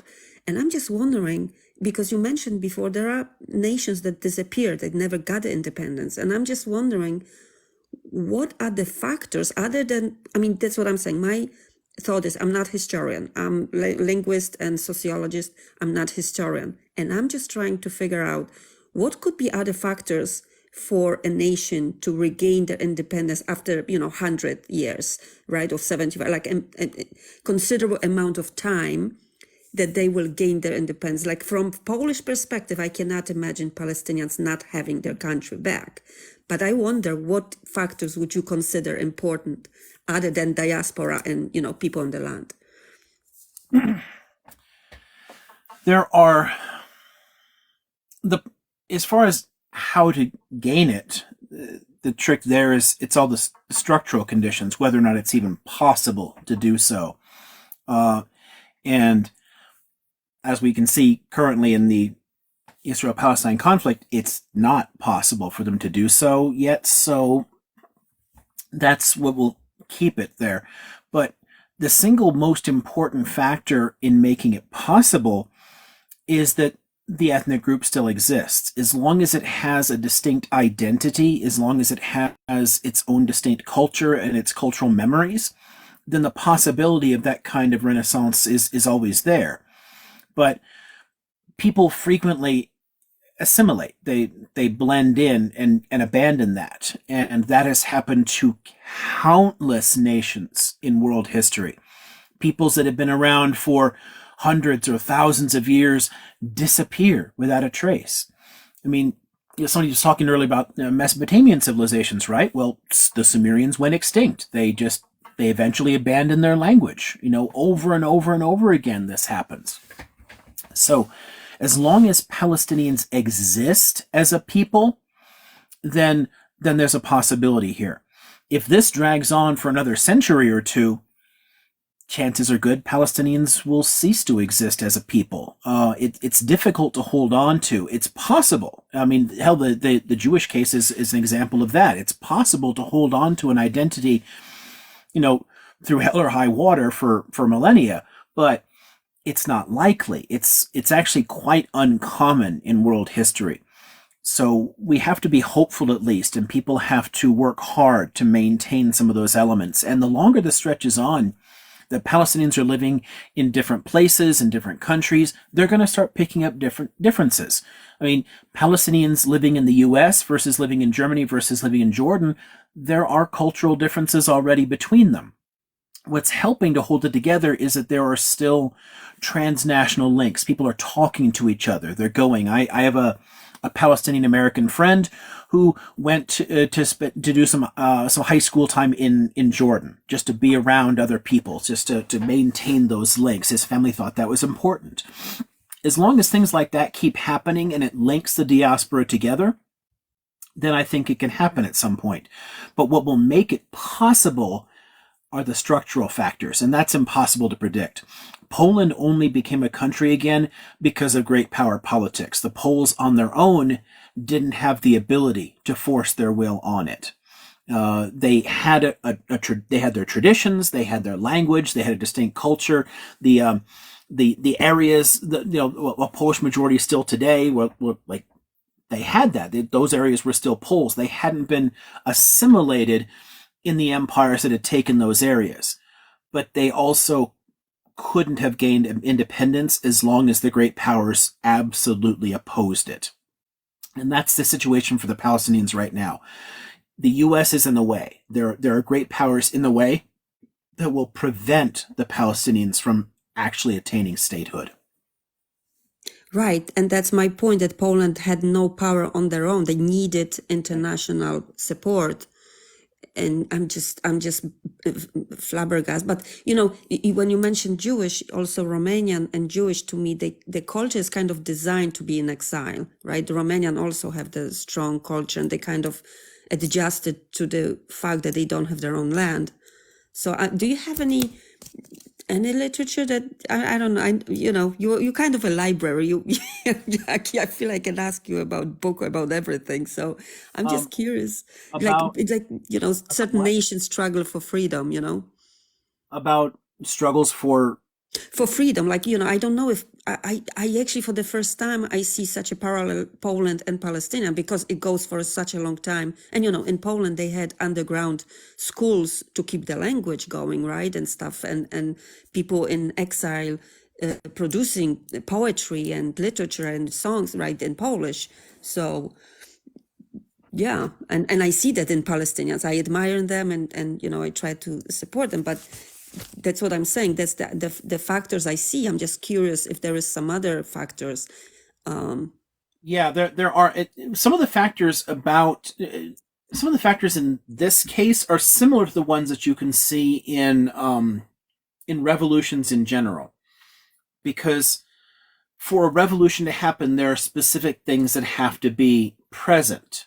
One of them, the one I was just talking about like the U.S., is present for that as well as for this case. It's a permissive international climate, a situation that would allow it. There's some similarity there. So some of the literature on revolutions is helpful here.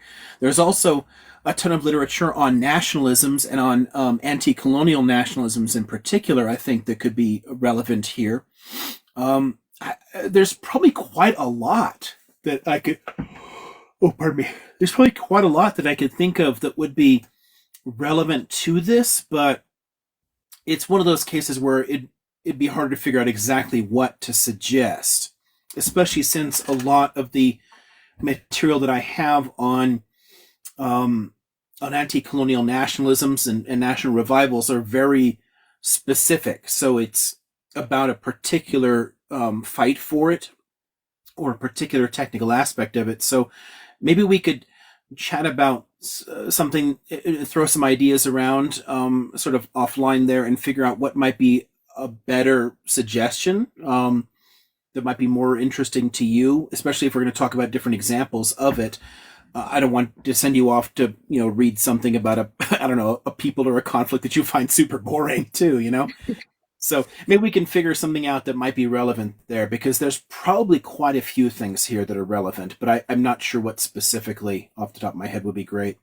Okay, I'll formulate a question and shoot it to you. Appreciate it, and I'm gonna have a next question next time alive. I don't wanna And yeah, sorry about monopolize. the book thing. I keep forgetting about that. No, don't worry. I think it's in the binders up on the very top over here. I gotta get the ladder and dig those down later and then flip through them, because I know it's one of those, but I don't know which magazine file it's in.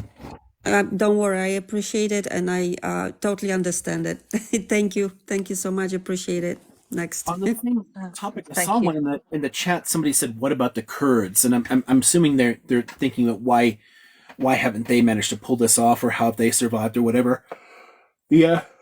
Oh, perfect. The thing about the Kurds is they were historically isolated, like just geographically, for a long time in the mountains. So no one really cared to assimilate them. They were kind of cut off. And in the contemporary world, they've managed to latch onto a lot of the technologies that would help to link people together, even though they're stuck in different countries, and try to maintain a kind of shared cultural framework, even though there are considerable differences. There are several forms of the Kurdish language because, again, they're in mountains. They're historically isolated from each other, too. But there's ways that people are trying to like bring some of that together and think about it. So there's a number of groups like that. Kurds are a big one. Balochis are a big one. There's tons of groups in the world that do not have any real potential of creating a separate country for themselves, but are still trying to hold on to a distinct national identity. So it's a really complicated, interesting question, I think. So before I go, I wanted to say something. Oh, I think she might have got a call. Are you there, Work and Chill?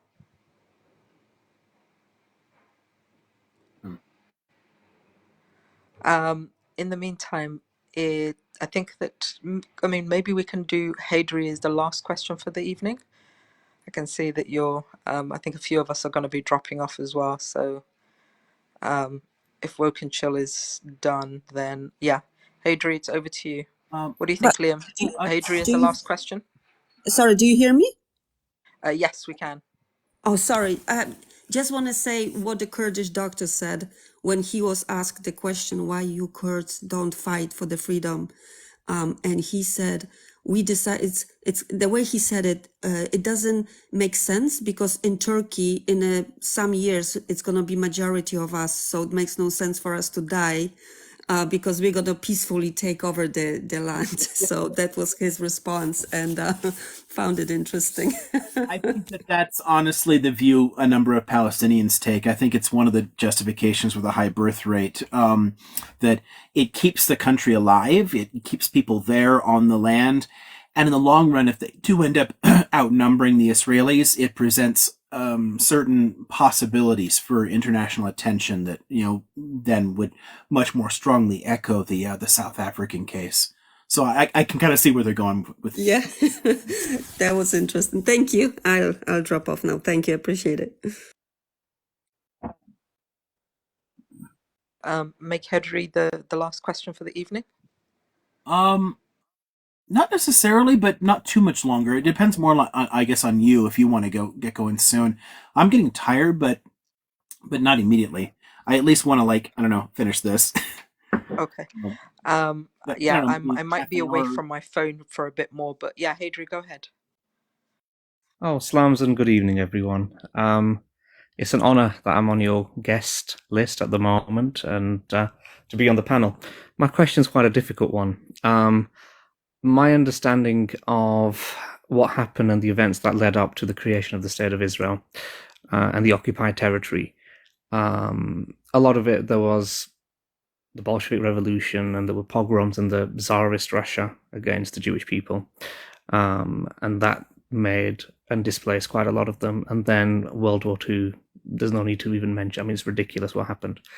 But what I find really obscure and really obtuse is the fact that these people are supposed to have suffered under an ethno-religious state, yet they have created an ethno-religious state on somebody else's territory, which was never theirs.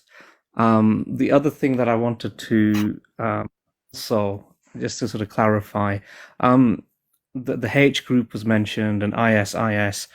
They actually hate each other. They are diametrically and ideologically opposed to each other.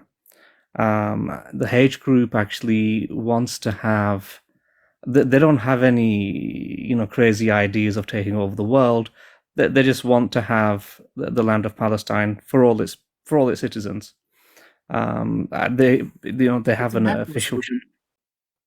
And equally, Ephraim Halevi, who is actually the ex-director now of Mossad, openly said that the ISIS group has never attacked Israel and we will support them and we will treat their wounded because we do not see them as an enemy in the same way. So now they are equating hate group to ISIS, which I think is a huge absurdity, and they've done an own goal by doing so. But yeah, my question is more related to, we talk about peaceful solutions, and how I look at it and how I perceive it is it's been over 100 years. I don't think they actually want peace. The Israeli side, I don't think they do. Zionism, and I'll quote even Avi Schleim. I'm sure you're familiar with him. He said that Zionism, plain and simple, is racism, which is a major barrier to peace. I think a one-state solution with representation of the Judaic, the Christian, and the Muslim faith in the political parties would be a peaceful solution. However, speaking to Zionists, they say that there's no way we'll accept a one state simply because, number one, we're outnumbered, and number two, we cannot be ruled by somebody other. We would only want a Jewish prime minister or a leader or a president as well. So this is the issue. But yeah, my question to you was more related to how did that even come about, where a group of people who suffered in an ethno-religious state then have created an ethno-religious state. It's just a bizarre phenomenon, and I just wanted your input on it. Also, quick question, last one. Did you ever read, I think it's Thomas Fromkin, A Peace to End All Peace? Right. He's no, yeah, he's up there. Excellent. I believe you. But yes, I just wanted your input on that. How did that even happen? Yeah, it does seem kind of counterintuitive, but honestly, it's not uncommon for people to lash back out in the same ways that they were treated. Hmm. One neat way of putting it is to look at the expression "never again" that comes out of the Shoah, because there's two ways of hearing that same line. One is "never again" for anyone, and one is "never again" to us, which would then necessitate adopting the same kind of tools of the oppressors to make sure that you have the strength to fight back. So you've got things like that in the contemporary world, but honestly, you can see in tons of groups a history of that. I don't know, just as a fun one because of where I'm sitting in the room here. Early Christianity was actually a pacifistic movement, and one that didn't oppose the state, didn't oppose the Roman Empire, was perfectly happy with it. But there were individual provincial governors that frequently lashed out at them because they were a new faith, they refused to follow some of the laws, blah, blah, blah, and attacked there. And they ended up in conflict with a whole bunch of other religious groups in the area. But once they gained power, and it's a long-term process, but as they slowly infiltrated the Roman upper classes and gained control of the state, what did they do? They started imposing their beliefs by force and lashing out and attacking people in the name of their religion. So it went from a pacifist movement that said, turn the other cheek, never fight back, allow people to persecute you, to let's kill people for Christ. And to me, it's a very similar kind of psychological dynamic that sees the interests of power. And realistically, power is the key factor there. When Jews of Eastern Europe had no power, they had to find different ways to survive, different ways to perpetuate their culture, hold on in the face of oppression, and survive in exile in that way. But once they have power in their hand, the generational trauma of oppression tends to turn itself into oppression. And there are quite a few places where you can see that play out in history, but it kind of makes sense just as a psychological dynamic, because you have a lot of built-up resentment, you have a lot of built-up fear, you're terrified of the world, a world that's been treating you like shit for a long time and been unaliving you. So now suddenly the gun is in your hand. What are you going to do? You're going to lash out and make sure that no one can touch you again. And in the specific case of Israel-Palestine, the simple fact is the very existence of another people with a legitimate claim to that land is a direct threat to them. And that's how they see it. So until you can drive them out completely, they're always going to be worried about that and violent, because there's a conflicting nationalism there.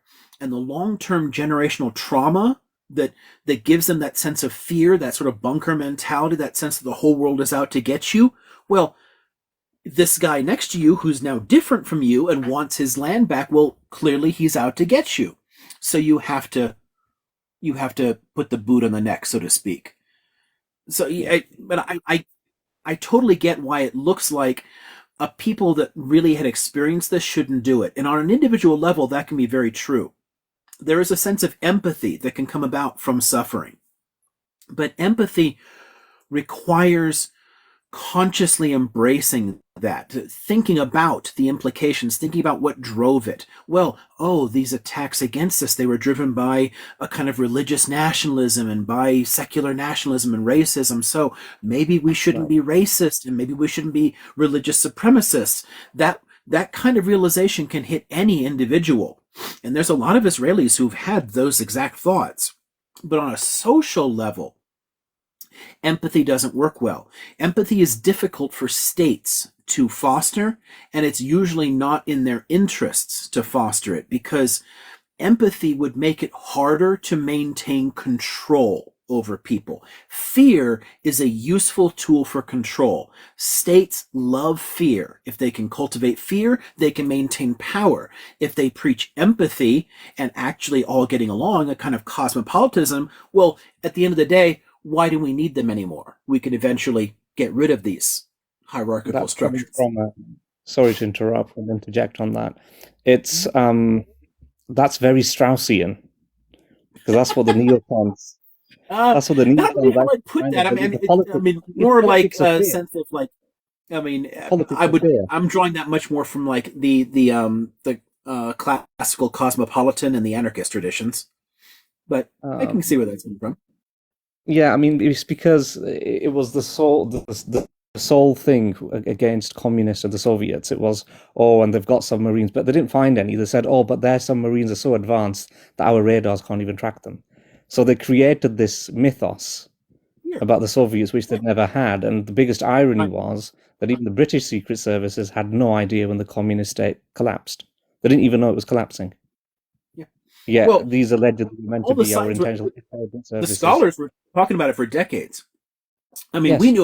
we knew the Soviet system was in trouble in the 1970s, but governments don't want to think about that because it's useful to governments. That sense of fear. The Cold War is just a giant scam. I mean, the Soviets were never a threat to us. I mean, they had an economy a tenth the size of the U.S. economy. They weren't relevant as a threat, but they were useful as a threat. And the state here used them to actually crush labor unions and change the U.S. internal politics. That was the main reason for stoking that kind of fear. It helped the control internally. That kind of dynamic shows up over and over and over again in history.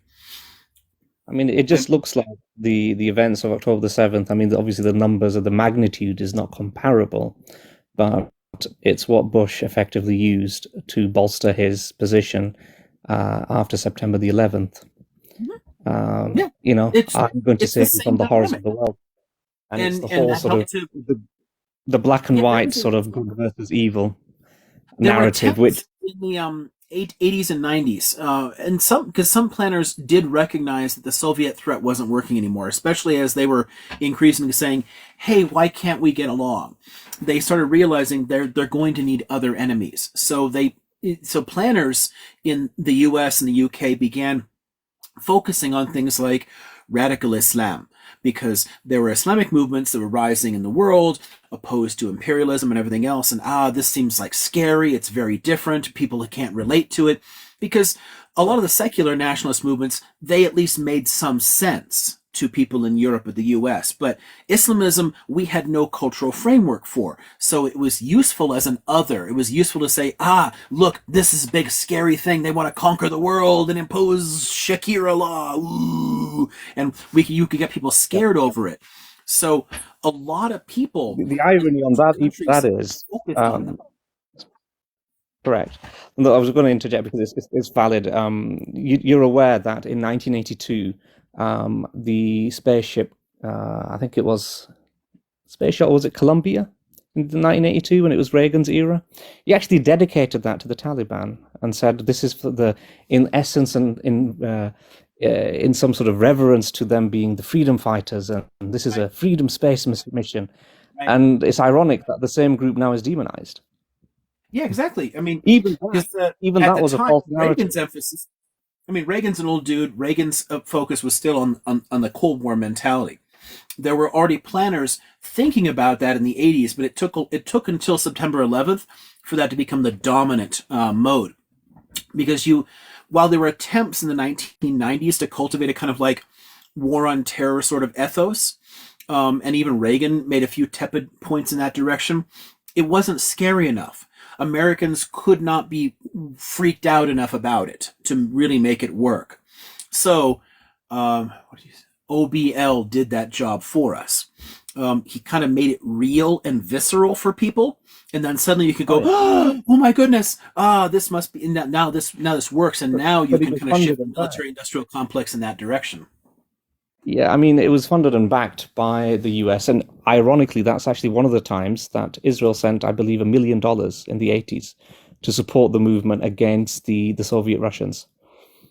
Yeah, it's the most This is expensive documented, CIA and operation you ever. probably you definitely will have come across somebody like a political scientist called Adam Curtis. I've heard the name. He's generally well accredited. He's done a lot of documentaries as well for the BBC. But he basically covered it.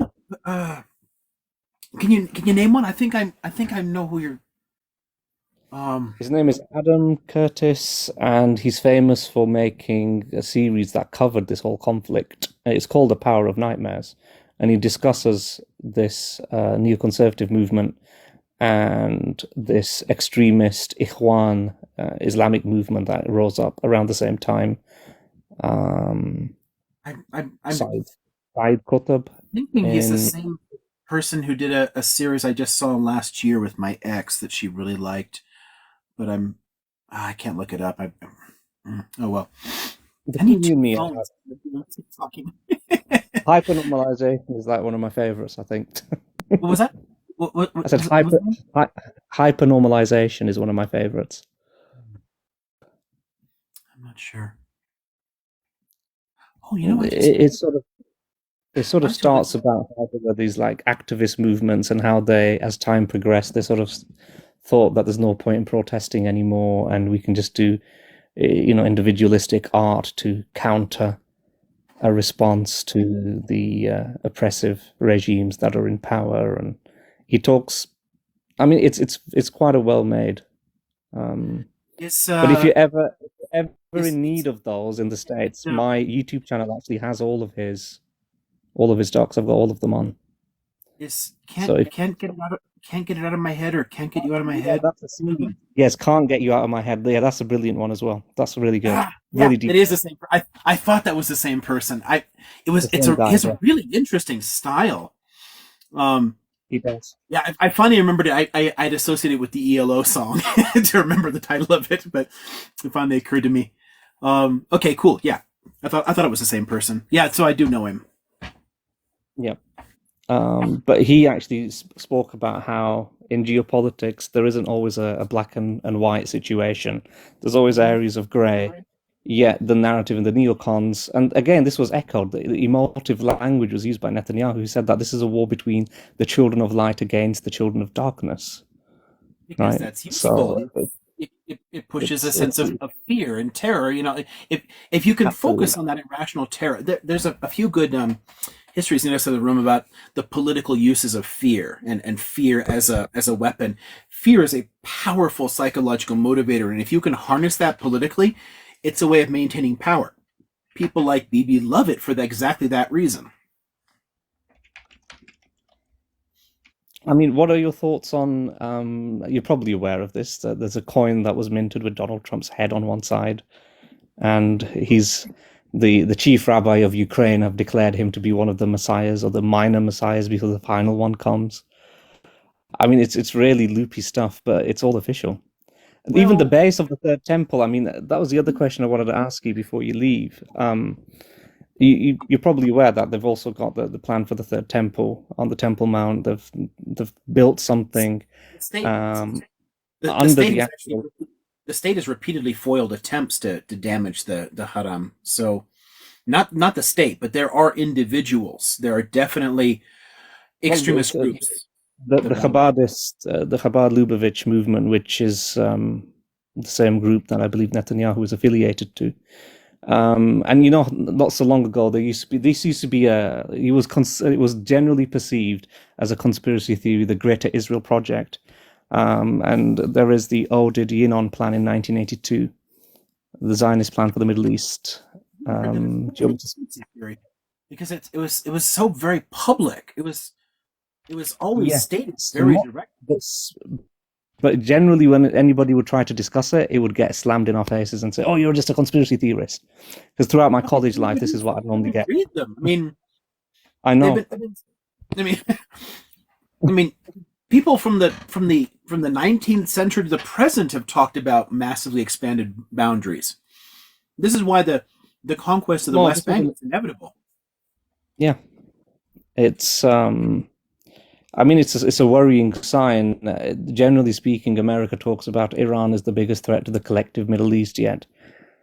Israel's the only state that is nuclear powered in the Middle East, nuclear weaponized rather, and equally has an expansionist ideology, which they are very open about. Now, I believe Smotrich, who's one of the ministers in the Likud party, earlier this year, I believe it was in March, he gave an address at the Knesset where they actually had the map of the Greater Israel Project, which interestingly, they want to split up a lot of the other Muslim states, even though they're not technically in the Middle East, such as Afghanistan as well as Pakistan, into 3 or 4 different smaller nations, which I find, I just, with a leader like Netanyahu in, it's a really worrying sign that we could very easily end up into World War III. I mean, these are what I would consider baby steps in that direction. It's honestly hard to imagine a similar kind of conflict. It's a much more fractured Technologies move. politically. It's much more interconnected economically and more fractured politically. So I tend to dislike the World War III label just because any large conflict is going to look so different. But yeah, larger conflicts are definitely in our future. I mean, all you have to do is look at global warming. I mean, the resource conflicts that are going to spiral out over the next 150 years are going to lead to a lot of violence because we have not gotten our shit in order. So, I like that you mentioned Iran, and I saw a couple of people commenting. Yeah, no, I know. Iran is actually on the 2009 handbook that gets given to the pro-Zionists and people who speak about it. They say that's the topic you got to target. You got to mention because the U.S. has been stoking fear about them for decades. But honestly, the Iranians have still invaded exactly 0 countries. I mean, Absolutely. they're not an expansionist threat. What they want is to be at the table, and they want to be taken seriously as a major power in the region and the world. And given that it's a fairly diversified economy, they really should be. We just can't forgive them for overthrowing our pet dictators, so we have to treat them like shit. It's similar to like Cuba, but you can't fearmonger about Cuba being a threat because while they have a fairly high standard of living for a poor country, they're not a military threat. Iran is a much more diversified economy and as such has the military capabilities to be at least a minor threat in the world. So fear-mongering about them is useful. But that's just about feeding the military-industrial complex and maintaining power in the U.S. and in other Western countries. It's not connected remotely to reality. The Iranians are simply not a threat to anybody. No, not really. Well, they're a threat. No, their government's a threat to them. Their government is definitely a threat to Iranian people. But the Iranian state is not a threat to global peace. There's a lot of problems with that government, and believe me, Iranians there, they know it and have problems with it. But they're still not a threat to the rest of us. There's just another couple. I've got loads of questions for you. I could probably talk to you for hours on end. The Ben Gurion Canal. I'm around regularly. Ben Gurion Canal project. Do you think this? I actually feel that this is one of the major factors. No, we can do that. No, never going to happen. Never going to happen. That was abandoned decades ago as an idea, and it's not economically viable. There's no way they're going to resurrect that as a dead idea because it literally makes no economic sense to do so. There's something because Egypt is due to switch over to BRICS economically, and the Suez won't have the same sort of access as the Western nations do currently. And there'll be higher rates and taxes that could be applied, and Russia and China are basically they're mainly the main big key players in BRICS. And this is why it is being mentioned by many sort of political analysts that this could well be. It's first off ungodly expensive to do, but even if they did it, even if they got the financing and they did it, and there's no way they could afford to do it right now on their own, but if they did, and if it involved in any way harming Palestinians, it would be such a politically toxic concept that governments wouldn't be able to use it. It'd be problematic in any number of ways. But I'm half Iraqi myself as well, and I saw how growing up, I saw exactly what happened to my other nation that I belong to, and it was a case of where the nation got together in Britain as well as the United States that did protest against the war, yet they still went ahead and did it. And it's one of those things. I also look at the other side where I've seen nothing but Israel's territory expand as the years have progressed. I mean, there's literally hardly anything Palestinian territory left. It has at least also shrunk. There were significant arguments and pushes inside Israel to keep the Sinai permanently, and they didn't. Yes. And the Greater Israel Project has always argued that the natural border of Israel at least should be the Litani River. It should at least be that far north. And that's where the Israelis occupied for 18 years. That could have turned into another West Bank. That might have stayed permanently Israeli, but they did pull out of it 23 years ago. So it's at least possible to change things. I think the only thing that you can't get them out of is the West Bank at the end of the day, because that's the biblical heartland and it's ideologically too problematic to pull out of.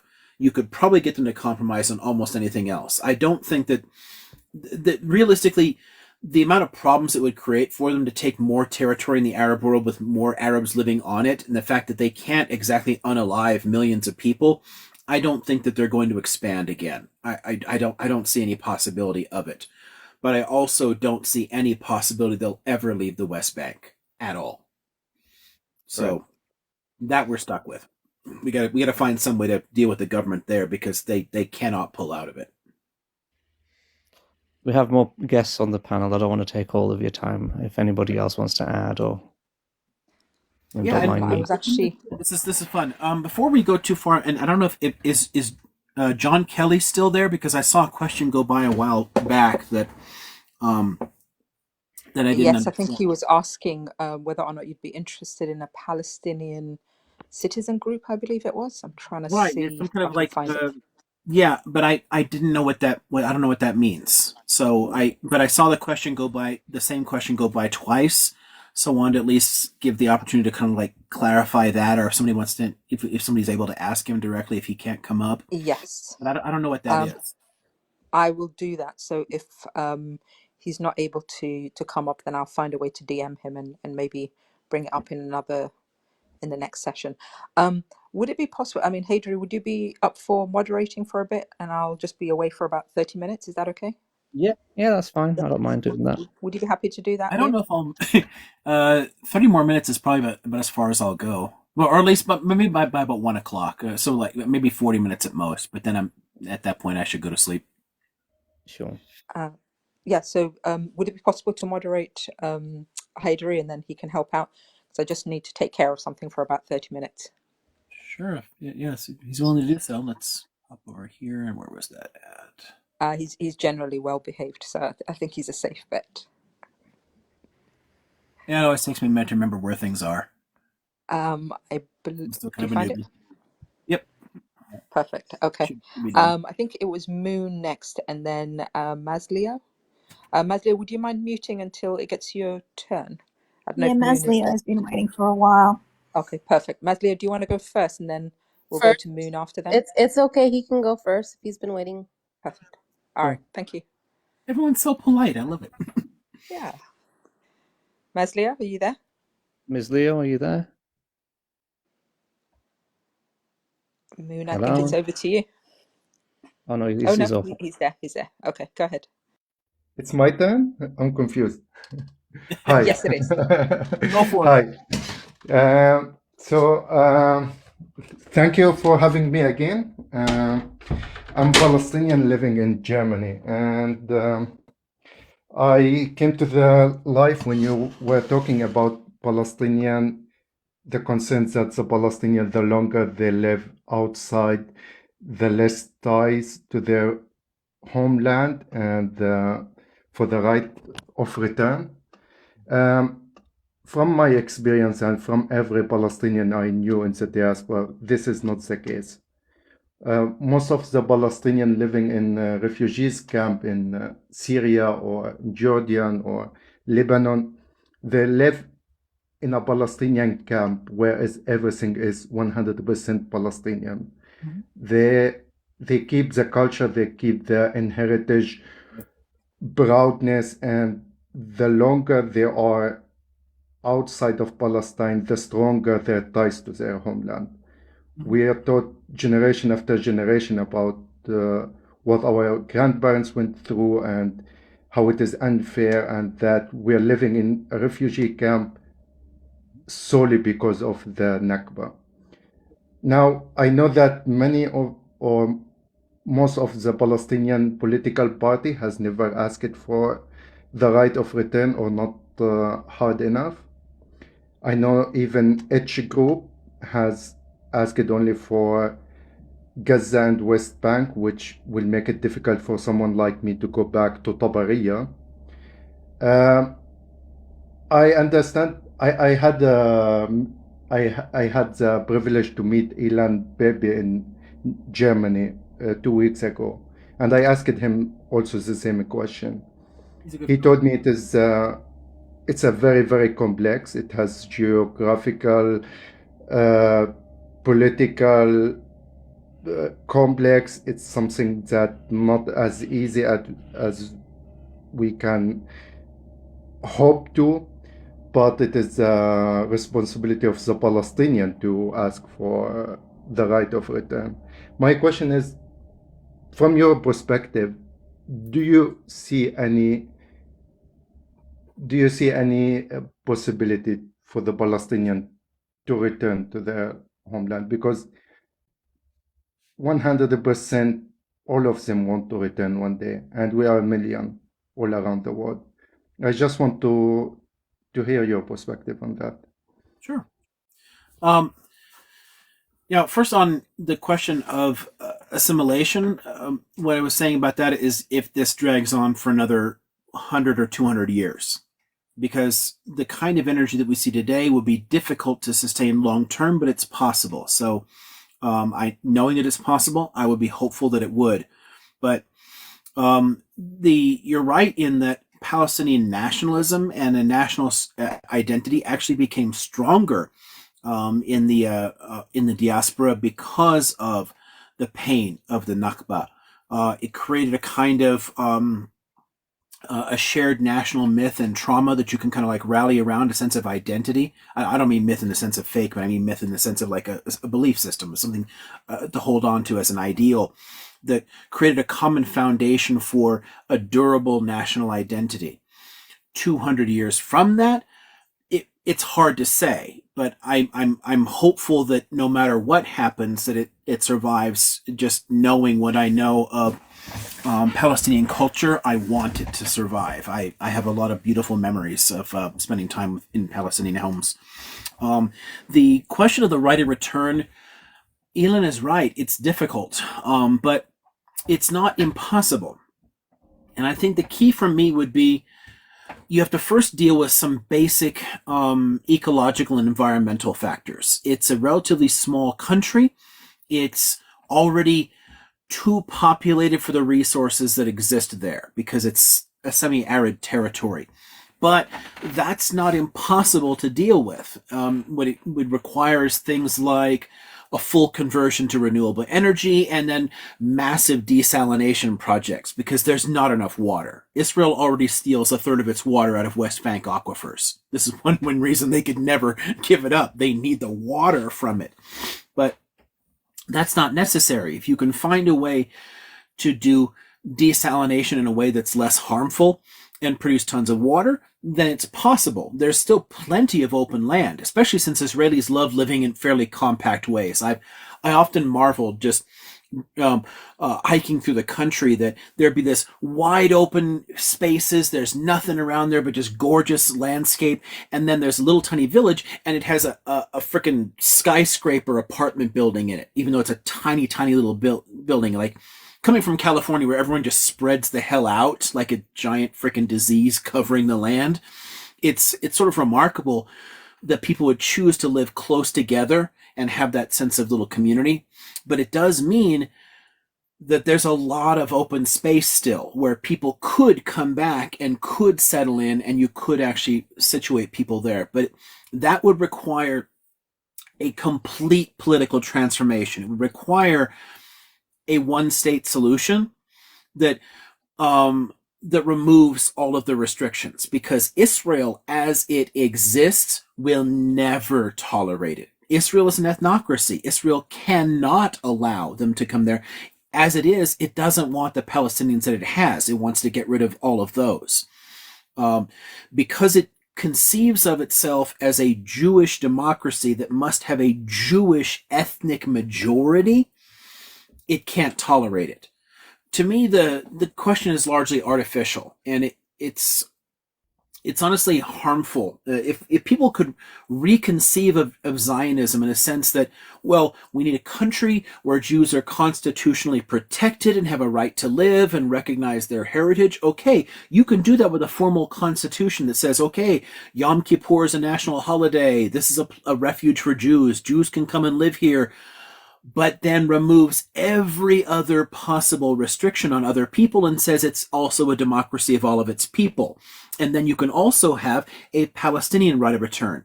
So for me, my ideal solution, my ideal one-state solution would have a Jewish and Palestinian right of return, that people could both come back and they could both settle there and they could live there. And together you create some kind of new thriving hybrid culture that has the best of both worlds, and there's a Palestinian identity and an Israeli identity, but it doesn't have any of this racist ethnocratic bullshit. People just find a way to live together. Actually. What was that? You're answering one of my questions. Neat. Okay, we can clarify and see what other part there is that need necessary. But that's, to me, that's kind of my ideal, is a way that respects both peoples. But you have certain ideological hurdles. You have to get rid of, like, the racist forms of Zionism that say there's no possibility of Palestinians living here. As long as you've got that ideal, no, Palestinians will never come back. As long as Israel exists in its current form, no, it's literally impossible. But if you completely change the governing structure and come up with a new democratic solution that allows people all to live there, then yeah, there should be no reason people can't come back, except for then the technical ones. And those are solvable. There's ways to deal with the ecological issues, but it would require massive investment. And realistically, given there are millions in the Palestinian diaspora, if only a fraction of them wanted to go live there, because a lot of them, they put down roots elsewhere and would maybe want to, like, maintain connections there, but not necessarily move full time.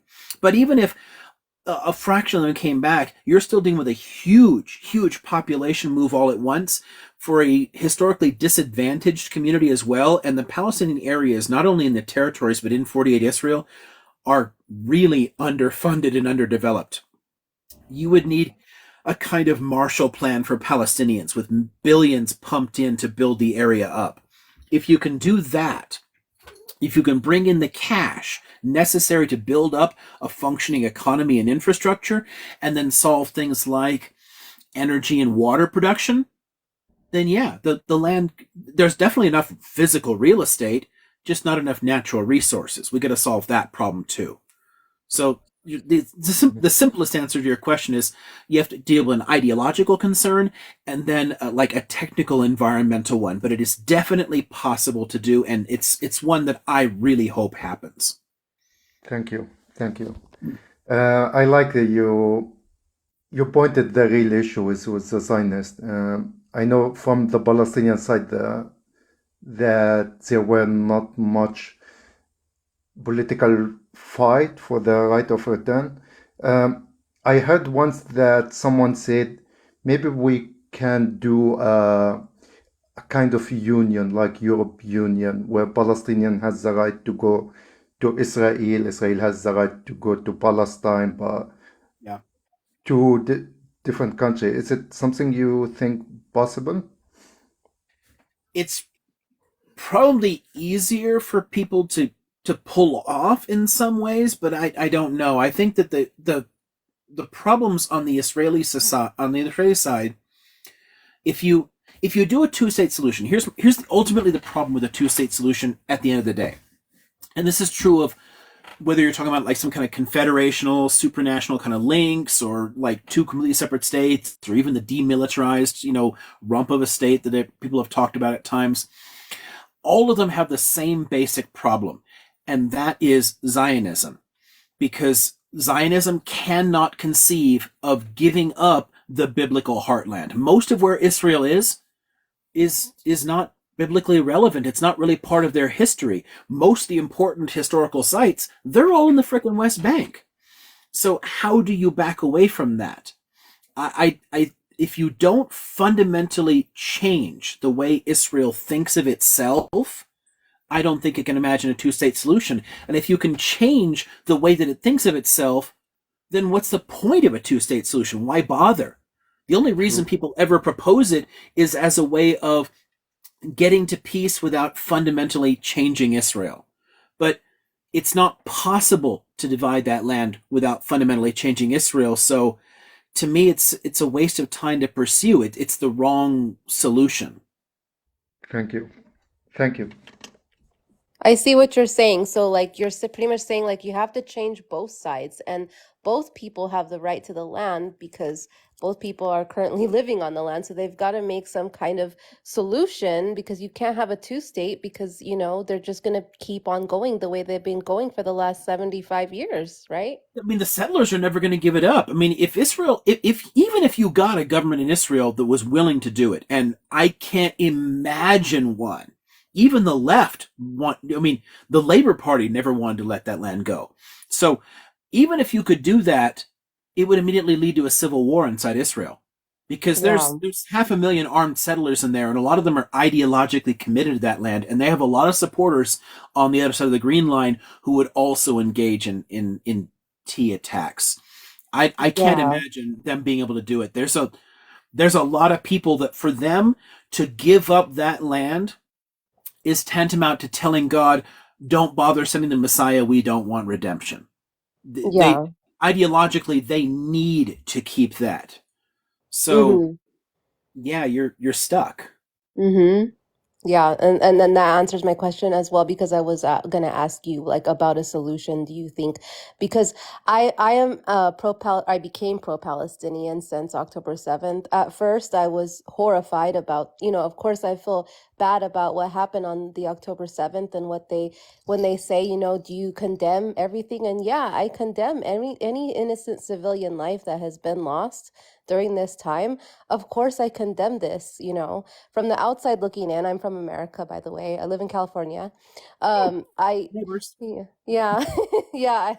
And so, from the outside looking in, of course, when that attack happened, I'm going to feel bad for the innocent civilians. I'm going to feel bad for the things that I've seen on that side on that day. But every single day since that's happened, what they have done to the other side, to the people in Gaza, nothing justifies this for me. And when they say, "Do you condemn the raping? Do you condemn the raping?" Right? Yeah, we all condemn the raping, and they try to make us look bad, and they try to make pro-Palestinians look bad by saying we're not condemning it. When we, of course, we do. But what we're trying to say, what we're trying to project ourselves is that, look, every single day since this has been happening, look how many innocent children died. I saw something someone posted earlier, 7,000 children died in 2 months. Every single other war, it's taken years for that many, and not even that many children died in years. And how can we not say this is not a genocide? Like, I don't understand. They can cry for their own people, but they can't cry for the other people on the other side. I'm over here crying for both. Right. And that's a problem. When people are pushing that way, when they're asking you to condemn the H group and condemn the attacks and grapes and everything else, the key there is they're trying to deflect away from genocidal policies. And that it is ultimately genocidal is obvious because of the ethnocratic nature of the state, because transfer was always a fundamental part of Zionist ideology. Going back to the 19th century, they've always said, we need to get rid of these other people somehow. And if you can make life intolerable, you can push them out. The key question here is, okay, sure, I can say graping is bad, but what the fuck does that have to do with bombing Nothing. houses? Like, you've wiped out, Doesn't what, justify it, doesn't make 60% of them look all better. housing? Like, Mm. this makes no sense. It's like it's like mile after mile of Dresden, all over again. You're just wiping everything out. This is a collective punishment on a massive scale. Yes. So it's And they just, deny all of this. They deny collective punishment. They deny the occupation. They while deny the government is apartheid. saying, They deny everything. yeah. But see, if No, somebody, to be fair, anybody who's willing to deny that is this collective punishment, don't bother talking to them, because they're not willing to be remotely honest, because the Not government coming in up in good Jerusalem faith. is saying it's collective punishment. They Yes. know what they're doing, and they're saying it. Yes, of course. And I believe a lot of them on these panels on different people's. I like watching your panel, honestly, because you have a lot of knowledge on the issue, and I feel like in a lot of things that you're actually unbiased, because when you said, and I watched you for the first time when you were on one of your students' lives. I think it was like your first time going live, and you got like 100,000 coins, Yeah. and you didn't even know like that it What could are even be they? money, and I thought that was hilarious. But like, I know that was one of your students, and like I was listening, and like, some of the things that you were saying, it caught my attention, because like you even said yourself that it was the Jewish and the Palestinians that are both related to the area in the first place. So when each other says each other's, it's their first or their first or whoever, they actually are related. They're the same If you want to go people back in ultimately. history and they They want to just keep headed off talking in about different the directions. history. Yeah. And I really enjoyed that, we need to listen to more people like you that are actually educated and actually, studied for years on this topic, because when we come up here and we listen to other people that, it's like a lot of people are getting a lot of misinformation. And I feel like some people are becoming brainwashed, and they're just like turning they're just justifying what's going on that side because of other reasons, and it's not right, because any person that can go, and then they try to say, oh, the videos are fake, how are all the videos fake? Like, those are real videos of real children suffering, limbs lost. As a mother, that hurts me every time. I've cried millions of times watching these videos. Yes, what happened on October 7th, that was horrible. Of course that was horrible. But when you see from day to day since then of everything, all the suffering the children are going through and the innocent people, you can't look, it's like they're not watching it, you know? Yeah, well, I just wanted to quickly say something, if I may. I think I'm someone in the same light as Liam. Even though I'm very pro-Palestinian, hardcore pro-Palestinian, but I have to be fair. No, they've actually admitted to collective punishment. Zavika Fogel, who I believe belongs to the Otzma Yehudit party, he actually said this officially. It was on Channel 4 News in the United Kingdom. In fact, that video clip is actually on my page. If you want, I can address that to you. He said that if there will be one Israeli mother that will cry, I will ensure that 1,000 Palestinian mothers will cry as a consequence of that. So they've admitted collective punishment. It's just that we haven't read between the lines. They've admitted it. Yes, that makes so much sense, because they see their own people as if they see their own people being unalived, it's like so horrible. But if they see one person or how many other people being unalived on the other side, it's like, oh, well, blame it on the H group, blame it on the H group. Even if we honestly, did blame it on the H group, it's still happening. It's things not like right.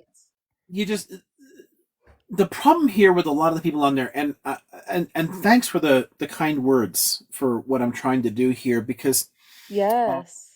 Dominic tried to talk me into getting on a TikTok for years, and I didn't know enough about it. I didn't get it. Like, I'm on tons of other social media apps. Believe me, I don't have time for this Oh other. yeah, you're just way too overqualified, of But course. Yeah. but there's so much bullshit that goes around, and when an issue like this comes up, that And I I encourage cancel something out. pro-Israels that I feel Like, like know a lot about history. I encourage them, and I invite them to, and I tell them your name, and I said, go look at what Liam has to say, because he's a professor, he's a historian, he knows a lot about the history. I'm not the person really to talk about the history with, because I just started learning about this stuff since October 7th happened. Like, how much can I learn? I'm trying to learn, and you're helping me out by, I like listening and I love learning. Thanks. So Yeah, you're I'm great. I'm here, and I'll keep doing things like this as long as people are interested in talking to me, because there's and even beyond this one issue, there's so much misinformation in the world because our medias and our education systems have no real interest in educating us, because it's not really in the interests of power to have a very informed citizenry. But if you don't have an informed citizenry, democratic governance doesn't work. So I'm happy to contribute wherever I can in questions like that. But when you're running into people who want to like argue these things and want to spout this like weird talking points and deflect you from the atrocities there, the problem there, and I see this a lot. I see people saying, "Well, they're just getting paid. They're getting paid by those Zionists or something." It's a lot. It's not really it. It's a very simple answer. The problem here is that there are ideological reasons for people to deny it. They don't want to believe these things. They have if they were to acknowledge that there were atrocities in the attacks on the strip, then they would have to question their own identity and its connection to Zionism. It's the same reason that people okay, so think about on the far right, and this is true in both Europe and the US, and to varying degrees around the world, how many people out there deny the Shoah, what did somebody call it earlier, the H cost? It's weird that I can't say that word. It seems like it'd be so innocuous, but whatever. But like the Shoah, the Yazis attacks, there's a lot of denial of that. And they come up with like really bullshit way. Oh, look, there's a wooden door. You can't have a gas chamber with a wooden door. It would just get out. Well, you're lying, because that's an outer door. The inner door is fucking steel. And we have the purchase orders that survived. We have the designs for it. You know what was actually there. But they disingenuously point to these things for a very specific reason. Because if they can't deny that happened, then their own ideology falls apart. They would have to admit they're the bad guy. No one wants to be the bad guy. No one wants to think that there's something evil about their belief system. So you have to push it all away. It's an unconscious process. In most people, and there are definitely some conscious liars, but for most people, it's actually a completely unconscious process where you simply can't see the evidence that contradicts you. You just like your eyes I mean, glaze. this is really like white supremacy, right? Like it's the same exact thing that we've been going through. Like I'm from the U.S. I'm also from California.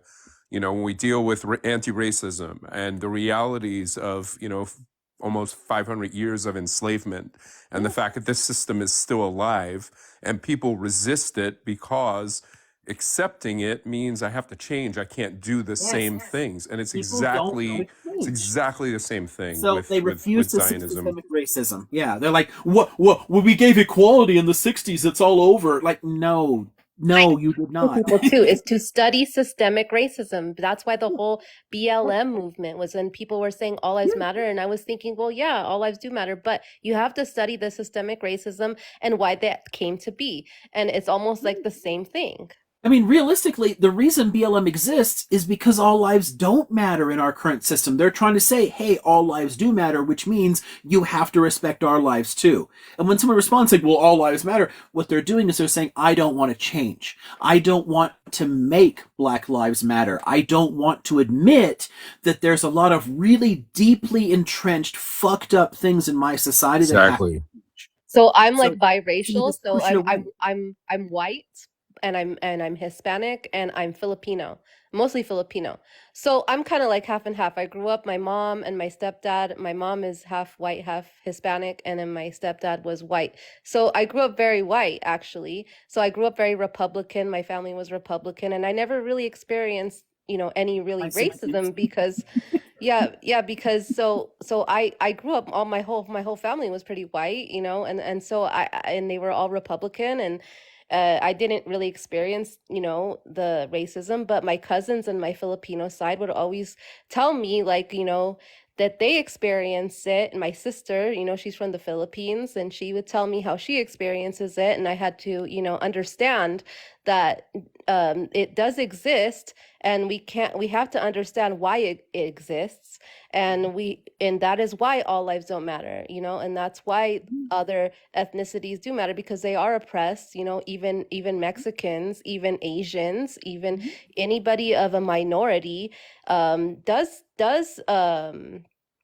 get a lot of racism, it does exist, and even though we hide it now, history, we have the history that it did exist, and it still does. And the present of it. I mean, one really disturbing statistic I pointed out in a number of classes looking at the neoliberal turn and the impact on ordinary people here is, if you go back and look at like the '07 financial crisis that hit the stock markets in the U.S.,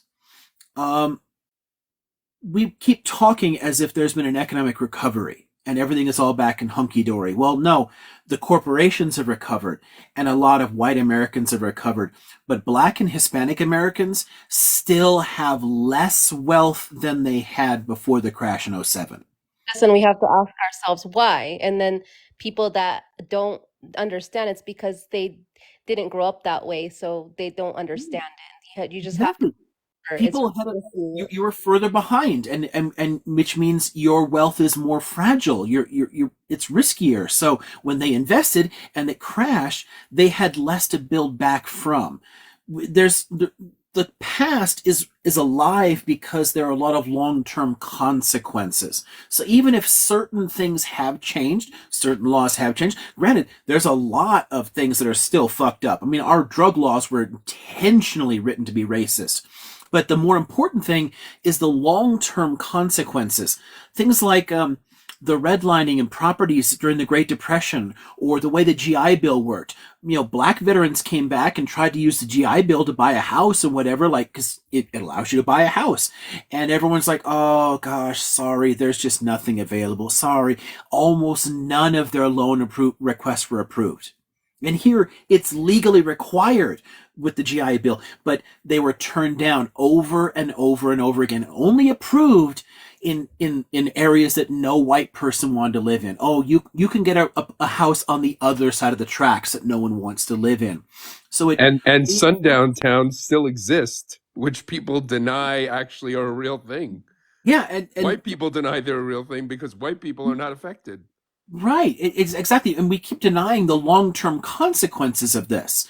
These decisions in the past have created a current reality that has crushed people. When I also point out too, like looking at modern history, you go back to like the 1960s, and people like MLK are pointing to the economic problems here. They're saying, look, there's a massive black-white wealth gap. You want to say things are going to get better? Cool. Let's deal with the economic disparities here, because until we deal with some kind of reparations, we're always going to be farther behind. If you look at the wealth gap then in the 1960s, it has literally doubled in the contemporary world. It was about 4-1 then. It's closer to 10-1 now. And this is white America still saying, look, things are better since the 60s. Everything's better. We got rid of Jim Crow. They should be happy. They should thank white people. Like, okay, cool. Yeah, but we created the prison industrial complex. We've doubled the wealth gap. Hello? I mean, if you can't deal with like the fact that structural racism exists when the wealth gap is doubled, then all you're doing is you're projecting your racism. You're saying, well, black people are poor because they're lazy, or like some other stupid racist trope. No, there are structural factors here, and everyone wants to ignore that. And it's the same factor that you have. Palestinians, though, right? Saying that Palestinians all just want to kill, Jews, right? Or like if we give them their freedom, then they will just attack. I mean. And it's the same thing they said the same type when of they ideology. were going to free the slaves. Yeah. It's the exact same thing. Exactly. We free the slaves. They're all going to kill us all. They'll be violent criminals. Oh, and you preach that fear, but it's nothing but racism. But Yes. it's necessary racism is the problem. It is literally necessary for them because if they were to challenge, it would require changing their own identity. So they have to rationalize that stuff away. This is why I try to push people away from a lot of like conspiratorial ways of looking at it, because there are actually like really obvious psychological dynamics here. People will simply not see the atrocities right in front of their eyes because to see them would be to recognize their own culpability for them. And no one wants to do that.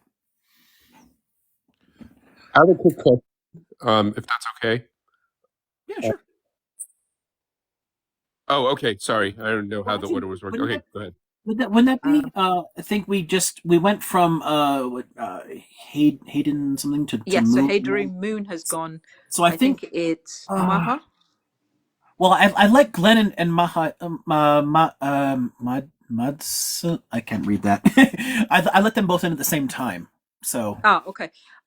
I think it's fair that I'm sorry, I keep saying your name wrong. Is it Mahad Salah?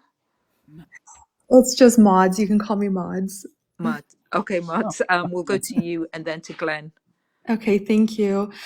So I'm Iranian, and sorry if I'm going off topic, but this goes back again to the pro-Palestinian movement. So I am Iranian, and I have supported the Women Life Freedom movement, but I have grown incredibly disappointed seeing my fellow Iranians use their anger towards the Islamic Republic to further fuel their Islamophobia. And I am witnessing many Iranians who are against the current regime also support Israel as a way to kind of rebel against their government. And I do believe that the Iranian regime might not be great. And I do believe it's not great. I've visited Iran multiple times and I've witnessed how it oppresses the women there. But it's especially for the people in Iran, I do believe it's not great. But I always believe that US imperialism and a US backed puppet could be worse. And knowing what I know about US imperialism and propaganda, I feel as though my people who are pro-Israel are being deceived into thinking that anything backed by the US could also equal freedom. And when I try to show my support for the freedom of the Palestinian people against the Israeli occupation, I am labeled a traitor or like a T supporter or quote, regime spy, unquote. How would I be able to explain that Israel and the US don't necessarily have the best interests of the Iranian people in mind, and that the Iranians shouldn't be deceived by their theatrics when they show support for the women life freedom movement, and that support for women life freedom and the Free Palestine movement is not mutually exclusive? Well, first off, you're asking that question to a historian, so there's a certain direction that my mind is going to take me. If you need to answer a question like that, why would thinking that the Americans and the Israelis would be good for Iran? Well, just look at the actual past. Look at the way they were treated in the 60s and 70s, because both the US and Israel were actively involved in supporting Mohammad Reza Shah's regime. And the CIA trained Savak to torture and disappear Iranian citizens. There's a literal record of this. Some of the worst crimes that you still see with the Islamic Republic are because they actually kept the architecture of oppression that we created there. They just renamed Savak. It's like Savama, I think. They slightly changed the acronym, but it's the same basic terror organization. We literally trained them to terrorize the population. And the Israelis helped. They actively helped with that. They weren't in favor of freedom or support. Look at the way that they treated Mossadegh. Everyone likes to remember now that, oh yeah, Mossadegh nationalized the oil and blah blah blah. No, he didn't. He wasn't in charge at the time. He inherited that mess, and he reached out to the U.S. trying to get help. Hey, can you give us some emergency loans? Help us out here while we negotiate with the British, and we'll pay them for their assets, and we'll try to solve the problem here. Never mind that they'd spent, years and years trying to negotiate because they got the deal that they had going back to 1908, I think, 6 or 8. I'm terrible with the years sometimes, but I think it was 6. They made a deal earlier on under the Qajar dynasty that basically gave the Shah control of 16% of the profit from all oil taken out. Not even the gross, but the profit. 16%. And it didn't go to the government, it went to the Shah. And that was maintained when the Pahlavis seized power under Reza Shah. So they got that money. So the Iranian people got fuck all for all the oil wealth coming out of their country. And they're like, hey, we would like some of that wealth to stay here. And the Britain was always like, fuck you, I got mine. This is our deal. This is legally binding. So they finally seized control of it. Mossadegh inherited that problem because he was a democratically elected leader. They had a functioning constitutional monarchy at the time. And the solution was to overthrow a constitutional monarchy and impose an absolute monarchy propped up by U.S. weapons and Israeli and U.S. terror techniques. Training a government to impose state terror. And that was propped up for 25 years, torturing the hell out of the population.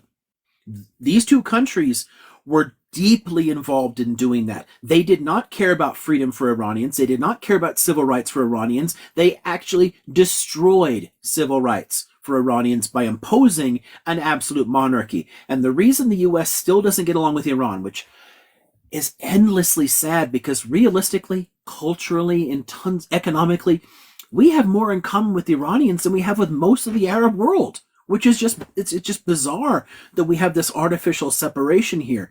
It exists for those political reasons. We can't forgive them for overthrowing our pet dictator. And they have maintained an antagonistic position toward U.S. foreign policy ever since because they suffered due to U.S. foreign policy. So they're quite aware of how toxic it is.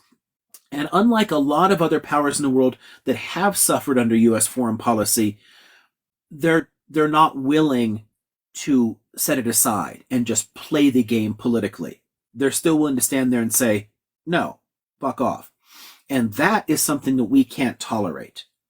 So any of your friends or family that are trying to say the U.S. cares about their freedom and you should support the U.S. over the Islamic Republic, okay, I have a lot of criticisms of the Islamic Republic, but I understand why it exists. And every single time it tries to moderate its positions, every single time it tries to elect a reformist, we get more antagonistic. And we get more antagonistic specifically to help the hardliners in Iran to win the next time around, because it's more valuable to U.S. foreign policy to have hardliners there, because then we can support our posture. If the Iranians were begging to be friends and wanted to compromise, it'd be a lot harder to sell that to Americans. We actively work to keep the Islamic Republic repressive.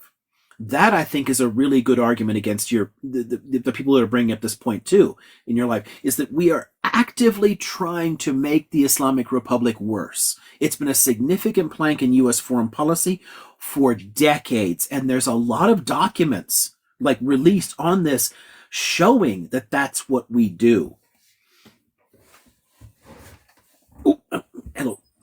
Thanks, sir. That really did clear up some things for me. I think also it has just been so miserable witnessing the effects of, the sanctions and everything that have been put on my family back home, and seeing how they can't really afford meat. And my own grandfather had to die without any pain medication because they didn't have enough to save it for the elderly. They had to, save it for the younger people. And I understand how that could happen. But yeah, just thank you for this. And also, I do have one more question. Do you think sanctions is a form of collective punishment as well? Yeah, that's literally what they are. The way they generally work, and okay, it's tricky because on some levels, when you can't get a government to work with you, it's one of the few tools that you have that doesn't involve like actually going to war or something. So sanctions on South Africa actually helped to collapse the apartheid regime. But it also caused significant long-term economic damage that the state hasn't recovered from. They're problematic tools because they literally are a form of collective punishment. There has to be a better way of dealing with this, and there aren't that many tools available, unfortunately. I I have real problems with sanctions, but I often struggle to think of good alternatives too. And frequently sanctions do come up for no good reason. Some places where I kind of get it. Like, okay, sanctions on the apartheid regime, okay, I get that. I mean, I don't like the impact it had, and I think that if you're going to use them, if sanctions are going to be leveled, then at the very least you can do is in the immediate aftermath, dump billions of dollars in and fix the damage that you caused, because you're going to cause a lot of suffering in the meantime. But I think we need to find a better way to work with recalcitrant regimes, because frequently sanctions are solely a tool of imperialism. And that's definitely the case in Iran, where there's no good reason for them, or in Cuba, where there's no good reason for them. A lot of sanctions are imposed on regimes just because they dared to criticize American foreign policy. And that's not justifiable in any possible way. Thank you so much. You cleared up a lot of things for me. Thank you. Oh, yeah. No worries. Happy to help. My always watching you too, Liam. Lynn, did you have a question? Yeah, do I Yeah. have time? Let's see if we can jump to you. But Liam, I think, do you want to take any more after Glenn, or are we done for the day, do you think? I probably should stop at that point. Okay. I mean, you've seen this before already. If I get going, I don't want to stop. But Well, I think we've already gone over. I should.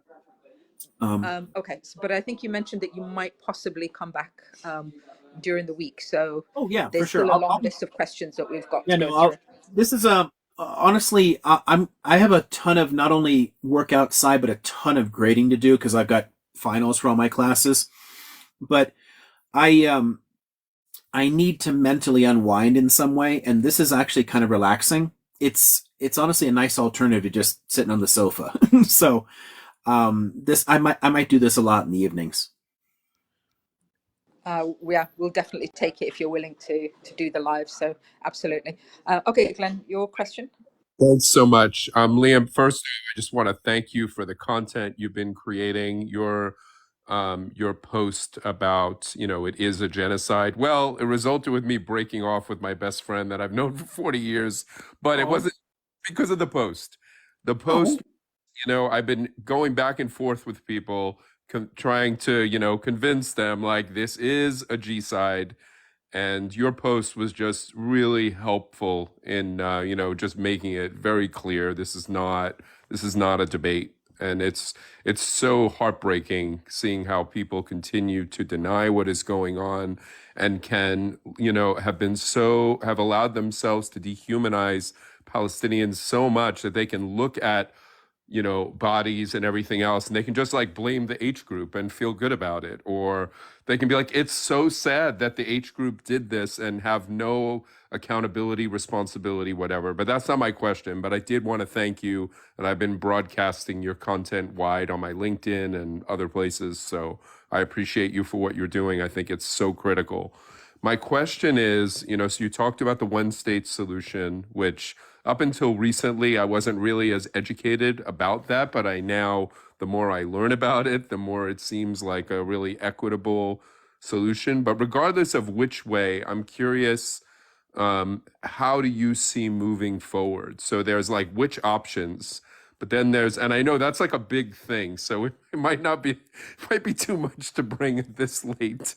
But I'm curious if you have some high level thinking of like, because I have a lot of, so I have a pretty interesting story. I grew up in a Jewish family. We lost family in the camps.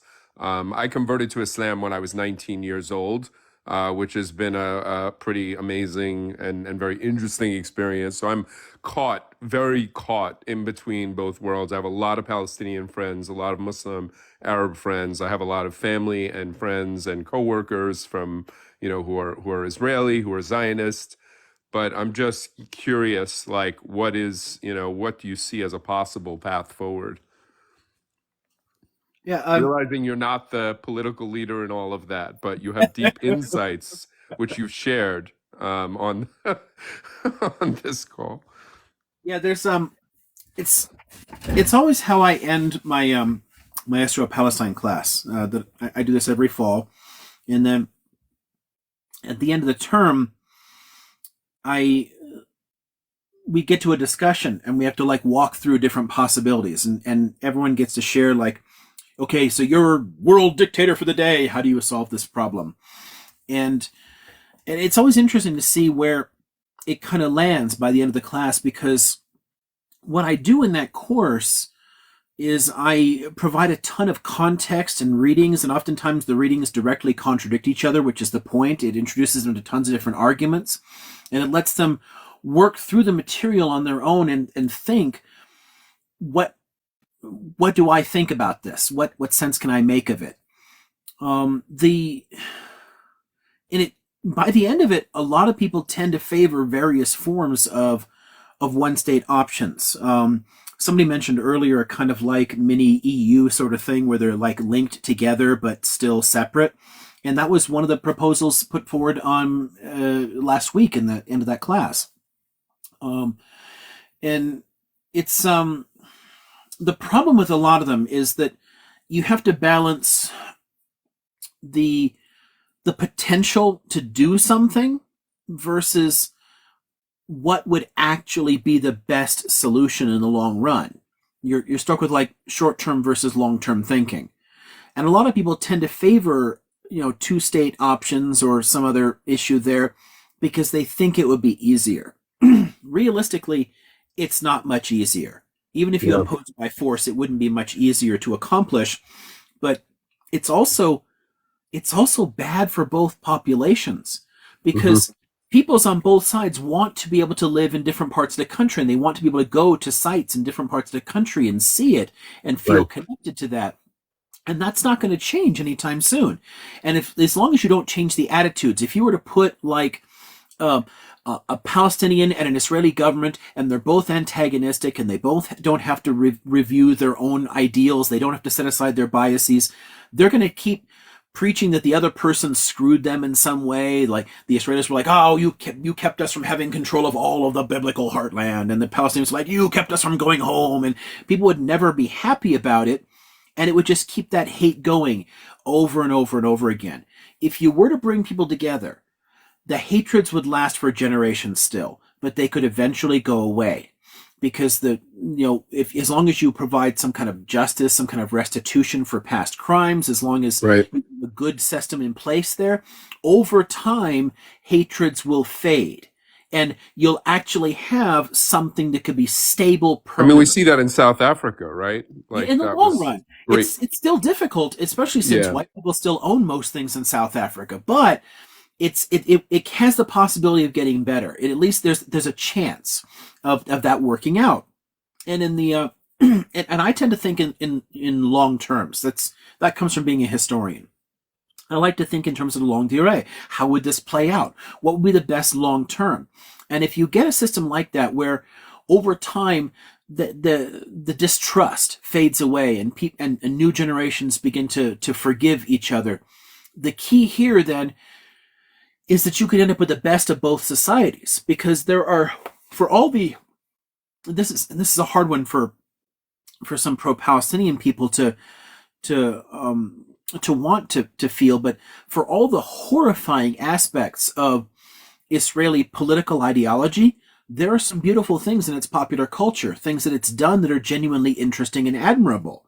And there's a lot of beauty in the Palestinian culture as well. Lots of ways that they could influence each other, share ideas with each other, and actually be stronger together, in a sense that you could end up sharing the best of both worlds and creating a new kind of like hybrid society that's both Palestinian and Jewish, and would actually be able to become like, I don't know, a genuinely awesome place to be in the world.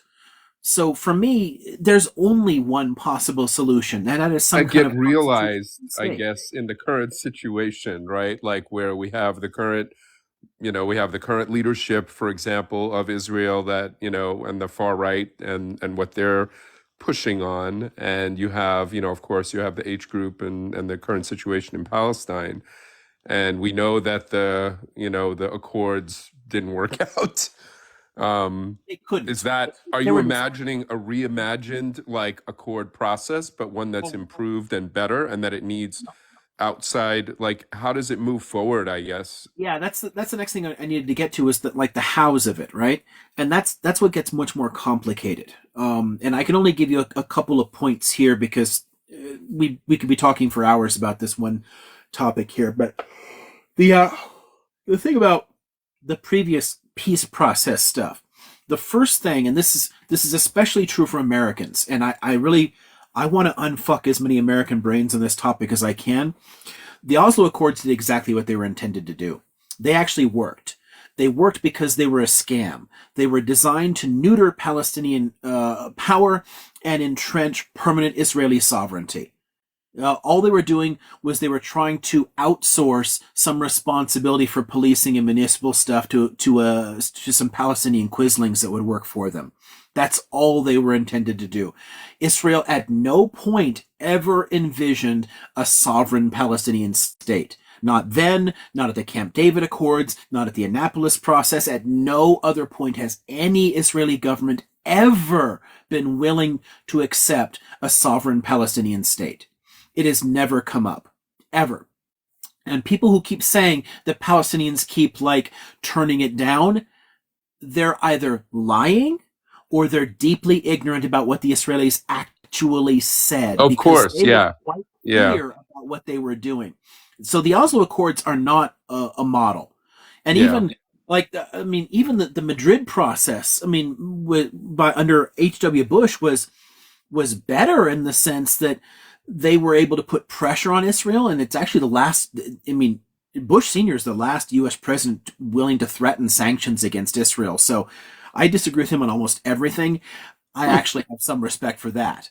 But he still wasn't really thinking about truly Palestinian statehood. He was still hoping for something more like a Jordanian option. They still didn't have a really good solution in mind, but they were willing at least to push them to the table and get them to talk. Even that could not have resulted in a state. Certainly not with the leadership that was present at the time. The problem here is we have to rethink entirely how we do this. I used to have a lot more hope that between a growing Palestinian nonviolent movement, and there's been significant nonviolent activism in Palestine for a long time, between that and a lot of movements in Israeli popular culture towards sovereignty and justice there, could have eventually started shifting the conversation. The problem here is the structural factors. But every time the Palestinians have tried to be peaceful, they get attacked. Yes, exactly. It's the structural conditions. So over the last 20 years, I've gotten a lot more pessimistic about that possibility. Because, yes, whenever Palestinians are nonviolent, the Israelis assassinate them. Because nonviolence is recognized, and the Israeli government actually says this. They recognize that nonviolence is a greater threat to them than the violence. The violence actually provides a pretext for what they're doing. Nonviolence brings the lie to it. It reveals what they're doing, and it reveals the underlying ideology. The media misses that story. That story never yeah, hits the media. But the media's, some of it's deliberate too. Where did I put that? If anybody hasn't, let me put this around here. Now that I know where it is. If anybody hasn't seen this is worth getting. Intifada hits the headlines. This is actually from an Israeli newspaper editor, who pointed out that the coverage of the Second Intifada was deeply dishonest and intentionally dishonest. There were tons of reports submitted by journalists to the major newspapers about nonviolent Palestinian resistance, and they were shut down. They weren't published. Instead, they ran sensational shit, and the state, meanwhile, applied massive force, overwhelming force against nonviolent activists, which then caused the H group to resort to vests and all the rest of that shit, with, predictable consequences. They basically drove them to violence. So the reason for that is that the violence sustains the status quo in a way that nonviolence challenges. So given that, there's no real path for Israelis to pursue peace here. Every time the activists inside Israel start saying, hey, let's talk to the Palestinians, then they engineer something that goes wrong here. And of course, people rally around the flag whenever there's violence. So whenever the H group does something, it plays on fear, and that fear touches generational trauma from 1,800 years of consistent prejudice. So it brings out all of the worst.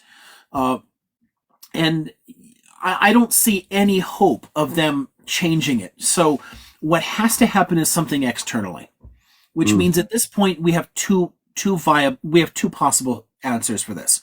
One is completely cutting them off economically, sanctions, like something akin to what happened in South Africa, but that would cause tremendous harm to Palestinians and Israelis both, where Israel actually, if they were able to unite, it actually could provide a really significant economic foundation for building up both peoples. And the sanctions would harm that in the same way that sanctions actually harmed the South African economy. Today, the official unemployment rate is 40%.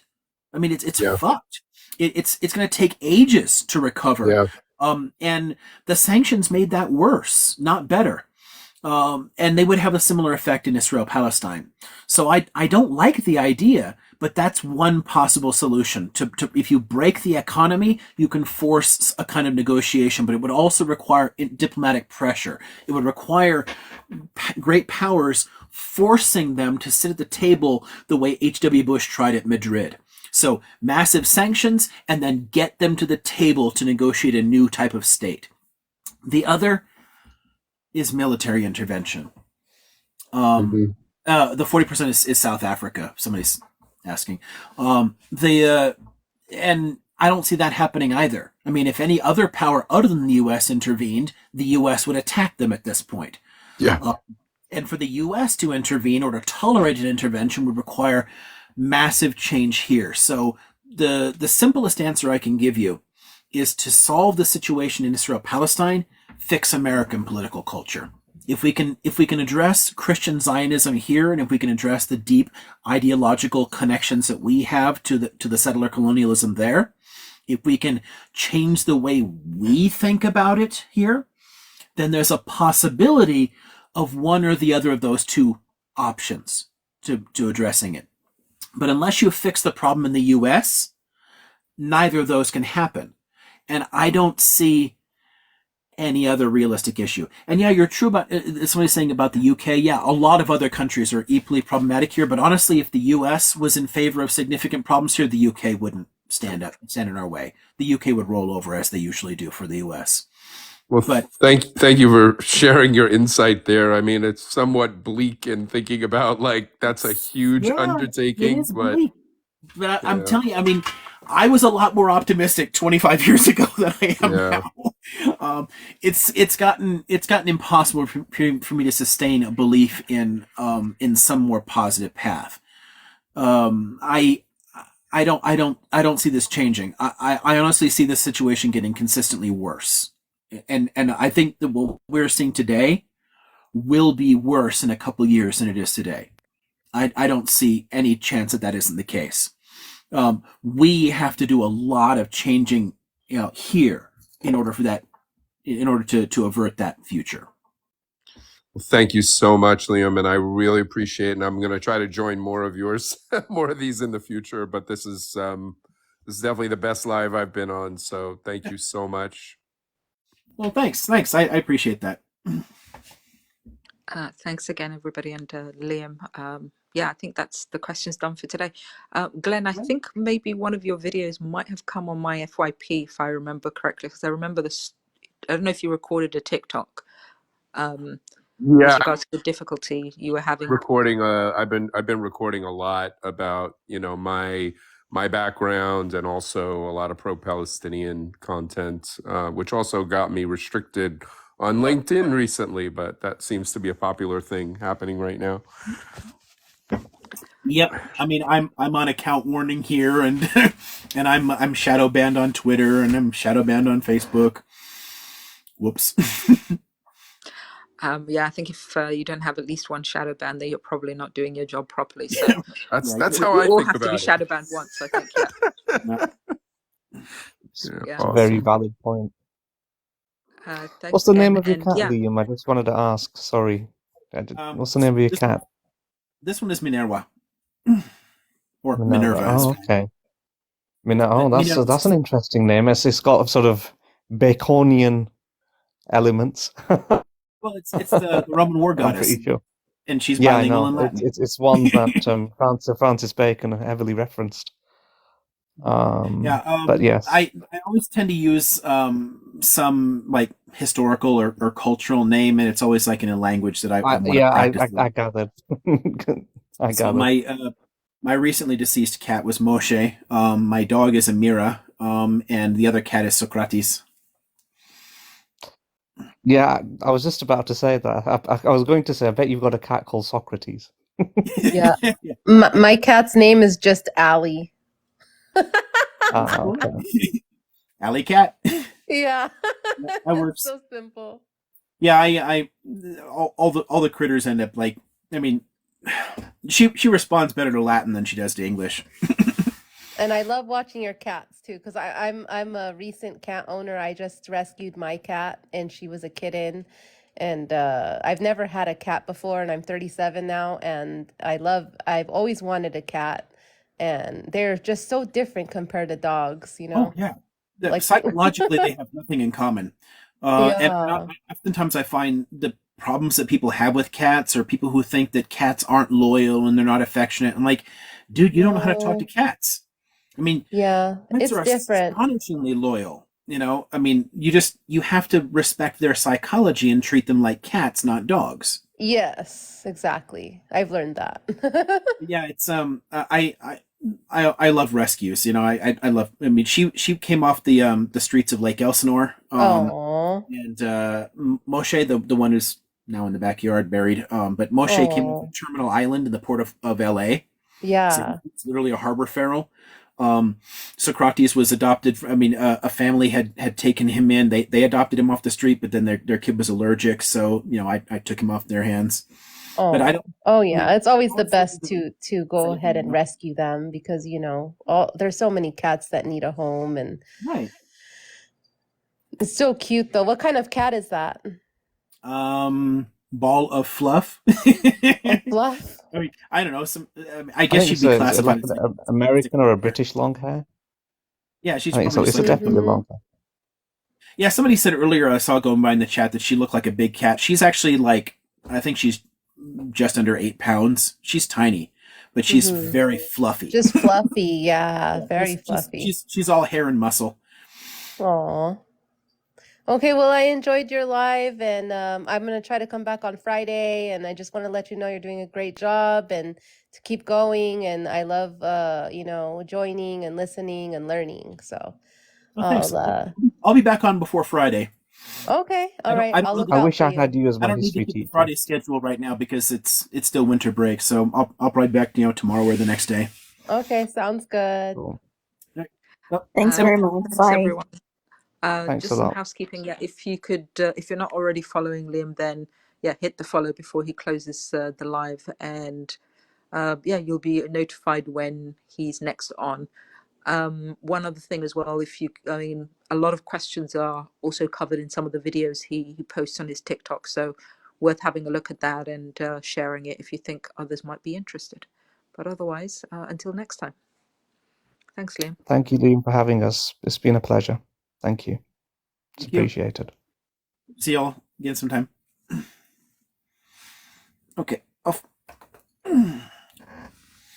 Good kid. Night, folks.